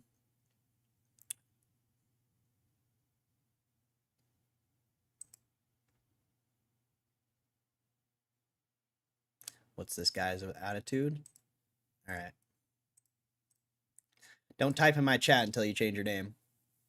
There's no attitude. Your name's retarded. How can you not see that your name is fucking stupid and that you need to change it? If you can't see that, then there's something wrong with you, bro. There's actually something wrong with you if you can't see why your name's a problem.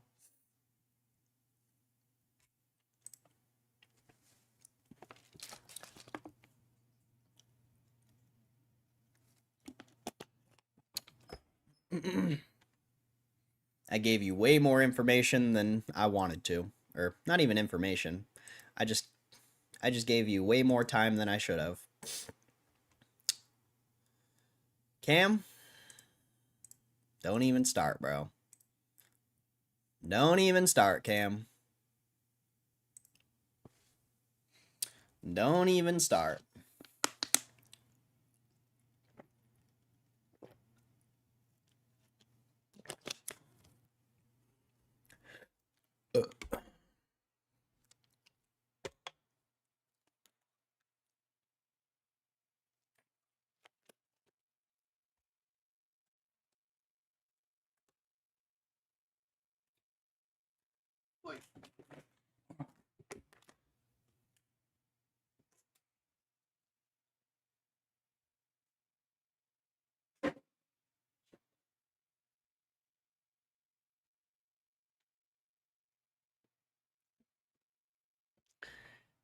Getting this morning. I just truly need to ignore the fucking new people that come in. Straight up. I just need to ignore them. It's just sometimes they have okay questions. Sometimes. But, like, I don't know. Most of the time, they're just fucking weirdo trolls. And it's like, don't fucking sit and ask why I told you to change your name. Just go and fucking do it. Like, if you want to be in my stream, do what I say. This is my stream, not yours. You follow the rules in my stream. If you don't want to follow the rules, then fuck off. Can't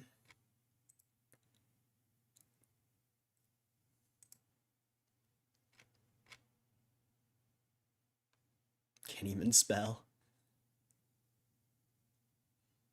Don't ignore me, please. I mean, depends how you act in the chat.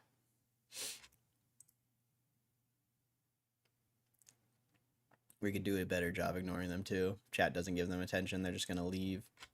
Yeah, they definitely thrive on the attention.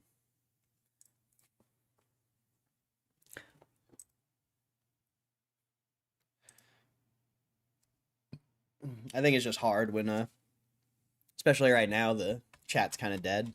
So, like, when someone comes in here and starts saying some weird shit, it's like, it's hard it's hard to not give them any attention because there's nothing really going on. So I understand that, but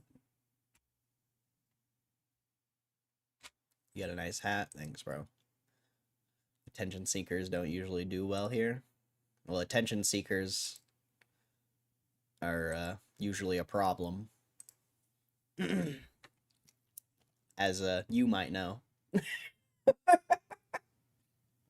You of all people should know that. Attention seekers are a problem usually. And they get out of hand.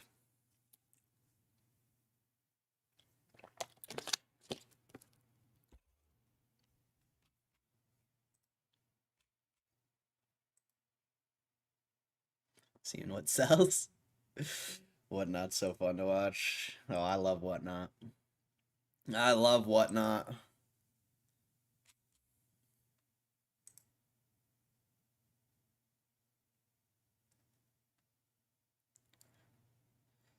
I'll stop taking shots at you. Be nice. If you can't handle the smoke, don't.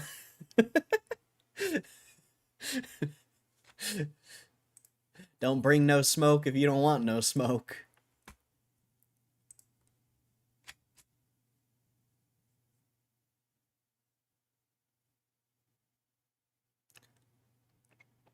Can you guys explain the process of Whatnot, negatives and positives, as opposed to eBay or something? The shipping's potentially cheaper than eBay. I kind of still don't understand the shipping fully on Whatnot. But Whatnot has lower fees than eBay by like 2%, or I'm pretty sure. I think fees total on Whatnot are like 11%, and fees total on eBay are like 13 or something like that.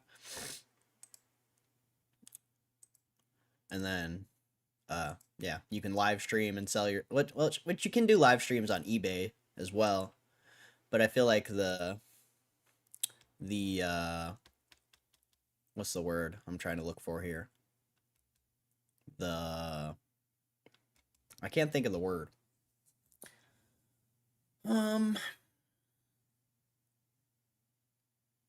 Basically the traffic. I know there's a word for it, but the traffic you get on Whatnot is insane.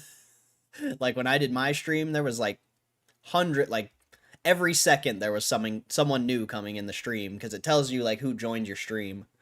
So I would say the traffic on Whatnot streams are better. I've never done an eBay stream or watched an eBay stream, so I don't really know. But yeah, the selling on live stream of Whatnot is very interesting. And yeah, you can do auctions on there, or you can even make a store on Whatnot too. So like, you know, you can put items on Whatnot to just buy. You don't have to strictly just do auctions.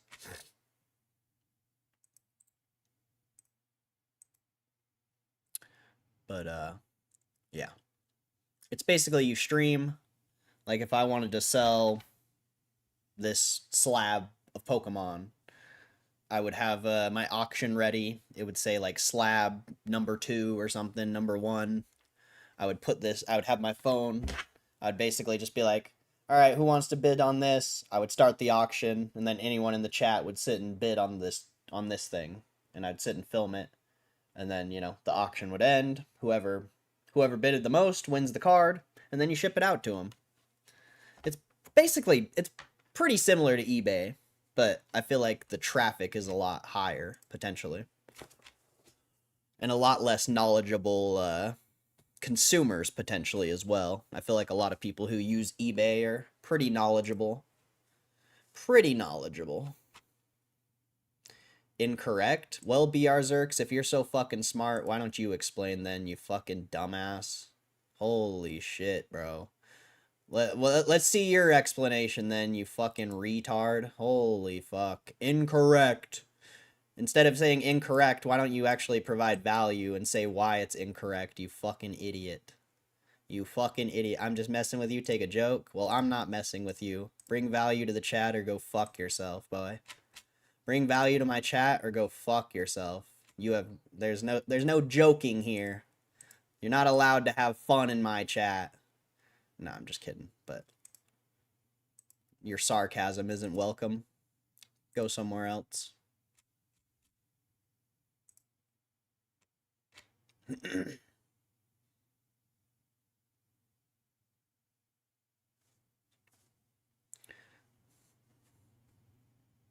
And then the person I clapped earlier, he was like, "Why are you so on edge?"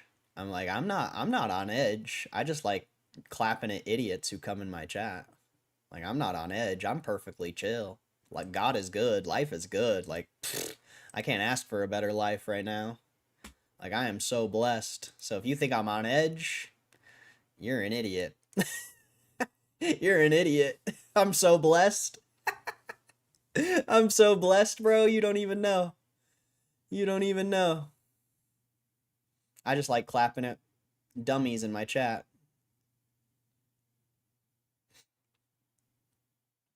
I think the streaming part is everything. Yeah. I mean, definitely. The streaming is main, but you can still, you know, post stuff on there and buy it now on your store and people can still find your stuff. Like, you don't have to stream on there. That's why there's very few in the chat, because the rest are weirdos. I mean, I don't know why people have to just like, why can't you just like talk about news or like bring any value to the chat at all? Like, why do people have to like criticize me or talk about nothing? Like, I don't know. I just don't understand. Like, I understand, you know, for the people who are here all the time, like, obviously it's a lot different for you guys, but for names I've never even seen in here, like, they don't, like, what? How do you guys like make friends in real life? Is that how you make a friend in real life? You hear someone talking about something and you're like, incorrect, you're wrong. Like, is that how you make friends in real life? You're wrong, incorrect. And then you don't even say why they're incorrect. You just say it. Like, is that how you interact with people in your daily life? Like, that's crazy. That's crazy. Instead of gifting streamers because you can buy stuff from them now. That's fair too. CGC Glarion Zappy 10, nice. eBay has live streams, yeah. I think they just barely started doing them recently. Like, it's because I just barely saw this, like, probably this week. They have an eBay live tab right here. I've never even clicked on it. Oh wow. eBay streams are massive. Maybe eBay is fucking bigger than whatnot. Holy shit. Some of these eBay streams are crazy. But those are like shoes and Chanel bags and stuff. Let's see if there's any card streams. Oh, there's baseball card exchange. Oh, right here, singles and slabs.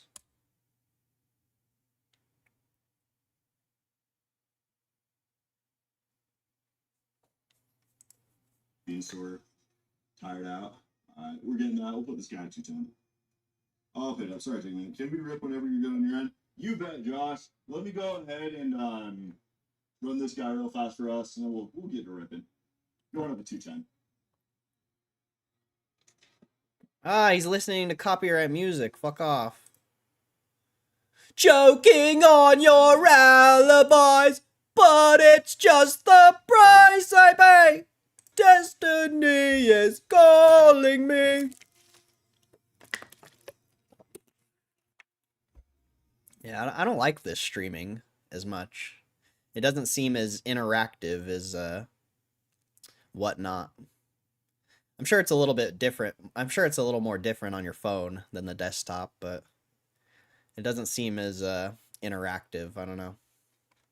It's kind of interesting. It's cool that it gives you like their seller stuff right here, I guess. Kind of interesting.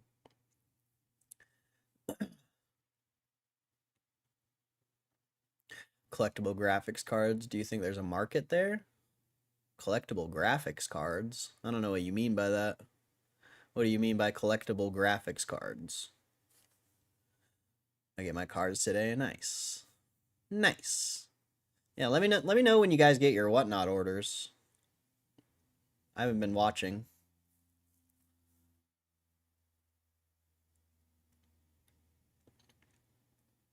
Praying Cody put that PSA 10 in my package instead of the Ditto Trio. Oh, I didn't. I don't think. I'm pretty sure everyone got the cards they bid on.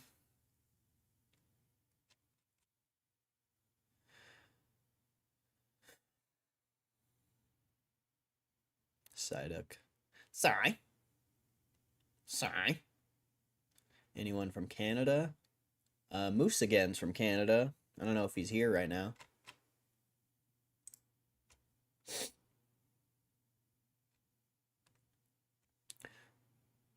Just a bunch of lemon grabs, unacceptable. I'm gonna tell a joke. Why are pirates pirates? Because they are.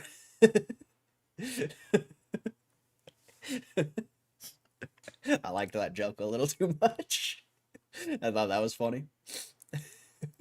Why are pirates pirates? Because they are. That's a good joke. See? That's valuable to the stream, bro. A nice little joke like that, that's hilarious. Maybe you can crush on eBay Live. Maybe. I feel like Whatnot's better, though. I feel like the eBay consumer is a lot smarter. I think I try Whatnot. I came up with a bunch of OG graphics cards in a storage still in their original packaging. Oh, video cards from computers. Okay, I know what you're talking about. Yeah, that could be a good place to do it, potentially. Yeah. I don't know. I don't know how many people would, do an auction for that. I mean, you could probably just throw those on eBay and do pretty well. But maybe you could get more from Whatnot. I really don't know. I don't know. Oh, I should check. Yeah, they should be coming soon. It's in today or tomorrow, most likely. Get mine the 27th, I think. Oh, rip. Sorry. Sorry. I definitely agree with the buyers are smarter on eBay. Oh yeah, for sure. I got my cards. Let's go. Let's go. My custom fucking box I made for you. Because I ran out of boxes. It's not as bad as KCR's package. KCR's package is insane.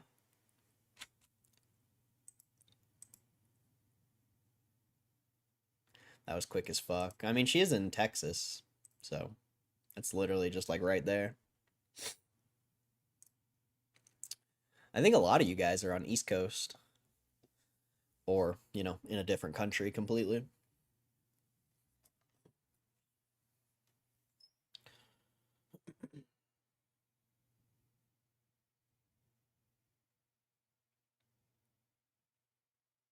I never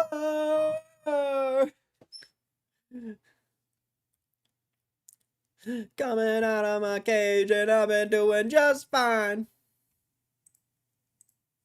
All right. I guess let's watch another. I really, there's like no news or really anything to talk about, so I'm kind of just chilling. We'll run this video and see what's up.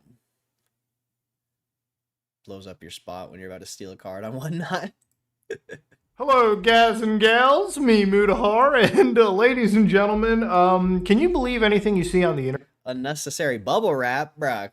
That is not unnecessary. You don't want your package moving in transit.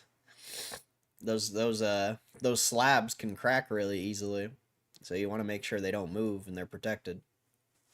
And the singles were a pain in the ass as well. Are Argos? Wait, what? What is? I don't even know what. I don't understand that joke. Where do pirates shop? Are Argos? I don't understand that joke. I don't understand that one. internet anymore. Like, we're reaching a point where I swear somebody will go to jail over AI generated video, and they might serve some time before we actually pull them out of the fire. So to give you an idea of what's going on, yesterday I saw this video from Charlie's channel. This is completely fake. Now, I don't really follow a lot of the Diddy stuff. I made one video on it, but generally speaking, I leave that to people that have like full-on interest to follow the day-by-days of the case, which, you know, for me, Charlie's kind of the person that follows it.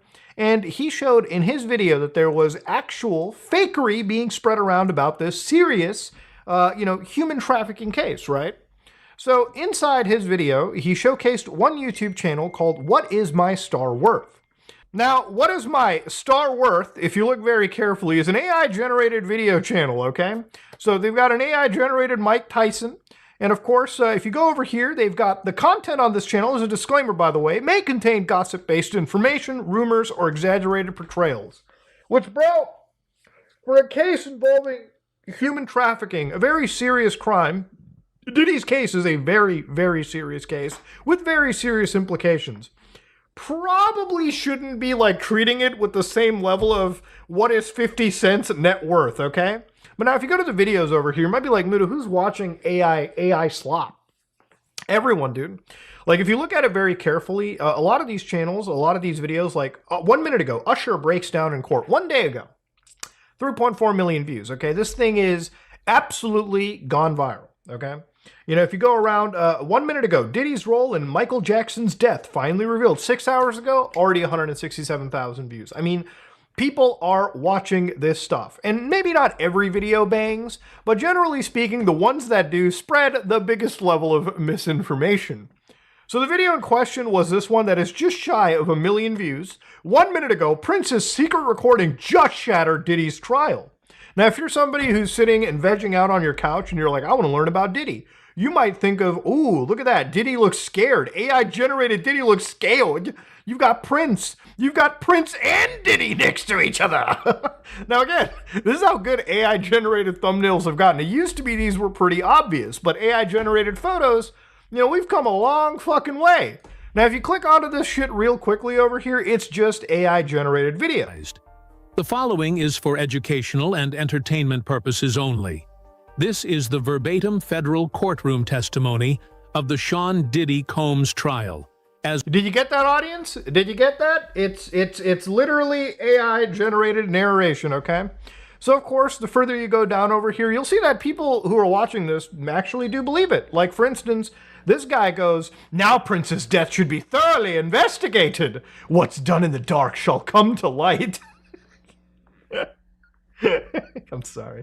Prince died the same year as this recording. The fact that he was threatened by Diddy and Prince said it should be released indicates he had foresight of what could happen. Many deaths can be attributed to Diddy's orchestration. Oh boy. Oh man. Now you might be like, whoa, did anybody like fact check this? Doesn't really appear that people were fact checking anything, for instance. So if you go to like Diddy Prince, right? It used to be like a couple days ago, you would have articles like, are there rumors that this recording was true? And then, of course, you know, you would start to get a day later, oh, the fact check. It wasn't actually true whatsoever. So it kind of sucks when, like, a video comes out really ahead of time.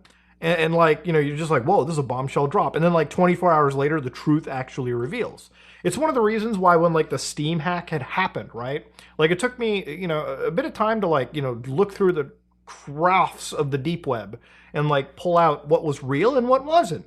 And the reality of it is like, you know, to cancel misinformation, you have to put in like a serious effort of fact checking. Even then you're not really reaching everyone, right? Some people just believe whatever it is they want to believe. But yeah, we live in a world where anything can basically be stated and people just fucking believe it. So for instance, the rumor that was brought up was the 7-time Grammy winning recording artist Final Days Alive. Prince divulged details of Combs' alleged illicit activities at past parties. If something happens to me, this recording needs to go to the press or the police. Either one. But of course, you know, people who are not researching or fact-checking anything don't usually go through searching Bing, DuckDuckGo, Google, Yahoo, Ecostra, whatever search engine you want to fucking use. and they don't find any news media outlet that is credibly reporting this. Sometimes it's just circularly reported and amongst misinformation spreaders, and people will just not look too far into it, right? It's to a point that like people who actually are on the ground, people who actually know about the stuff, like Inner City Press, for instance, actually have to go, no, there's like no Prince audio played in this trial last week. There's YouTube channels talking about it, but literally claims are false. So yeah, it's super easy to spread misinformation now, but it's super difficult, I would say, to properly clean it up. Now, why are we talking about this Diddy stuff? Well, we're talking about it because it involves AI-generated video and audio. And look, you know, back in the day when I was younger, one of these ads, back when I was younger, this ad played on my television. You know, it was an ad about like a kitty cat, you know, and then like a house hippo. So, you know, as a kid, you're looking at it, you're like, whoa, are there real house hippos in Canada and the northern US? No, there is no such thing as a house hippo. That is a 3D generated, you know, hippo. And of course, you know, the further you look down into it, I don't even think that's a 3D generated hippo, to be honest. It could just be green screen. But yeah, it would tell you like, hey, listen, don't believe everything you see on TV, right? Like it would be like, hey, we have to make sure these kids can critically think. I really feel like they need to update this ad for like internet stuff. Like, don't believe every single image or video or video or anything you see on the internet, okay? Right now, you literally cannot believe anything. And so yesterday, in amongst all of this, I saw something that blew my mind, which was Google's new VO3. So Google says, say goodbye to the silent era of video generation. They have native audio generation now. So remember, ladies and gentlemen, right? Will Smith eating spaghetti happened probably, I want to say, around 2 years ago, right? Like 2 years ago, we actually had, you know, the Will Smith stuff. So this is what it used to look like. AI would generate a bunch of images and string them together. And sure, it's easy to laugh at this, but 2 years later, what I'm about to show you is mind-blowing. This ocean, it's a force, a wild, untamed might. And she commands your awe with every breaking light. Yes, ladies and gentlemen, this is completely AI-generated video. Now, obviously, you can look at his face and see, it's probably some AI-generated stuff to it. It's got a little bit of that sheen to it, that 3D design. But you look at the actual sea in the background, it looks pretty realistic. You can see the, you know, fingers, and you can see him holding his pipe. Looks pretty goddamn good. And, yeah, what's mind-blowing is the audio was generated alongside the video, and the lips matched all of the audio pretty directly. Now, I want to remind you, you know, looking earlier into what, you know, we saw with the whole, like, Charlie video, imagine if now we're sitting in a day where, wait like a year and an extra 2 years from now, this will get even better. I've seen this tweet multiple times the past couple days, and I guess there's 151, like, promo boxes or poster collection at Dollar General, potentially. I've seen that multiple times now. So I don't know.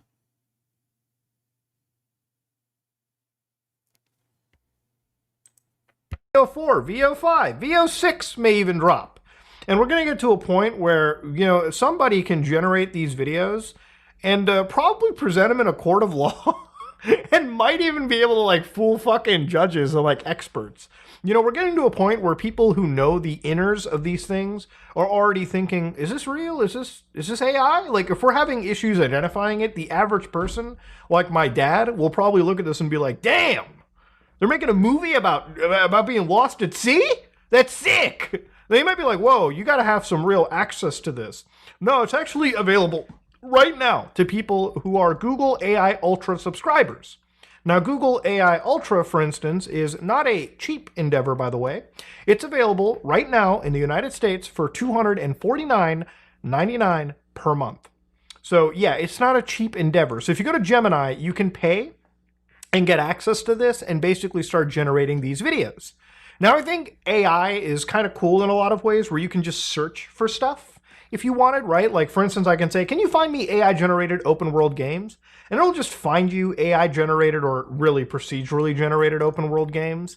And one of them it links you to is obviously Copilot. Now, we've looked at this, you know, in the past, but, you know, we've gotten to a point where Microsoft has basically created a version of Quake 2's first level and allowed you, the user, to play it on your computer through AI. So there's no game code running. It's just the AI has been trained on so many videos of Quake that it just believes, it can hallucinate the next frame based off of all its training data. Now on the screen, I literally was able to kill an enemy just by jumping in the air. In fact, I'm pretty sure if I look straight up, turn around like this, freak out the world. And again, this is the problem with artificial intelligence, right? Like, object permanence becomes an issue. But yes, we are at a point where we're spending an insane amount of money and time and effort into basically creating these video games that, we could have just used far less resources, like in this case, far less to play Quake 2. It's not like this software is to a point where, hey, could you generate me new maps with new enemy placements? That is where the fault of this AI is going to come. In fact, let me tell you right now from a programming perspective, these things fail the moment it has to deal with a hidden variable, right? Like, imagine if you told it to hey, generate me AI-generated persona. You know how many background things happen in Persona, like background variables, like probably 10, 20 things that the game has to keep track of? But if you're working with just video and trying to hallucinate the next frame, good luck working with that. I'm just giving you a basic limitation of this AI. And again, anybody that I ask about it will just never give me the real answer. Now, AI has been doing such a good job with generating shit that you can probably load up IDEs now that you can just tell it what you want to make. Like, hey, make me a clicker game where I deal dope, and it will just go through the whole process of making a video game for it. We call it vibe coding. I tend to just call it, autopilot. Like, let the computer fucking do everything for you. Not a really great way to teach, and definitely leaves you open to a lot of security issues. But when you go back to the AI-generated video, one of the things that I always have seen was this Mario Kart stuff. And again, you can see that the text is having an issue. But by taking hours upon hours of footage of Mario Kart on the Wii, I imagine, it is able to generate a version of what it thinks Mario Kart looks like. And this might pass as some background footage for some TV show where it's not in the focus. But yeah, clearly this is obviously bullshit. But I think it's still impressive that an AI is able to try to hallucinate the next step of frames just off of the training data that it's worked off of. It's not able to do anything unique, but it's able to generate what it needs to. But now, according to Google, this flow that they've made... What's up, Zach Tate? No thoughts, bro. I don't really... Doesn't really matter to me. It's just a title for this video, really. Alongside VO3 is this AI filmmaking tool. So it's kind of billed in a way that it like Google and a lot of these companies want to make it look like it's really positive. Like, hey, filmmakers, what if instead of, trying to get a lady with a lava lamp basically, surgically inside her, you can feed us prompts and we can just make those AI generated videos for you. Think about how great that is from the era of filmmaking. Like, you can tell whatever story it is that you want. And I think ultimately, when you look at how they generated the stuff, I'm sure the training data probably was trained off of not totally ethical sources, which is a real problem for a lot of these companies. But I would imagine, the reason why Google is so far ahead of the pack is because of how they have access to YouTube. Like, imagine just having access to the biggest data bank of user and professionally uploaded, data. There's full movies on YouTube alongside AI generated, or not AI generated, but actual, proper user content. So Google just has this massive repository to work with, train off of, and that's why I think they're so far ahead of the competition. Oh, I think that would be marvelous. Yes, it is very fun. But yes, it is very good. It's very fun. I can talk. Yes. We can talk. Yes. Yeah. We can talk. We can talk. We can. Like, if you just edited this out a little, if you touched it up just a little bit more, somebody could probably think and be like, yeah, this is just real actual footage. Like, the fact that lips are working together now, we are long past the shitty spaghetti eating days. Like, it's getting to a point where this is actually mind-blowingly good. One of the things that I saw that blew me away personally was somebody who made an ad inside this. Run AI with an API. Use replicate. So basically, instead of hiring a advertising team to film a guy running outside in a park and saying those dialogues, You could pay Google $250 a month and just generate that within like a fraction of the time. From the time it takes to probably go here and take a dump, the AI will have generated this and you'll just have basically what you want to send over. I mean, that is the insane world we're sitting at. But I'm looking at this from a really cautionary perspective, because what happens when bad people get their hands on it, right? So I've kind of talked about a little bit about local AI as well. And one of the interesting things that I saw was this thing called Zonos. Now, Zonos is a open weight text-to-speech model. So basically, you can, if you wanting to, run this on your actual system. So if you have a Mac system or a modern Linux system, especially one with a hard drive, or not hard drive, but like a reasonably fast GPU, I think 3000 series or above, you can run these commands and get this thing running on your system. Now, when you get Zonos running on your system, if you have a 4090, you can basically run this entire model with a factor of ×2, meaning that you can generate 2 seconds of audio per 1 second of compute time. So what I mean by this is, let's say that somebody wants to talk to you, right? You want to have like a conversation. You can text to speech with them. And, basically you can pretend to be a human being and say whatever you want. So just imagine all the time those scammers call you over from the other side of the world, and they call you, and instead of hearing like the thickest accent imaginable and laughing and turning off your phone, somebody could pretend to be like a, Western speaker, speak into your actual ear, and you might be confused. You might be like, whoa, is this actually somebody from the IRS? Is this actually somebody from here? Is it somebody that can actually ruin my life? The amount of scams that can happen with easy to use AI like this is insane. And the thing is with local AI, now not Veo. Veo is obviously still locked behind, using it on Google's most expensive server compute branches. But with stuff we've seen like DeepSeek, for instance, in amongst other AIs that can be downloaded onto your system and run locally, the problem is there's also people who are using these things to take off the guardrails. Now, typically, a lot of AI will say, hey, if you ask me to make AI-generated video of a murder taking place or some crime occurring, it won't do that for ethical reasons. But when you take the guardrails away, anybody can use that AI model to generate whatever it is that they want, which makes me wonder, to tie it to the beginning of this video, you could get anybody to do something illegal, and if it looks good enough, I'm wondering how the courts and the legal system will actually end up handling it. So, for instance, one of the things that I wanted to kind of look at a little bit and talk about a little bit was this thing called AI CSAM images. Now, according to the Internet Watch Foundation, unfortunately, 3,500 new AI-generated CSAM images were uploaded to one dark web forum. And that's just one forum out there. We're not even talking about the whole litany of places you can go to the dark web for illegal stuff. Now, this is really concerning because, again, when you have open models that you can now freely download, and I believe I was reading executives wanted to limit the progress of AI, you can't take the genie out of the bottle and put it back in, okay? For instance, now that, people are working on this internationally, especially some of the biggest players in the world are just releasing their models out there, people can download them, people can modify them, take away the guardrails.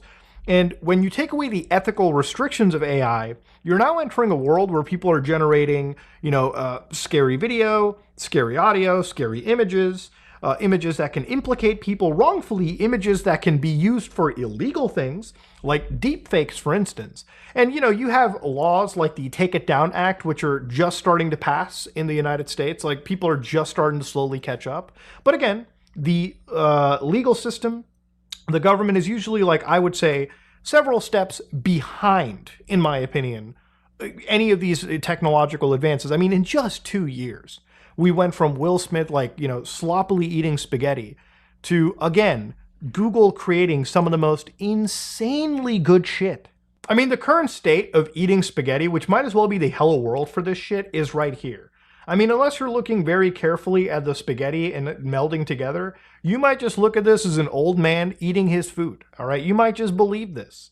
And especially when you add in the audio attached to it as well, that's even the bigger, that's the thing that just adds more legitimacy to all of this stuff anyways. I mean, just the fact that the video and audio matches up this good already, and again, what I'm saying is a year or two from now, You know, those YouTube channels that are spreading misinformation or like, you know, whatever, anywhere on social media, it's about to get a lot worse. Like, you really are unable to ever like believe anything on the internet.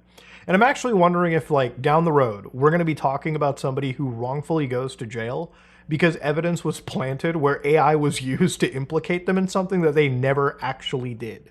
It's one of the reasons why talking about things like UFOs or like anything, you know, wild and goofy on the internet is just a little more annoying, because usually you're just dealing with, is this AI or is this even real anymore? Like, is the video that I'm seeing even actually real? Is the audio that I'm hearing actually even real on the internet?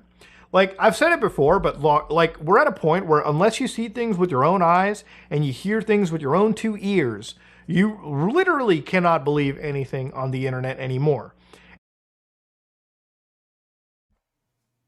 What did he just say? What did he just say? Anyway.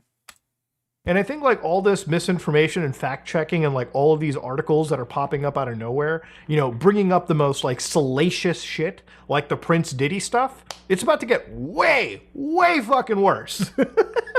And I feel like the moment these models like VO3 start to enter the open source world where people can run them on local home devices, you're about to see this shit blow up to an exponential degree that will never be controlled in time. You know, for all the good stuff that I've seen AI do, and there is good stuff, like medical research can be really improved with AI. You know, people researching things can be done better with AI, I would say. It's like having a buddy with you. I would think that even for generative audio and video, like, there's some cool stuff. And generally when people give consent, like what happened with Fortnite and Darth Vader, that could be pretty cool stuff. But I generally think like 80 to like probably 80 to like 85% of the shit that I've seen regarding generative video and AI and everything is usually the precursor, or if not, the actual like negative part of AI usage in general. But yeah, that's all I really want to talk about, ladies and gentlemen. It is insane. Shit is really wild. And I urge you guys, if you don't do your research already, you better goddamn start researching every single thing you look at, because nothing is true anymore. If you like what you saw, please like, comment, and subscribe. Dislike if you dislike it. I am out. Yep. Yep. It's only gonna get worse. Pretty interesting. Pretty interesting. Now you guys want to see something crazy? I don't even want to look at this. I don't even want to look. Holy shit. Oh my god. I shouldn't even have looked at this. Holy fuck. Holy.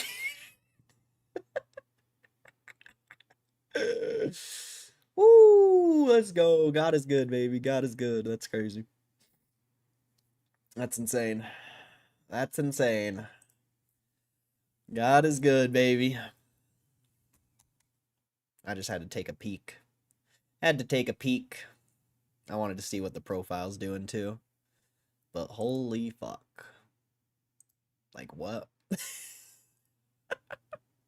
Like what? Oh man. What's the old... I don't even want to say, bro. I don't even want to say it.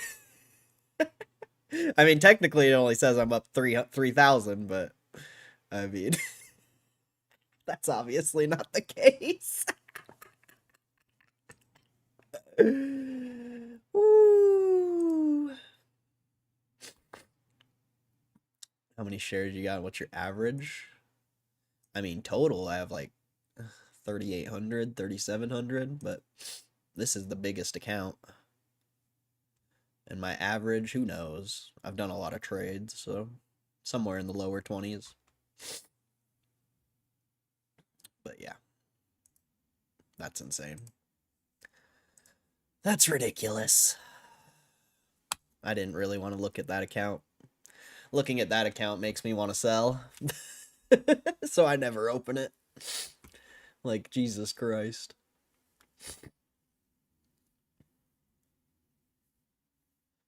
AI is good, I think. I just don't like how it's evolving at the speed of my eyes blinking. It will be good in some cases. but in a lot of cases, I don't know how good it's going to be. What am I sitting at right now? A lot. A lot.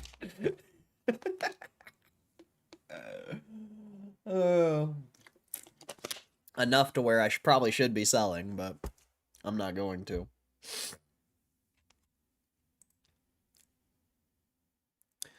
What happened? Oh, lots of things. Lots of things happened. 25, 25. Damn. Everyone's got a very, everyone seems to have an average around like 25, 27, it seems like. It seems to be a very, very consistent average everyone has.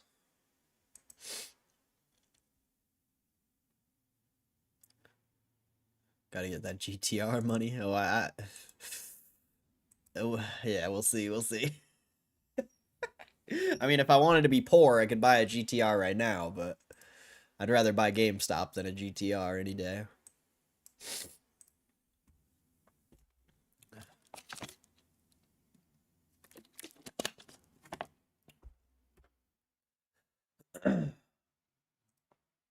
I'd rather put 100 grand in GameStop than 100 grand in a GTR any day of the year. 1999 at one point, but scalping, oh yeah, that changes it. That's why I don't know. That's why for me, like, cost average doesn't matter, because I don't know what my actual cost average is. I've traded so many times. It's somewhere around 20. It used to be like 18 or something, but I've also added more shares, so who knows? Who cares? Does your average cost really matter when you're looking 5, 10, 20 years out? I don't know. I don't think so. I don't think so. Just an easy way to calculate P&L. I mean, I never touch my accounts, so I just look at the balance, what it was at the beginning of the year compared to where it's at now. Last 3 purchases were at 20. Nice. Nice.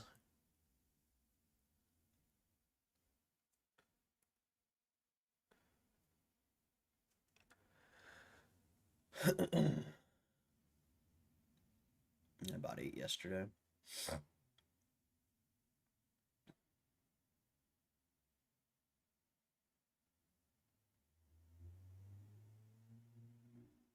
I have like one more set of 50 shares I'm willing to sell. Probably around like 35 maybe. And then I'm pretty much done selling shares, I think. Pretty sure. Unless it really starts to go.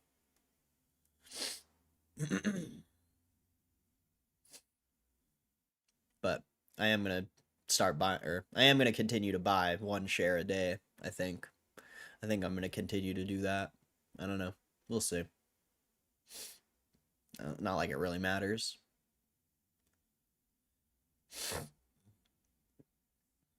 I just think it's a good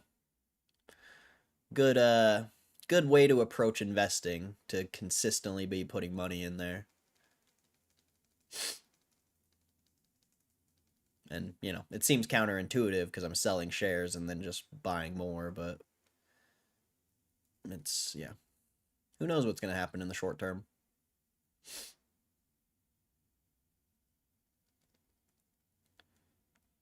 It's probably why we're not going up, because a bunch of people bet on a squeeze and it's not squeezing, so they're just selling. Most likely. Who knows, though? A lot of resistance up at these prices.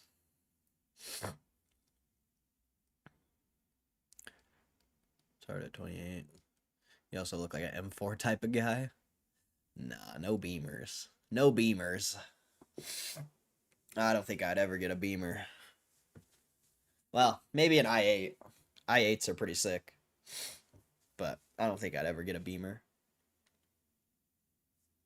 Beamer, Benz, or Bentley. Beamer, Benz, or Bentley.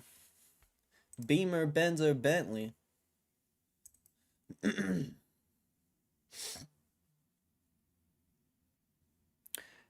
Maintenance cost. What do you mean? Oh, no, I just don't really like BMWs. Besides i8s, I think i8s are kind of cool, but like I said, I would never buy a nice car unless I was rich as fuck because of what you just said, maintenance cost. Like if I only had like $200,000 or $300,000 and I went and bought $100,000 car, I think that would be like the dumbest thing ever.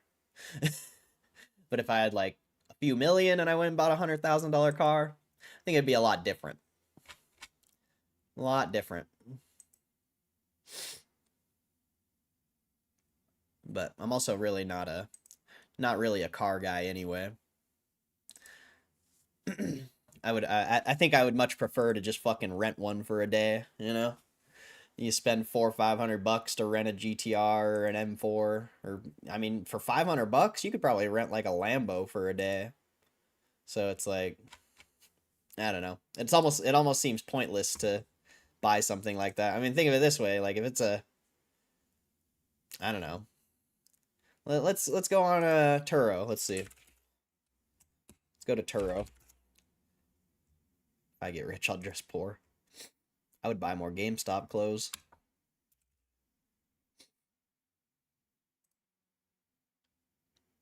What's up, Hugh G? How you doing, bro? Like, let's see what the most expensive car I can rent is.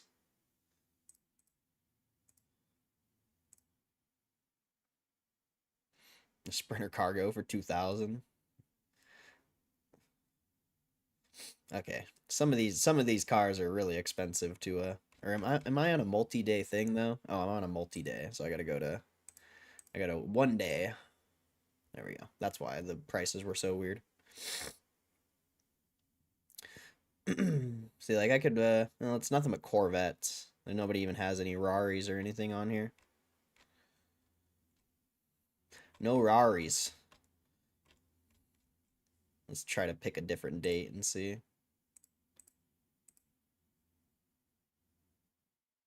Yeah. See, Ferrari California 2010, $664. Like that's probably a $200,000 car or more. Probably more. It's probably like a $300,000 car. I really don't know. It's probably really expensive, but I mean, let's lowball it. Let's say it's a $150,000 car. You know, 150,000 divided by, you know, the total is probably like 800. So you could rent this car 187 times before you get to the price of what it is. And Ferrari California 2010 for sale. Let's see how much it actually is. 120. That was pretty close. That was pretty close. So you could rent that car 187 times before you get to the cost of it. Like, that's not bad. It's not bad. Beamer, Benz, or Bentley. I'm cool with the 98 Honda. If I get rich, I'm getting one for the bucks of it. 10K, get a nice whip, seems smarter. Yeah. Or, you know, you could spend like 20 to get a brand new car, basically. Cars depreciate and don't retain value. Depends on what it is. It depends on what it is. You could get like a Honda S2000 or like... There's a lot of cars that don't lose value. And a lot of cars that actually gain value. But 90, 95, 99% of cars are trash.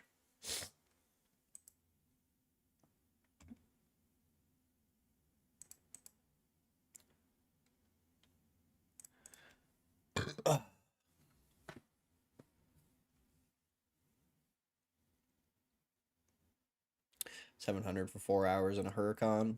Damn. Search Vegas. Vegas. Vegas.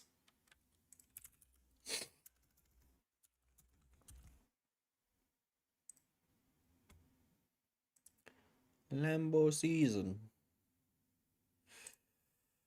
It's Lambo season. I just need a new account of Regis. Lambo season. Oh, I could rent the M4 for 800 or for like 900 for a day. Get a Audi R8 Spider. Whew. Whew.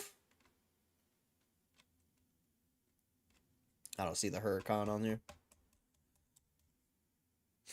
That's okay, though. That's okay. Lambo season. It's crazy these 10-year-old or even longer luxury cars still in 6 figures at least. Yeah, well, they don't make them anymore, so it makes sense, you know? They're very limited. It's a collector thing. That's what I'm saying, like, a lot of cars go up in value. But if you have a multi-$100,000 car, like, it's going to be hard to find a buyer, for sure.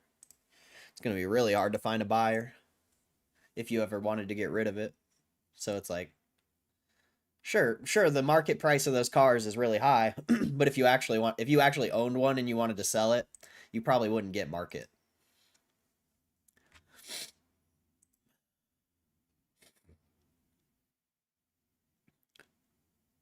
Only other place I could think of would be Miami. When I rented the Lambo Huracan in Vegas for 4 hours, it was through a business, not Turo. Ah, that makes sense. That makes sense. I've seen those businesses in Vegas. Pretty sure you could definitely rent a Lambo through Turo in Miami, but I could be wrong. I'm sure there's a Lambo in fucking Vegas, too. It just depends on the dates you pick, you know? Just depends on the dates you pick. I'm sure there's a Lambo in Utah. I mean, there was that Ferrari California. So there's definitely a Lambo. Just depends on the date you're looking for. Because sometimes they're booked, or maybe they only rent their car on the weekends or whatever. Like, who knows?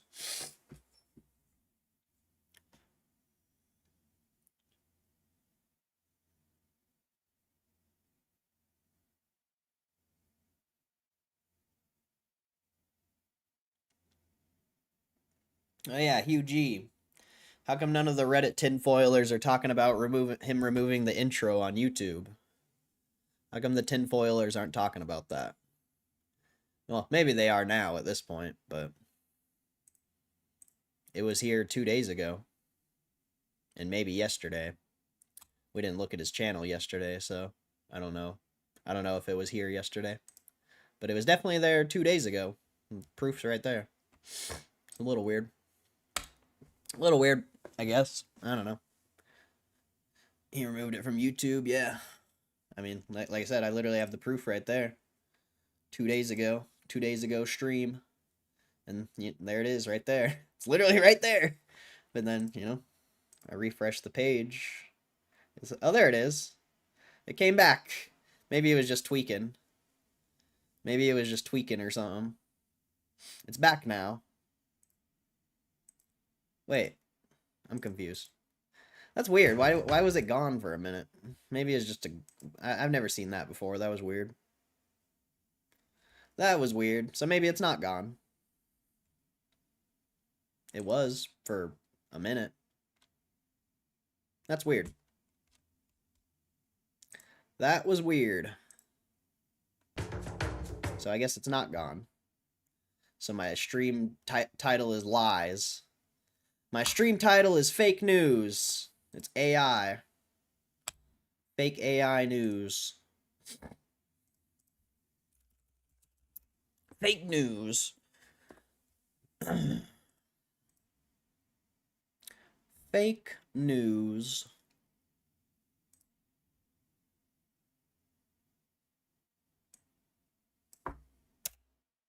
Makes sense why the tinfoilers aren't talking about it. Makes sense. It's weird that it didn't... Well, that was weird. That was weird.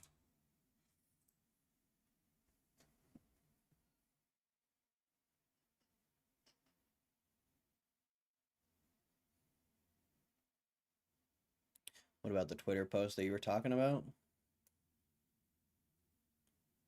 Oh, no, yeah, well, it's the video, the intro video on YouTube is the same video as the pinned tweet or whatever.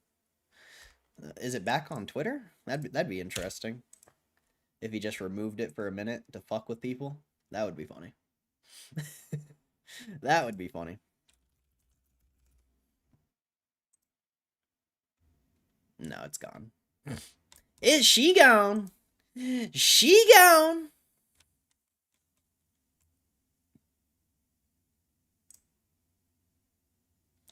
Feels good to be a GME long right now. It's exciting. It's good to be trading in the 30s. Who knows where it goes from here, though? This is where the gamble begins still, in my opinion, but who knows?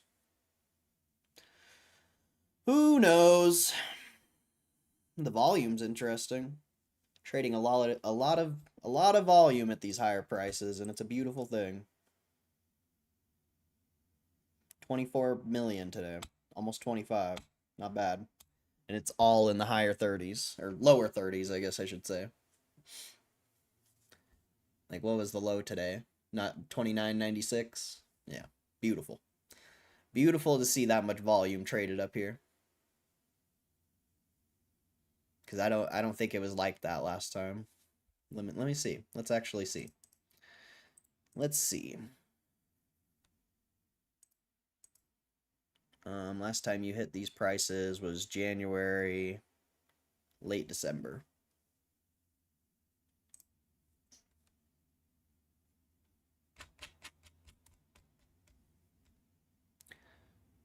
Yeah, the volume wasn't this high back then. Not even close. You're about half. Maybe on December 26th, you had a decent volume day. And the 20th and the 17th. But it wasn't, you know, it wasn't back-to-back amazing volume days at these higher prices. So, pretty cool. Pretty cool. What's Chewy at? Should we look at Chewy? Probably not. Probably shouldn't look at Chewy, but we're going to do it. Oh, it's only at 44 still. That's surprising. I'm surprised it's not fucking ripping. It's probably going to. It's going to break this fucking 44, 45 resistance. And yeah, that shit's too good.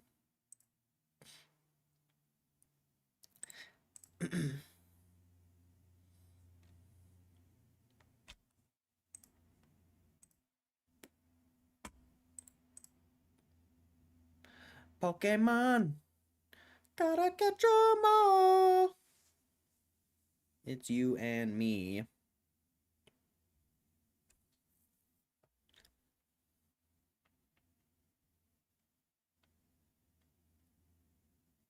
It's you and me. I know it's my destiny. Pokemon. You gotta catch 'em all. You gotta catch 'em all. Hey, look at this Zapdos. Little Jappy. PSA 10 with no bids on it at $10 basically. That's interesting. It's probably a worthless card, but kind of cool. There's literally only 11 PSA 10s of this card. That's interesting.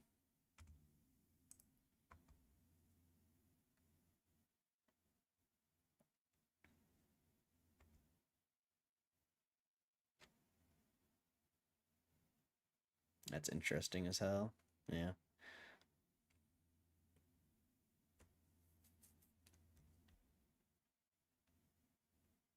I mean, it's just a basic card, though. That's what a lot... Well, it's crazy that it's a PSA. But that's what a lot of those... That's what a lot of those Whatnot streamers do. They buy a bunch of Japanese cards at like 50 cents. Well, at least when CGC was... I'm sure they're getting deals on CGC. Grading. So they buy a bunch of fucking... 50-cent cards from Japan, maybe less. Then they send them all to CGC and grade like thousands of cards at once. And then it's, like around $10, your total cost. Maybe even cheaper. And then you go on those Whatnot streams and sell your shit for like over $12. Like $12, $14 is the minimum. It's kind of interesting. Kind of interesting. What's What's up, Alex? Sure.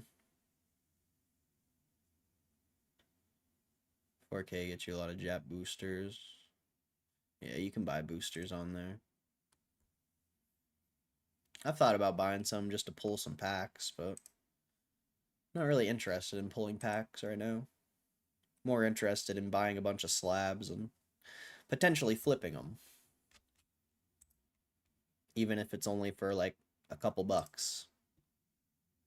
You know, sell enough of them, that couple bucks can turn into quite a bit.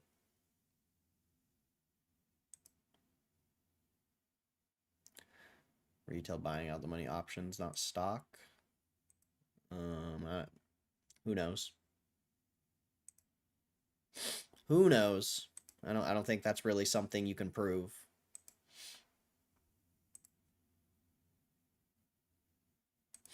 But retail's also stupid, so I wouldn't be surprised. There was a lot of idiots who came in the chat yesterday saying they bought $125 calls, so wouldn't be surprised if more people are buying that trash because they're extremely uneducated for some reason. I mean, hopefully it works out for them, I guess. But I don't see it being very likely. You have one down day going forward, and those options are trashed.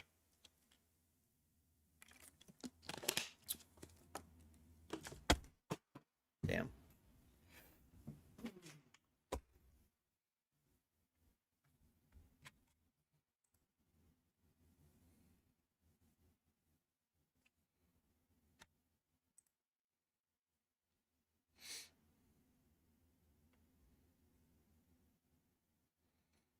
Can I get this Pikachu? Yeah, sign in. 2 minutes. If the Pikachu stays under 10 bucks, I might cop.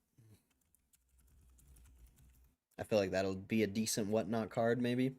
Sucks that it's only a 9, but it's under 10 bucks. I guess you can't really complain.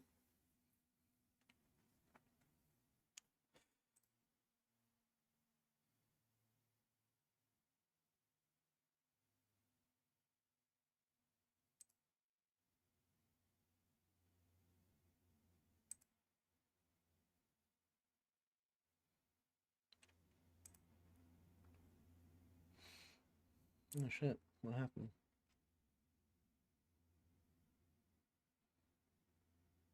I bought those. I sold some of my Cardsmith currencies.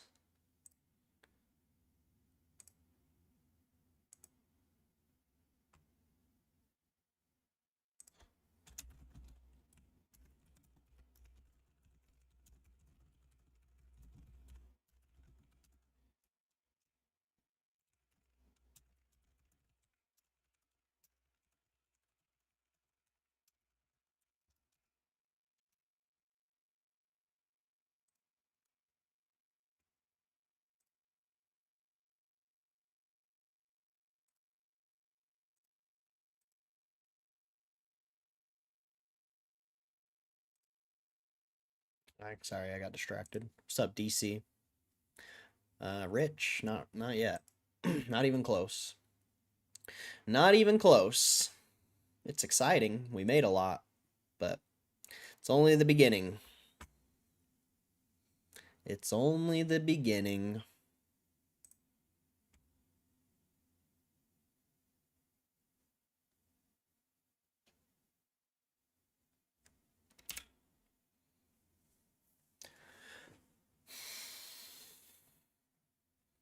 We'll see where it goes from here.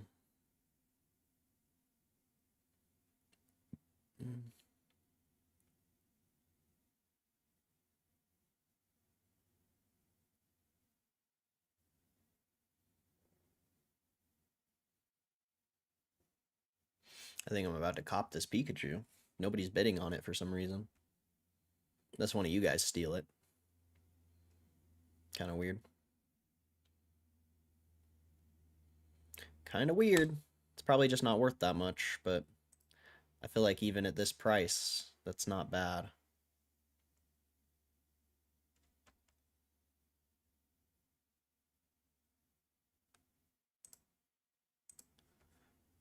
What would you do with $1 million, 2 chicks at the same time? No way. I probably wouldn't even talk to girls if I was rich. I don't even talk to girls now, so it's gonna be even worse when if and when that happens. But I would literally do nothing different from what I do right now. Maybe, I don't know. We'll see where the stream goes. You know, it's debatable whether I would keep streaming or not. Very debatable. But I don't think my life would change much. I don't think my life would change much. Sealed booster boxes for sale on eBay. Nice. It's from a movie, Office Space. Oh, gotcha. I said the same thing many times. Oh, I do remember you actually saying that. See, I don't understand these jokes. I don't know. I don't understand these jokes.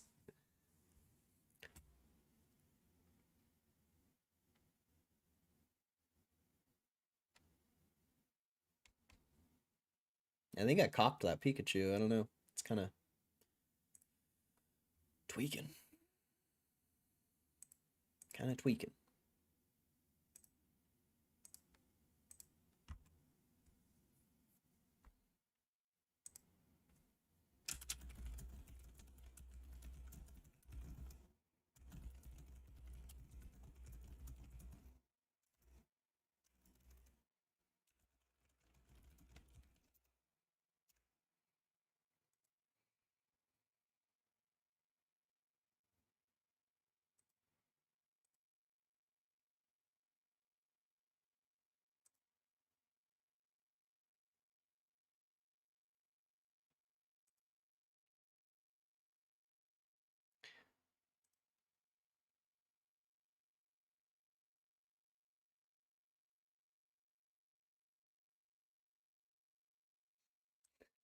I've spent so much money on Pokemon recently, it's actually stupid. I mean, it's like I do plan on like flipping a lot of it back, but good lord. I have spent way too much on Pokemon the past like month. I have a problem. I have a problem. I'm addicted to Pokemon.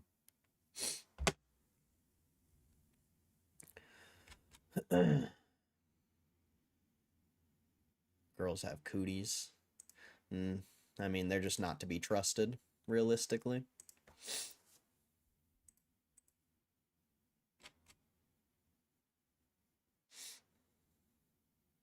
You know, to say girls aren't to be trusted, that's pretty much anyone in general.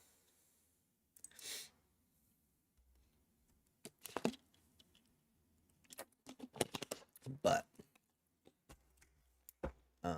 yeah. Girls potentially maybe a little worse. I don't know. I don't know. Very debatable.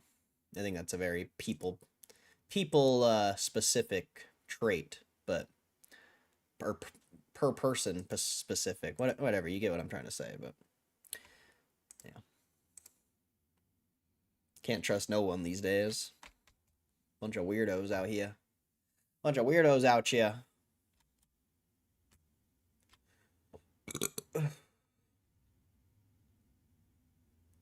Our references are outdated. I mean, I don't watch movies really at all, so basically any movie reference you make, I'm not gonna get. Unless it's like, I don't know. I'd be very surprised if I got a movie reference.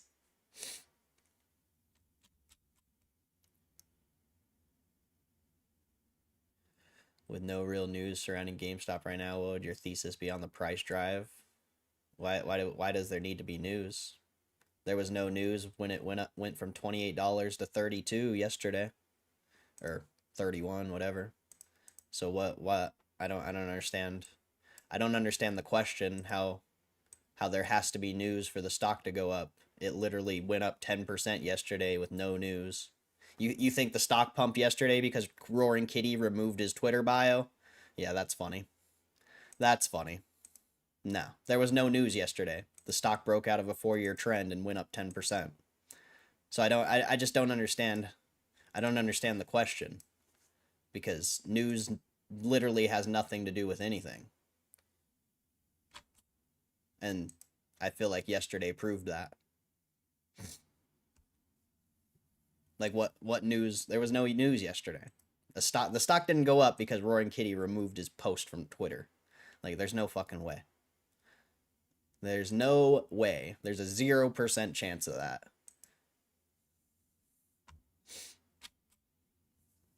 So I guess I just don't understand the question.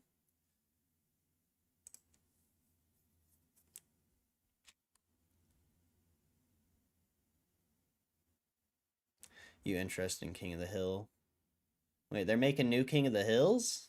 No way. No way. New King of the Hills, bro? God damn it, Bobby!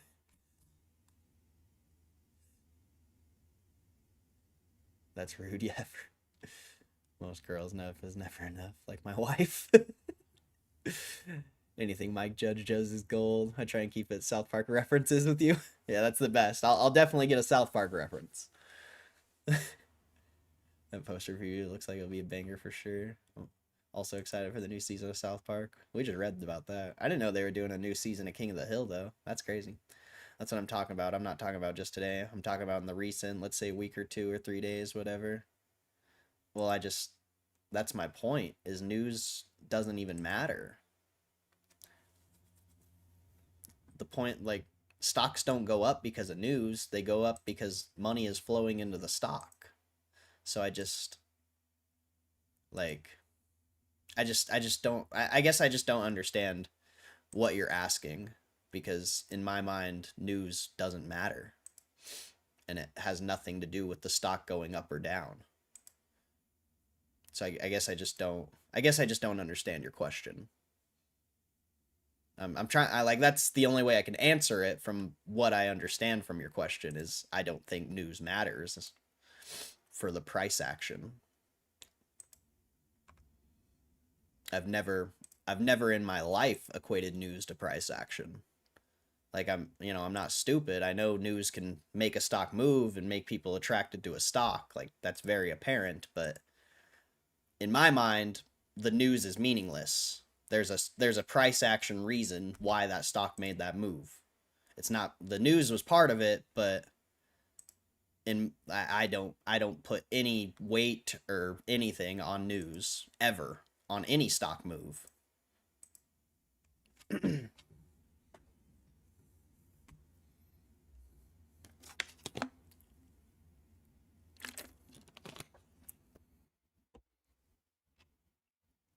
Also excited. Let's see.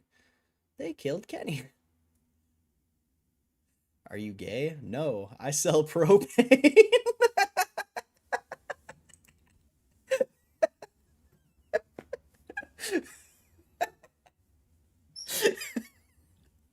Oh, King of the Hill, bro. King of the Hill is so fucking good. That's my purse. That's my purse.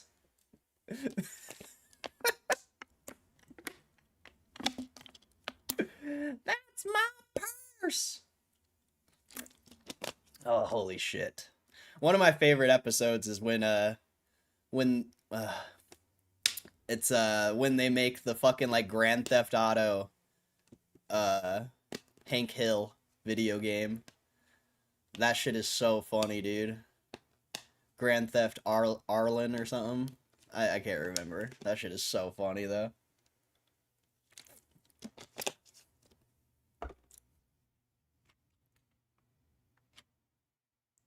I don't believe it has anything to do with Twitter either. I just didn't know if GameStop has released some sort of information or fuck. I don't know. I mean, is the price of Bitcoin driving it? Or did millions of people just decide in the past week that it's a good time to buy GameStop? I'm going to buy now. Okay, I think I'm kind of understanding your question, maybe. Okay, well, I guess I'm asking, why would money just flow into a stock? Like, there's got to be a reason behind it, right? Or is it all just random? The stock market is just completely random. Well, it's not random. GameStop went from losing hundreds of millions of dollars to becoming profitable in, a 4-year time span. Or, they were losing hundreds of millions for a while. And then literally just the past 2 years, they started making profit. So, you know, big money moves really slow. Like, big money moves really slow. They want to see the full story. Like, they can't just YOLO into GameStop like we did at $20, you know? They have to see the story before they make a move. And GameStop has been undervalued, overvalued is a matter of opinion, so always remember that. But from my perspective, GameStop is undervalued, and from a lot of people's perspective. And big money sees that. Big money is finally catching on to the story, and they're finally understanding, and maybe they've seen it for a while, and it's just big money moves extremely slow. But people are finally starting to see what GameStop's potential in the future is, and that's what's driving the price. Has nothing to do with news, has nothing to do with anything. It's literally, if you have half a brain and you know how to read a balance sheet, you see where GameStop's going to be in 5-10 years. You see it. It's very obvious if you can read a balance sheet or a financial statement.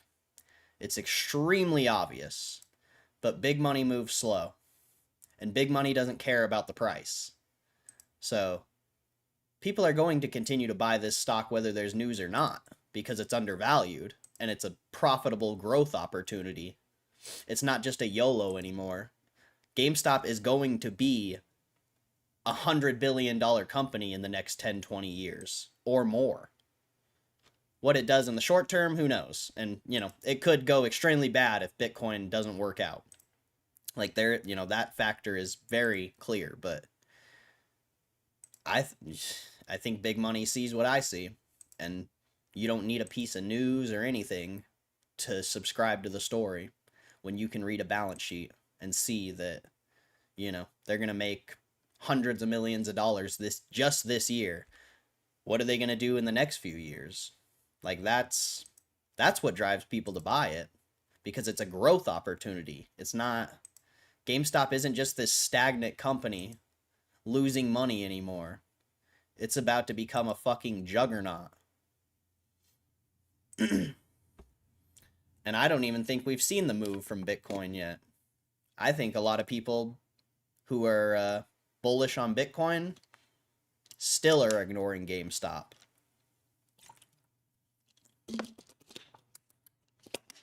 So whenever they announce the Bitcoin, I think there's going to be an even bigger move. Especially if all the people who shorted at 28 the past 3 months hasn't covered, or 4 months. If they haven't covered, they're fucked. They're fucked. And we know people have been shorting this shit. It's on Whale Wisdom. Crazy short positions on here. Crazy. I mean, most of them aren't just like strictly shorts. Most of them are strangles, but still. 2.74 million put options. That's massive. A 600% increase in put position. Yeah, this guy is absolutely fucked right now. When is he going to close?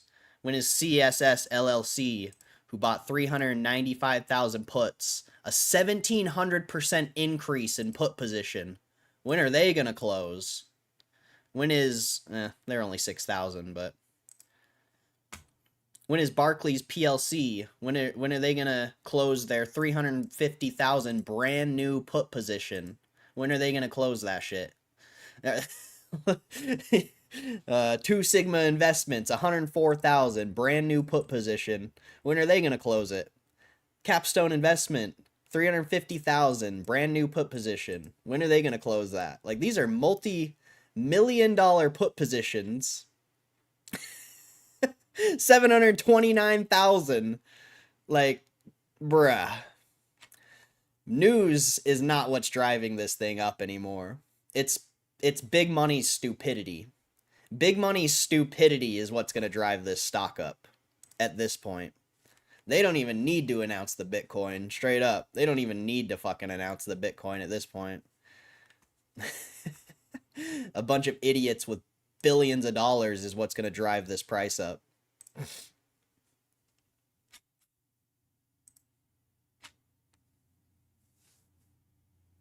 You brought charcoal to our house? Big Money in the beginning wrecked discipline, but now have discipline. No, Big Money has discipline, and that's the issue. That's why Big Money moves so slow, because they have discipline. They were waiting for more confirmation. All of us who were buying at 20, we YOLO'd. There was no discipline in our fucking strategy. We YOLO'd our ass off. We YOLO'd our ass off and got lucky. Big Money knows what the fuck they're doing. But a lot of these people who put strangles on GameStop made a big mistake. Potentially. Potentially a lot of them made a big mistake. Shorts are fucked. Yeah, but it's not shorts. It's people who made strangles or straddles, whatever it is. You know, you don't really know the position, so you don't know whether it's a strangle or a straddle, but they have massive short positions on the stock, but they also have massive call and share positions. Like, it's not like they're just shorting the stock because they're bearish on it. That's just what, you know, a lot of these institutions do. A lot of them buy puts and calls and shares.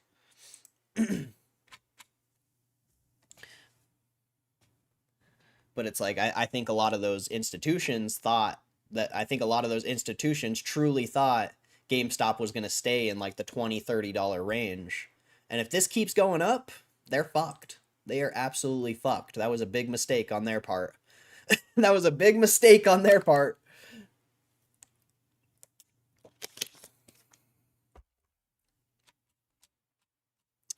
But yeah, Big Money's just slow, bro. They're slow. It's a bunch of boomers. It's a bunch of fucking boomers, man. 24 Corolla going up in value. Interesting. That makes sense. I get what you're saying there. Just a drive of, let's say, 10% in a few days seems kind of big. And I'm not trying to argue, just trying to understand better. Yeah, I just really don't think news matters. There's so much money flowing in. So much money flowing in.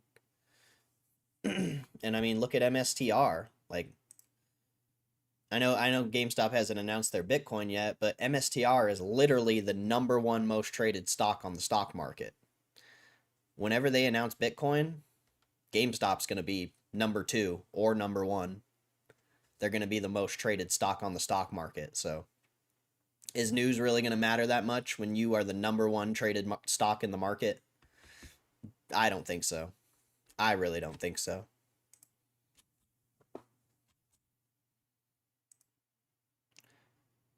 Spread so thin across the board. Big Money became too reliant on AI. I don't know if it's reliant.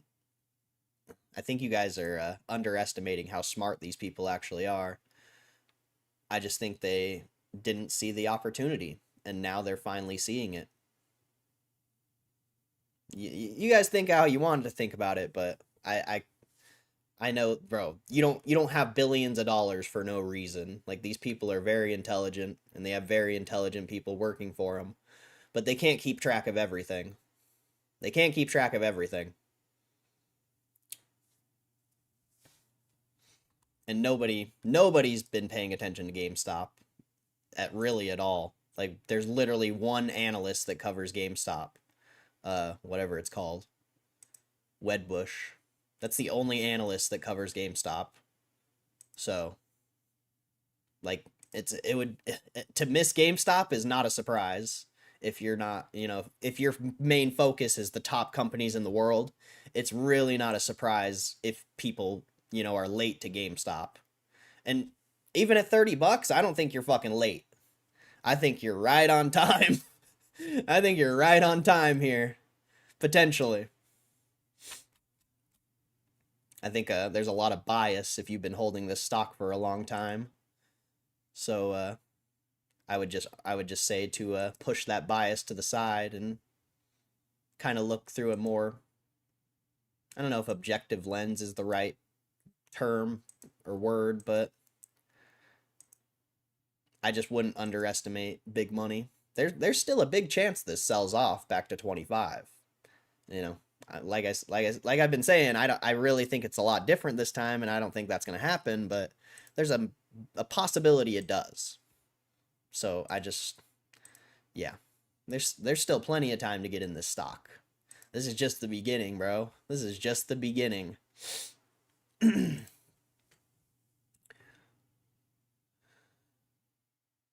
all those people have time periods when they have to close? No, they don't ever have to close. Literally. Unless it's an option. Then, you know, you have time restraints.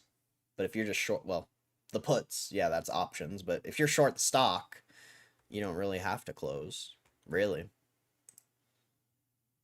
But there's no way of telling the time period. There's no way of telling. You can tinfoil your ass off and think that you know, but in reality, there's no way you would know when they close, or, you know, there's no way.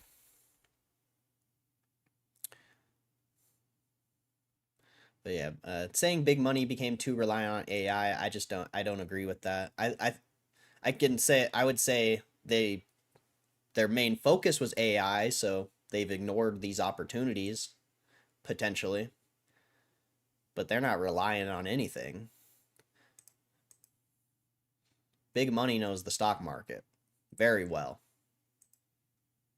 It just doesn't, you know, it doesn't mean that they are, you know, early to every opportunity. Doesn't mean that. There's so many institutions. I mean, look at Whale Wisdom. Look at Whale Wisdom. I mean, so many institutions, bro. So many. Not everyone's gonna be like on top of the game. Like, we're on top of the GameStop game because we talk about it every day. Because we sit here and research it every day. Anytime a piece of news comes out about GameStop, we're reading about it like 10 seconds later.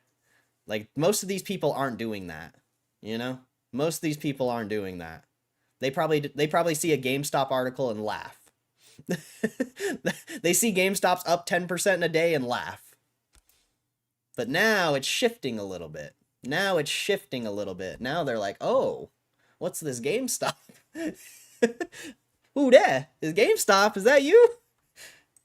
Who this? GameStop, who this?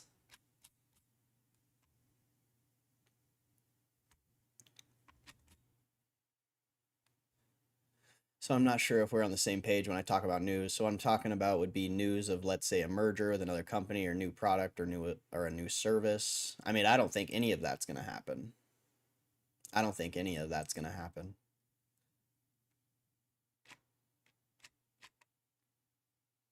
New service, maybe. But merging with a company or a new product, well, new product or new service I could maybe agree with, but merger with another company, I disagree. I don't think that's a possibility. But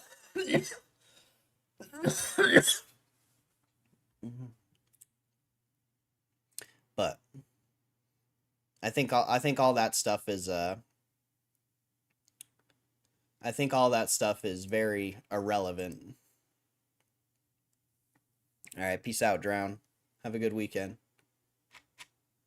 Yeah, I think all that stuff's very irrelevant. I think, you know, just look at the growth potential GameStop has, the path they are on, and you can easily see why money would be stacking into this.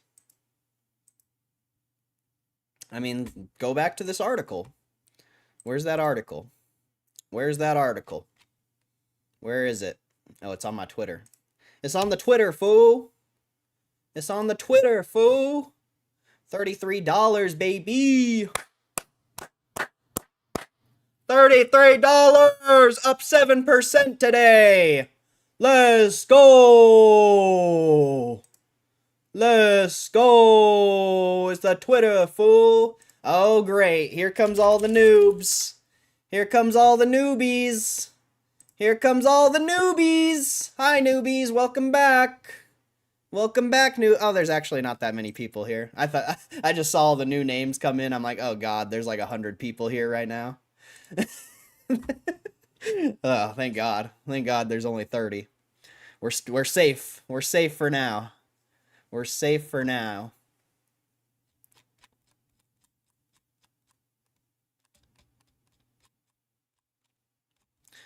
I mean, go back to this. If you haven't read this article, Zach Tate, I put it on my Twitter. I would recommend going and reading this article. And I think if you read this article, it would clear up a lot of your questions or your concerns.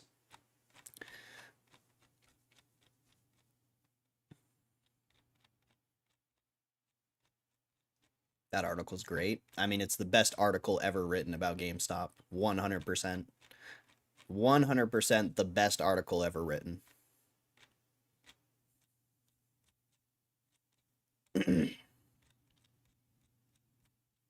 I'm trying to find it. I think it's all the way down at the bottom here.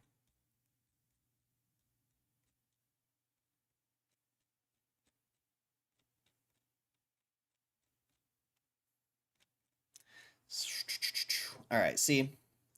So, I mean, I still don't know. It's still a little weird to me that their bear case is $500,000 Bitcoin. But, I mean, if you go... I would read the whole article, but just the projections of where GameStop could be, especially, you know, the bear case of Bitcoin in this scenario is 500,000. I don't know. Very, very debatable. Very debatable. But even in the bear case of 500,000 Bitcoin, like, the fair value per share is still potentially over $20, and that's with diluting a fuckload of shares, you know? And your maximum bull case is like anywhere from 185 to 300. Like, a lot of the growth path of GameStop is very unique. Very unique. And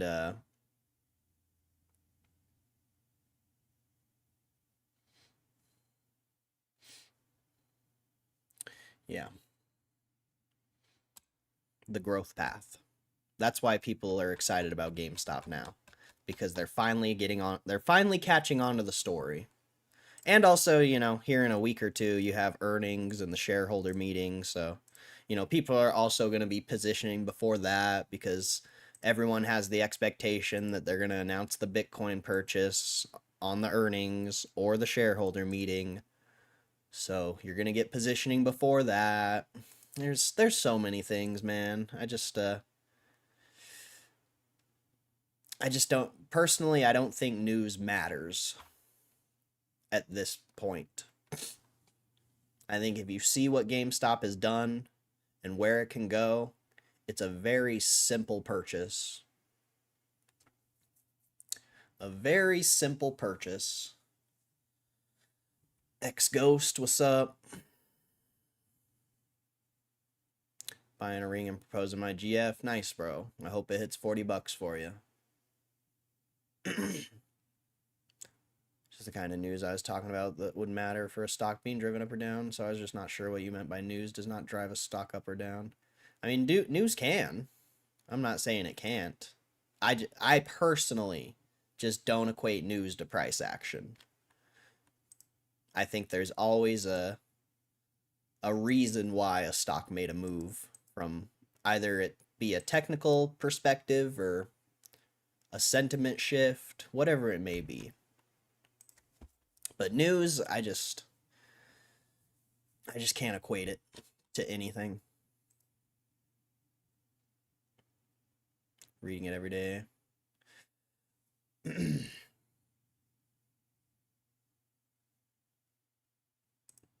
Why is it, bro? Why it's, yeah. Seltzamar Zeitgenos. What's up? What's up? My Twitter, Roaring Corey. No, it's GME Corey. GME Corey. GME Corey on Twitter. Why is GME going up? Because people are buying the stock. Why else would it be going up?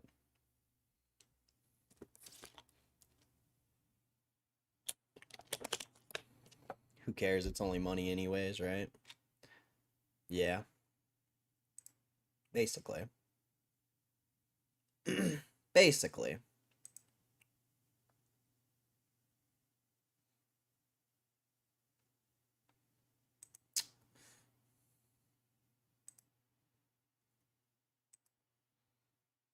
I mean, shit, we went from 20 to $30 with no news. Like, what news have you had? Enlighten me. Enlighten me if I'm wrong. Enlighten me if I'm wrong. But what news have you had since April 4th? What news? You had the Bitcoin convertible bond right here on end of March. Since then, what's happened? What news has came out? How did this stock go up? What is that? 40% about at this point? 35%? What has GameStop done as far as news or anything that would drive this stock going from 21 to what it's at now? Like, what news piece? Because from my memory, there's not a single piece of news that has came out since the convertible bond. At least I don't think. I'll double check. I'll check my YouTube. I'll check my YouTube history and see what I've titled certain live streams. But I don't think there's been a single piece of news. And we've gone up 40% or 35%, whatever it may be, from the low. So I mean, there you go. Like, that should show you right there that news doesn't matter. People finally realized it's a great investment opportunity. That's what it seems like. Let's see. GameStop graded 1 million PSA cards. The stock didn't move that day.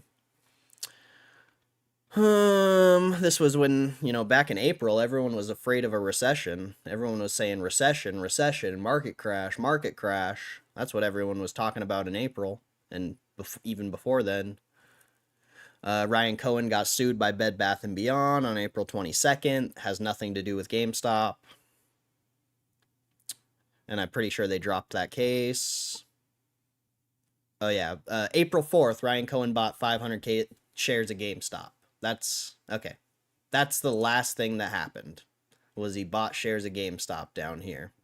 That's the last thing you had.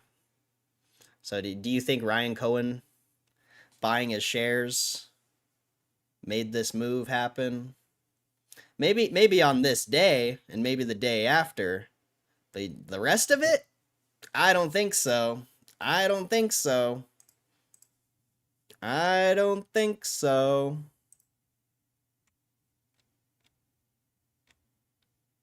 And then, but yeah, even when Ryan Cohen bought, that was like peak.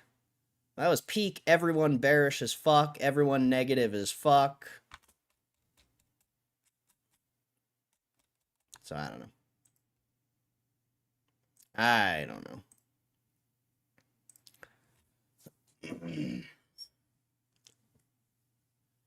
Recession.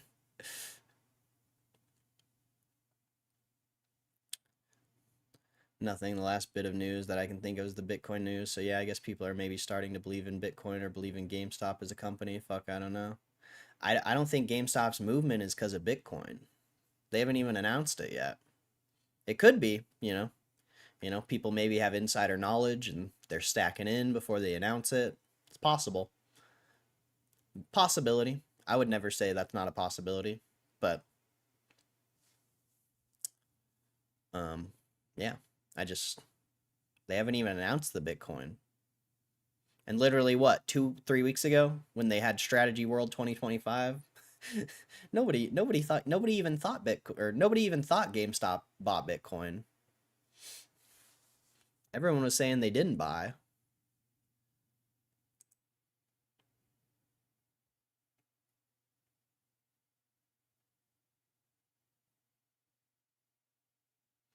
They wanted to push it into those notes. Oh, we're far above the notes though. You're almost $4 above the notes. Or where they, when they announced that.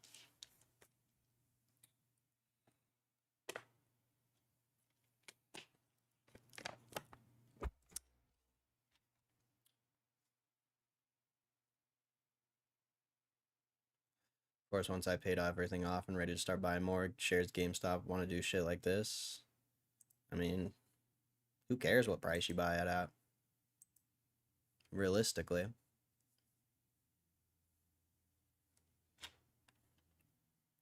Those people are in the money.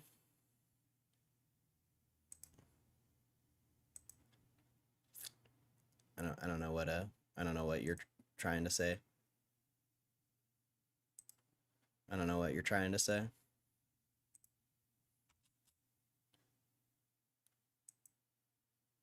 I think you're confusing a bond with an option. Convertible note has really no similarity to options.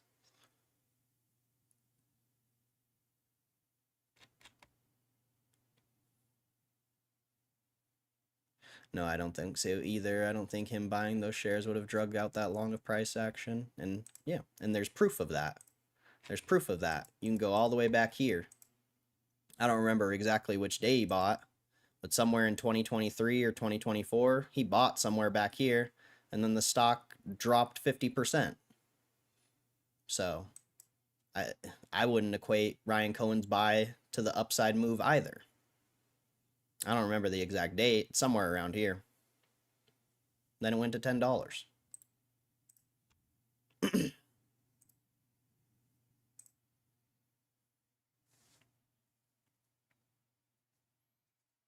I think people are just finally catching on to the story. People are finally catching on to the story. Someone must have bought the notes. Oh yeah, people bought the notes. But I still don't know what you're trying to say. You can look up the notes on TradingView. Well, you can probably do it anywhere, but this is the bond notes right here.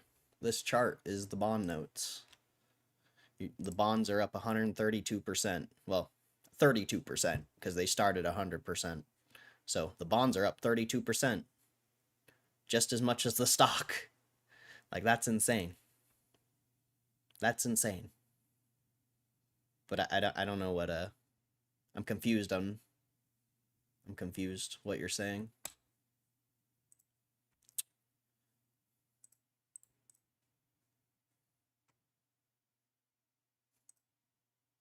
All I know is if Ryan Cohen announced he bought Bitcoin and it's up $1 billion, it's gonna be a ride. I think so too. And you're already up this much too. Shit, crazy, crazy, crazy.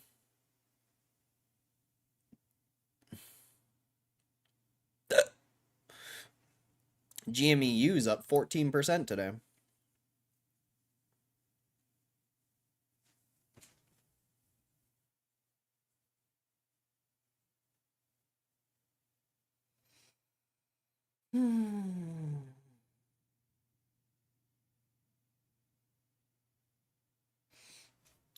Approaching 29 million volume.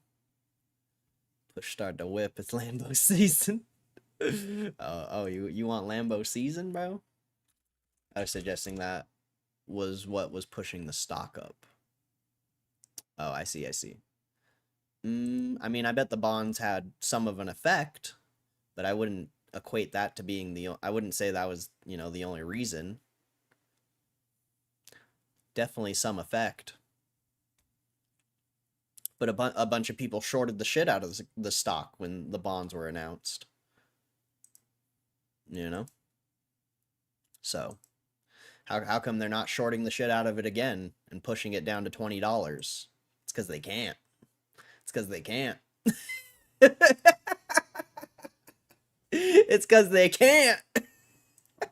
I mean, maybe they can. Like, it's still pretty early, but it's looking like, it's looking like they can't push it down this time.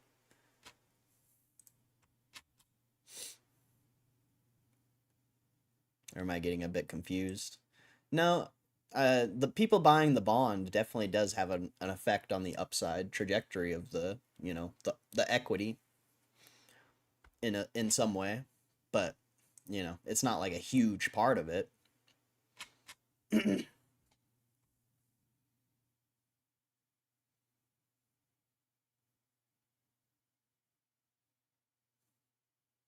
Bro, The stock dropped 30%. How much did... Let's go. Let's go back to the volume profile for a little bit here. Let's see what we got. Like, this wasn't the stock down 30% in a day that day? Like, whoever shorted that stock enough to make it drop 30% in a day, they are under fucking water right now. They are getting absolutely clapped in a very short amount of time. It hasn't even been 2 months since they announced that shit. And they're getting absolutely clapped. Like, whoever shorted this, right here. Whoever shorted this, you know? What was the drop on this? 30%? Whoever shorted this here, they're fucked.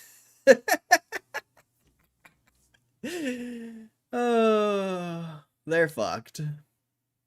Like, look at that breakout, man. That's glorious. Glorious. You know, are they going to try to short it again? Who knows? Who knows?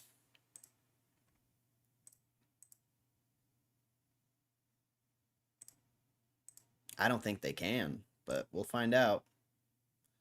Holy fuck, dude. I'm up so much. This is stupid. I'm an idiot. I'm an idiot. I'm an idiot. Holy shit. I'm an idiot. I'm just not even gonna look at this shit. Holy fuck, I'm retarded. Holy fuck.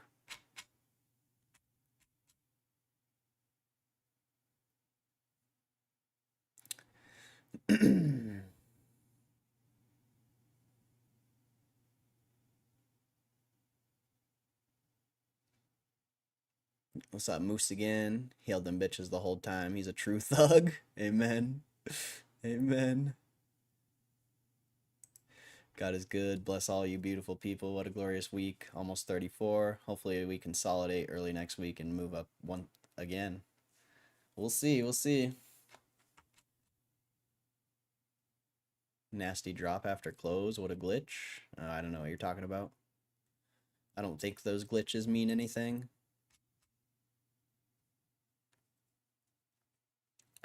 I'm a thug. Shorty wanna be. Said he wanna be.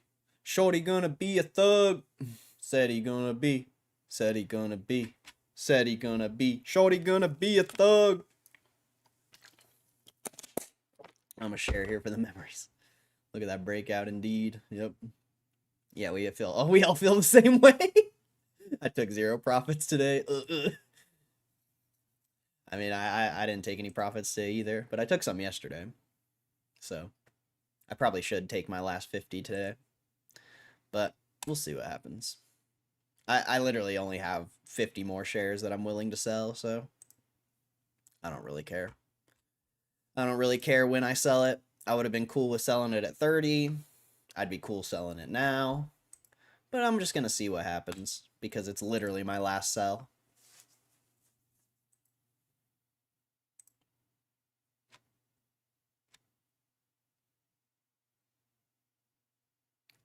Rest in peace. Where's the Undertaker? Where's the Undertaker? Undertaker's coming in with the choke slam. Through the fucking table, bro. Through the table. Yeah, we all feel the same way. I'm big chillin', watching whatnot. Nice. Are we in the danger zone, shorts? Corey? Yes, you are. Yes, you're in the danger zone. You're in the danger zone. Danger zone!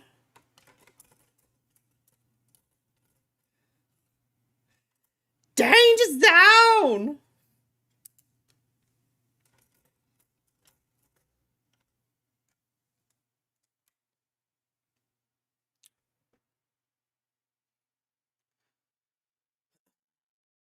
Too late for me. I can't trade extended hours. Really? GameStop's a 24-hour stock in the US markets. Not 24-hour over there. I didn't sold any. There's only one reason if you're a trader. RSI is 75. I mean, I see you keep posting that. Like, I know what the RSI it means somewhat, but like, you know, what does the RSI mean to you?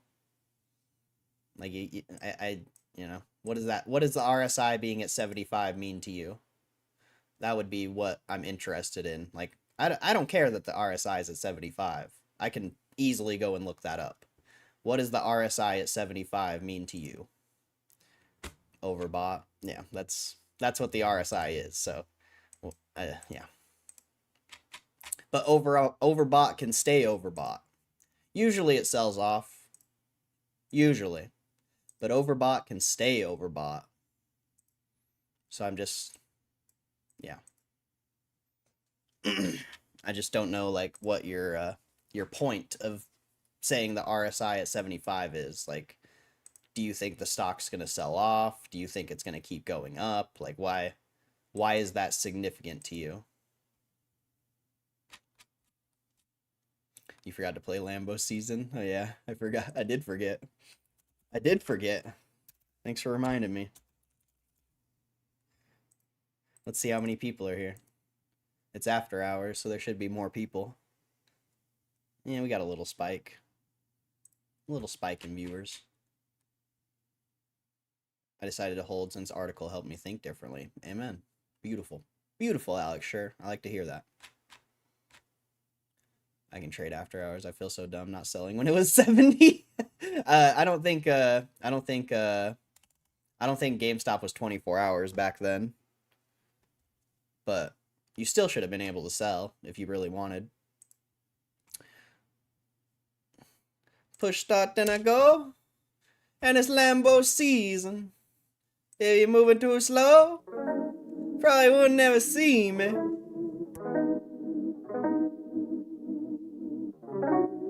Push start, then I go. Man, it's Lambo season. If you're moving too slow, probably would never see me. If I tell you about everything that I've been through, probably wouldn't believe me. Bounce back from all that shit in a hard way, make it look easy. Sometimes the money get to the pride, other times money don't make it to your side. Get it, then we spend it like it wasn't ours, cause you can't take it home with you when you die. Live fast, die broke, only you decide. Outside lights off, unsupervised. Bad wings when the doors go suicide. I ain't ever been this high. Bloodshot red in my eyes. Please don't fuck up my vibe. Floating through space and time. Colors coming out of my mind. I ain't ever been this high. Push start, then I go. In this Lambo season.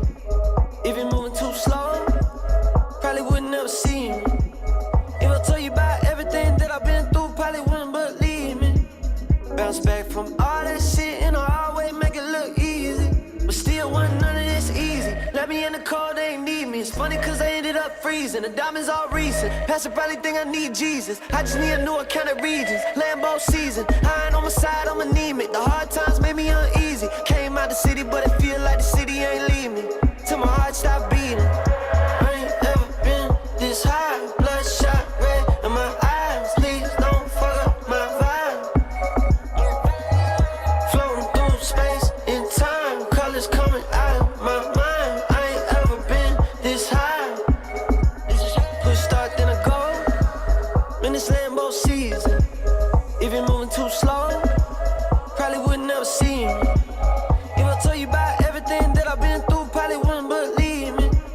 Bounce back from all that shit in a hard way, make it look easy.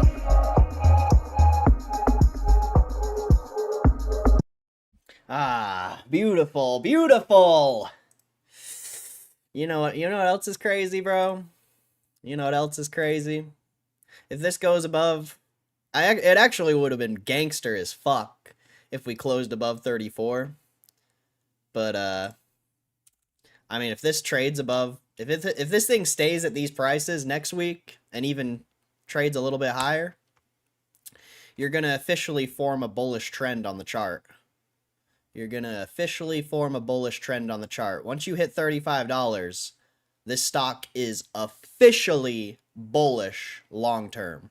Officially. You got your lower lows right here, or your higher lows right here. I mean, there's your first lower low, higher high, higher low. Now once we hit 35, that's going to be your new higher high. And then, I mean, at some point we should make another lower low, maybe, potentially, who knows. But you're going to be officially bullish on this bad boy.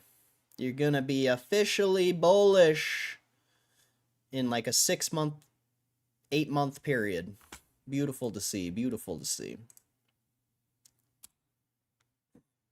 You'll be officially bullish on the chart, and that's going to attract more people.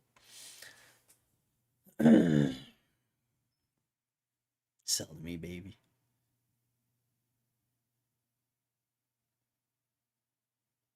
I saw Lamb of God on your search, Metallica in Philly on Sunday with Suicidal Tendencies and Pantera opening. Let's go. That sounds sick, bro.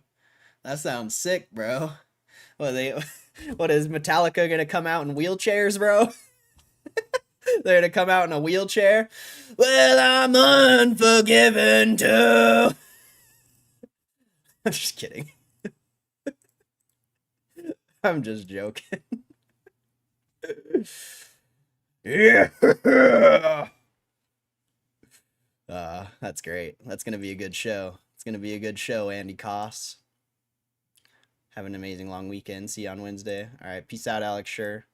Peace out, bro. Peace out, bro. Have a good one.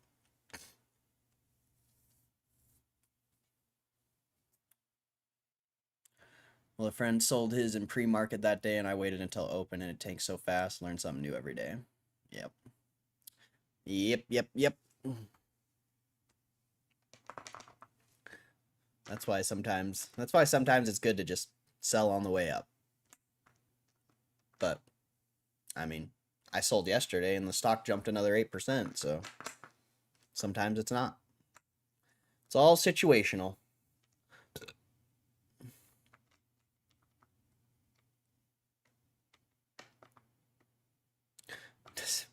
Did he get appreciated? All right, Essence, enjoy, bro. Enjoy the Diddy stream.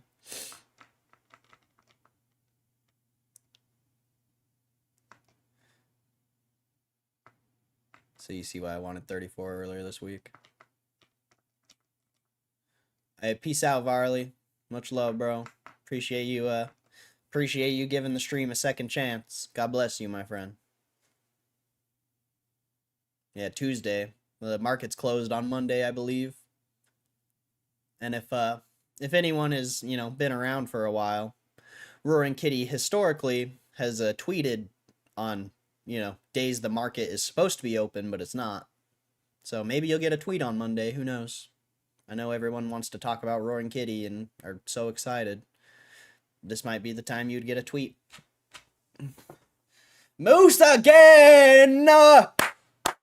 Hey, Hugh G got one! Hugh G got one! Rex got one! Jay Crispy got one! Let's go! That was actually a good, that was a good one, bro. That was a good one, bro. I actually know some of those people. That was a good membership gift. Let's go! That was a good gift, bro. Thank you. I appreciate it, Moose. Thank you. Thank you for always supporting the stream, bro, for real. Thank you for always supporting the stream. God bless you, Moose again. God bless Moose again. Shout out Small Fry too, if you're still here. Shout out Small Fry too. You guys are always blessing the stream, and I appreciate it. You guys are always blessing the stream. Finally got Hugh G. Yeah, that's crazy. I wasn't expecting that. That was surprising. Usually it just gives it to a bunch of randos. Usually it's just a bunch of randos. Rex got one too. I haven't seen Rex in here in a while though. And then Jay Crispy got butthurt when I kicked 6ix9ine, which whatever, who cares? Jay Crispy literally commented on my stream and he's like, "You kicked 6ix9ine, that's so uncool. That's not even cool. I'm never gonna watch the stream again." I was like, all right, that's fine. I don't give a fuck. So we'll probably never see him again, but maybe we'll see Rex one day. Maybe. Who's Roaring Kitty? We did it. We did it. We made it. We did it. We made it.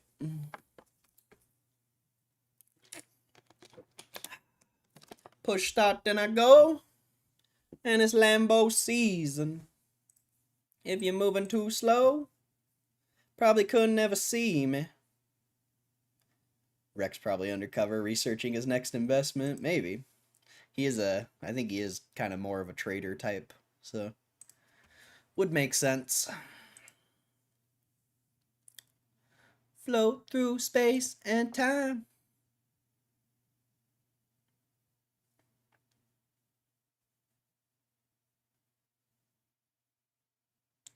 Push start, then I go. And it's Lambo season. Prob 6-9's alt account. Oh, I don't know. Maybe. Who knows? Who knows? Who cares?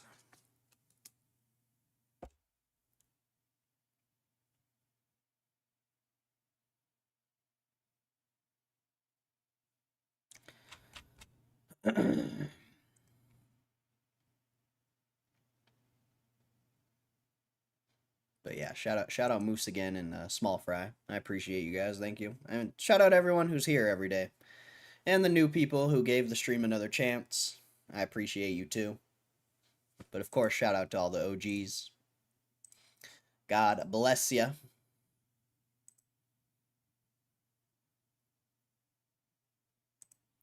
Push start, then I go.